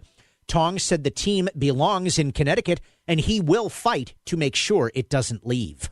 I'm Chris Williams with WICC News. WICC Smart MLS Right Now Traffic. 95 or the Parkway northbound, well over an hour from Greenwich through Fairfield and Bridgeport. The Upper Merritt is at least moving. Wilbur Cross, southbound side, long line of cars through Hampton down to the tunnel. 95 southbound out of New Haven, you're jamming through Long Wharf going into West Haven. And on 84 eastbound side, plenty of company from Newtown into exit 11. I'm Andrew Krause with WICC Traffic. For this evening and tonight, mainly clear with a low in the mid to upper 50s. Friday, sunny with a high in the mid 70s. Saturday, sunny with a high again in the mid 70s. I'm meteorologist Paul Fiorek on WICC. If Stratford is talking about it, so is Paul. Connecticut Today with Paul Piselli on WICC 600 and 95.9, the voice of Connecticut. All righty, want to jump in here? About 20 minutes or so left as we bring it down the home stretch here of another fabulous edition, if I do say so myself, of Connecticut Today, right here, right now, WICC 600 AM, 95.9 FM, and of course online, voiceofct.com, 203-333-9422, 333-WICC. Now, I've got a couple of messages earlier saying, hey, what's up with, Connecticut's going to buy a piece of the Connecticut Sun. No other city or town does that now. Apparently, the Green Bay Packers, though, have some sort of a public ownership. And oh man. Go, Pack, go! All together now. Oh, one more. Go, Pack, go! Now, by the way, Green Bay takes on, who is it? Oh, the Washington, don't call us Redskins, the Commanders tonight. Now, before we get to exactly how this Green Bay Packers thing works, because a lot of people have been emailing me and sending me texts saying, hey, so would this be like the Green Bay Packers if Connecticut bought into or bought most of the Connecticut Sun? Well, not really. Before we get into how the Packers thing actually works, like I said, Green Bay plays, Washington, the Commanders tonight. Now, if somebody had told you, now, what are we in 2025? Yeah. If somebody had told you 30 years ago, right, in 1995, 30 years. If somebody had told you 30 years ago, that you'd be watching pro football on a Thursday night while baseball season was still on, B, you'd be watching it on for a lot of people, a computer or a smart TV. What the hell's a smart TV, honey? So 30 years ago, if somebody came up to you and said, hey, you want to make a bet? Want to bet with me? Sure. What do you want to bet? In 30 years, you'll be watching pro football on a Thursday night during baseball season. It'll be on something either called a smart TV, which will weigh almost nothing, and or a computer. Yeah. What channel is it on? It's not going to be on a channel. It'll be on a place that people started going on buying books. Can you imagine? What would you have said? I would have said, yeah, I'd take that bet in a second. Well, guess what? That's what's happening tonight, Thursday night football. Two heritage teams playing on computers and smart TVs on Amazon. Yeah, the game's an Amazon game tonight, right?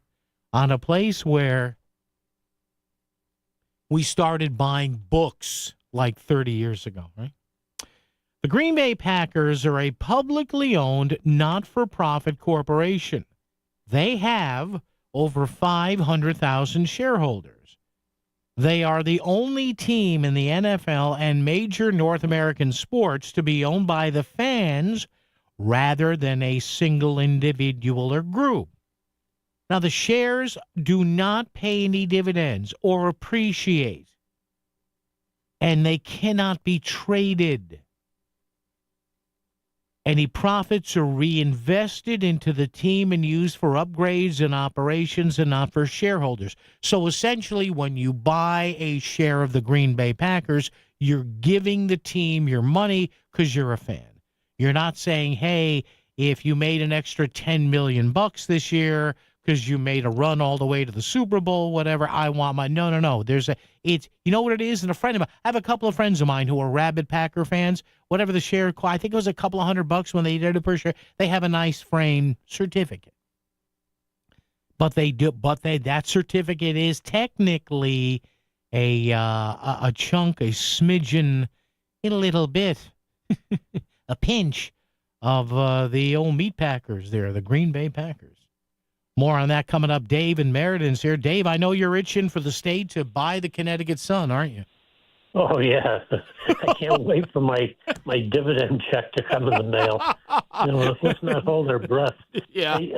About the Charlie Kirk tragedy yesterday. Yeah. I usually don't have a lot of good things to say about the NFL. Yeah. But did you see that thing on Facebook where a Minnesota Viking player, and I can't remember his name, is going to cover his kids' education costs down the road? Really? Oh, yeah. I got to look at it up that. and just Google it or DuckDuckGo it. And, some black player, and he's donating money for the education for the college. I mean, I think that was something. You don't see anybody else doing that. Yeah, and Dave, thank you for the call, my friend. I would assume you're going, but that's great. And yeah, there are a lot of mainstream athletes coming out, I'm seeing, of all races, saying, hey, just because you disagree with somebody, you don't kill them.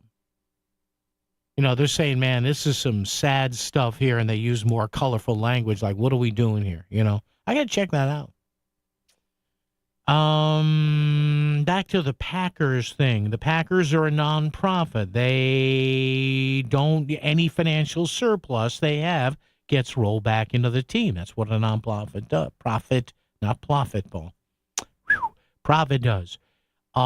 There's only there are over 500,000 fans or shareholders holding more than 5.2 million shares collectively. They get no dividends. The stock cannot be bought or sold on a public exchange. The shares are more of a symbol of support and a way to financially invest in the team's future. So, like I said, it's like I know a guy who's got his Packers shares in his man cave, and with all the other Green Bay stuff, he's a real Packers freak. Shareholders do not have a say in the daily decisions of the team. Thank God. Could you imagine some of these dopes you hear on sports stations? Yeah, I own a couple of shares. I think they should extend the contract of Joe Blow to play right inside linebacker. Oh, my God, stop. The Packers' articles of incorporation limit any individual from owning more than 200,000 shares. That's to prevent one person or entity from taking control of the team. And the team has been publicly owned since 1923. How's about that? All right, break here. Traffic and weather together. Get you where you're going. Oh my God, those new exit signs. Now you can find out who's under the helmet and behind the jersey with the Rudin Report Athlete Profile. High school sports are made great by the student athletes who play them. Check out the High School Athlete Profile, sponsored by BMW of Darien at therudinreport.com.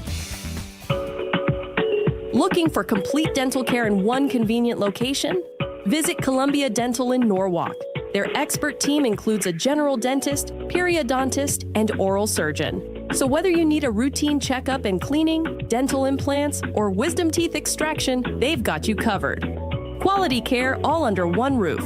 Call Columbia Dental in Norwalk today at 203-299-0111 or visit columbiadental.com. Sono Collision, Fairfield County's best for top quality collision repairs. We deliver unmatched precision and care to restore your vehicle. Trust us for excellence. Visit sonocollision.com or call 203-939-9955. Sherry, what have you done to your hair? What do you mean? Does it not look good? It doesn't look good. It looks freaking amazing. I can't believe how thick and healthy it looks. Oh, I must know your secret. No secret. It's hair volume from New Nordic. Hair volume, huh? Well, it certainly lives up to its name. Your hair has never looked so thick. It is gorgeous. I was so tired of having thin and brittle hair. Ugh, and the shedding. So I figured I'd give hair volume a try. Needless to say, I'm thrilled with the results. Hey, where are you going? I'm going to pick up some hair volume right now. My reunion's next month, and I want my hair to look as good as yours. Hair Volume is the best-selling hair tablet in the world and one of many award-winning natural health products from New Nordic, the #1 supplier of dietary supplements in Scandinavia. Purchase at newnordicusa.com or your local CVS. Available as a tablet or delicious gummy. Help your hair look full, voluminous, and beautiful again at newnordicusa.com or CVS. WICC Smart MLS Right Now Traffic. 95 or the Parkway northbound, well over an hour from Greenwich through Fairfield and Bridgeport. The upper Merritt is at least moving. Wilbur Cross, southbound side, long line of cars through Hampton down to the tunnel. 95 southbound out of New Haven, you're jamming through Long Wharf going into West Haven. And on 84 eastbound side, plenty of company through Newtown into exit 11. I'm Andrew Krause with WICC Traffic. Mainly clear this evening and tonight with a low in the mid to upper 50s. Friday sunny with a high in the mid 70s. Saturday sunny with a high again in the mid 70s. I'm meteorologist Paul Piorek on WICC. Listen on Alexa. And you'll never miss a moment. Back to Connecticut Today with Paul Pacelli on WICC 695.9, the voice of Connecticut. Hey, you wonder if the Connecticut Sun could do something like the Green Bay Packers. I wonder how many people, if it was offered, would you buy a slice, a smidgen, a layer of the WNBA's Connecticut Sun? Now, I did a little more digging here, dig, on the break here. A share of the Green Bay Packers, when they make them available, is $300. And I kind of thought it was $250 or $300. It's around what my friend paid. And you get a stock certificate. That's it. You don't get to there's no meeting, shareholders meeting. You don't get to sign off on free agent acquisitions and trade. It's a way for the Packers to raise money because the Packers are kind of one of those, they're one of these teams like the Steelers, the Packers, the Cowboys. You know how there's like 4 or 5 teams in the NFL that have really national fan base outside their regular market. You can in New York City, you can find a lot of Packers bars for Sunday afternoon or night games. There are Steelers bars. There are Cowboys bars, whatever. So the Packers sell their shares for $300 a piece. There are currently 5.2 million shareholders for the Packers. So 5.2 million shares, roughly. It's like 5,204,000 something.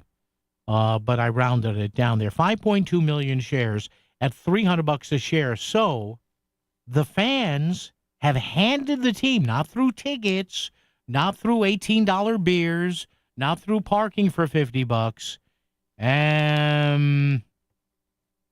The fans have given the Packers, through their stock, $1.56 billion, which is how now, Grant, you say Green Bay is the smallest city. Okay, it's basically the Milwaukee market. People say, oh, my God, Green Bay is so small. It's in Wisconsin. It's the Milwaukee market.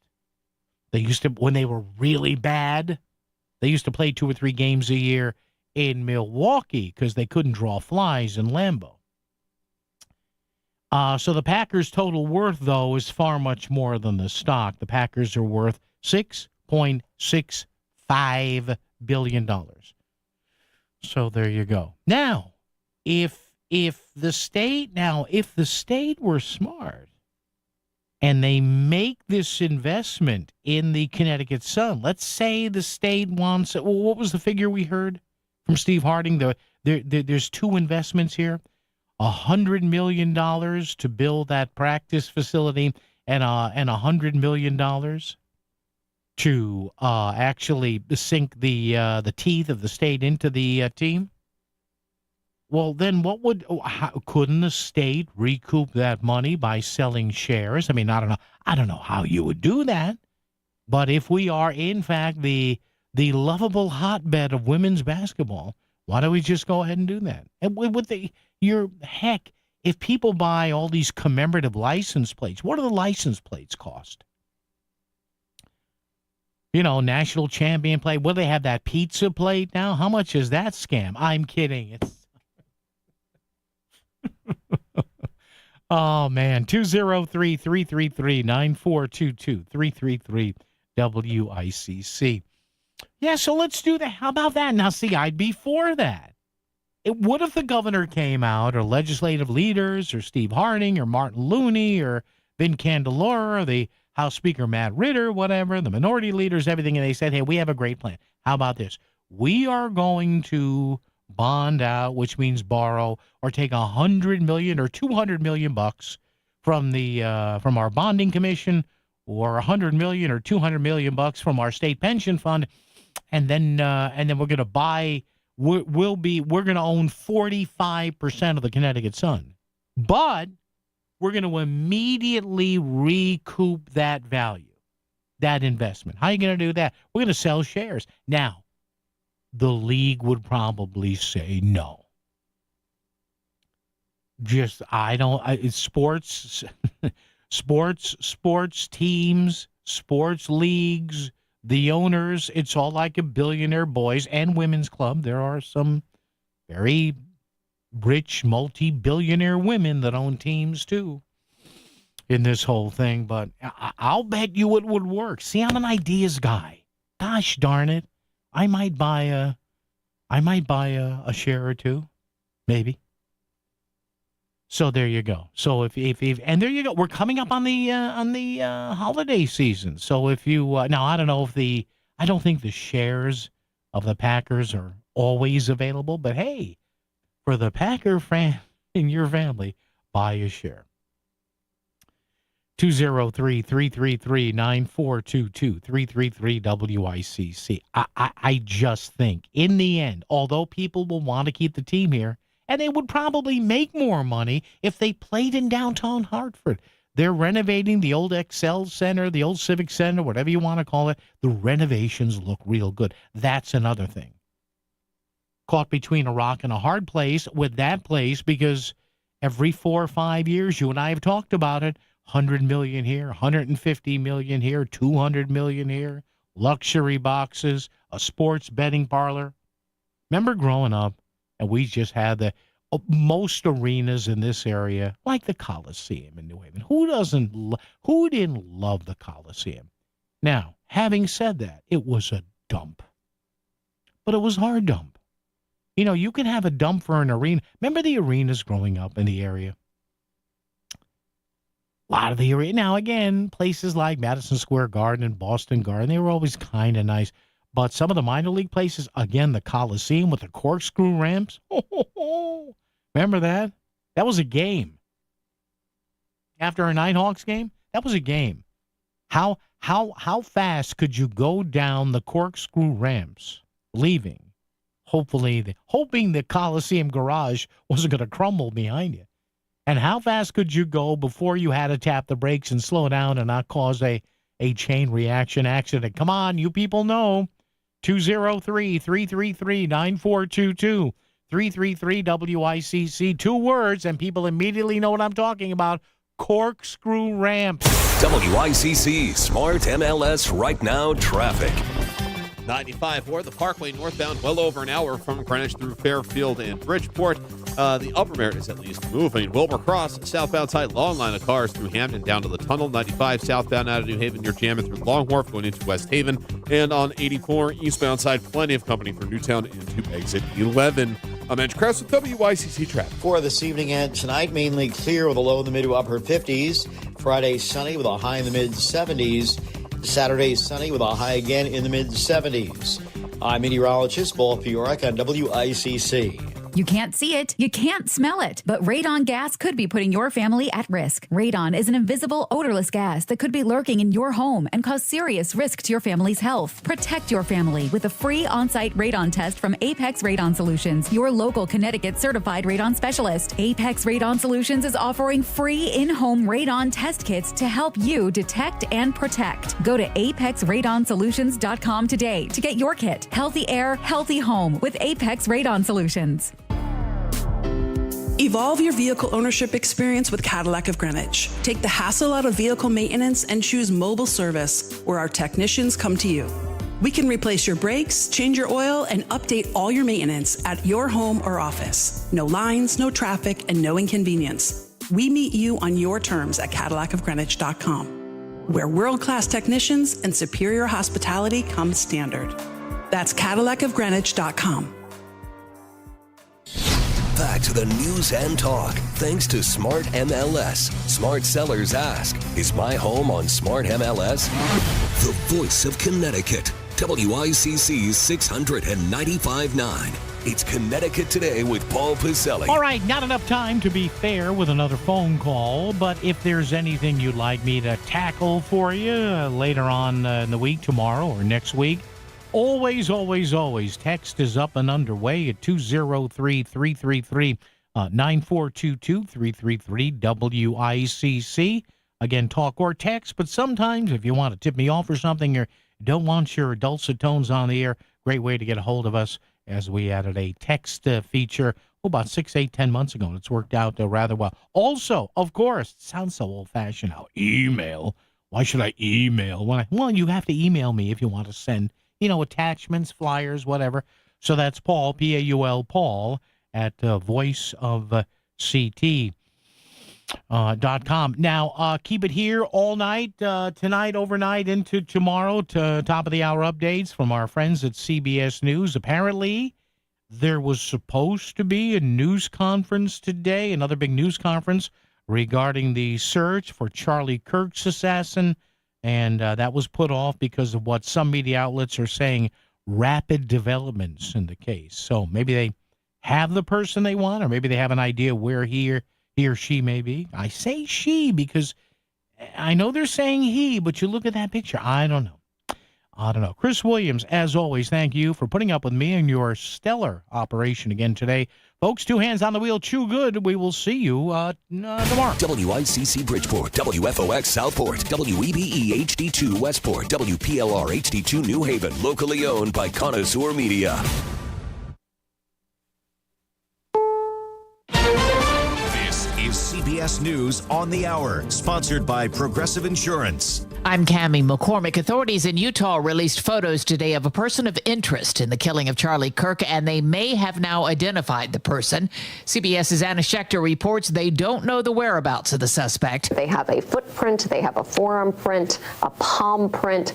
That can help them, but it can only go so far. I think that the technology of surveillance footage is really going to be the key here. The U.S. Marshals are now assisting in the search, and CBS News has learned FBI Director Kash Patel is heading to Utah. A group of lawmakers joined forces on Capitol Hill today condemning political violence. Senator Richard Blumenthal. Frequency and severity of violence should be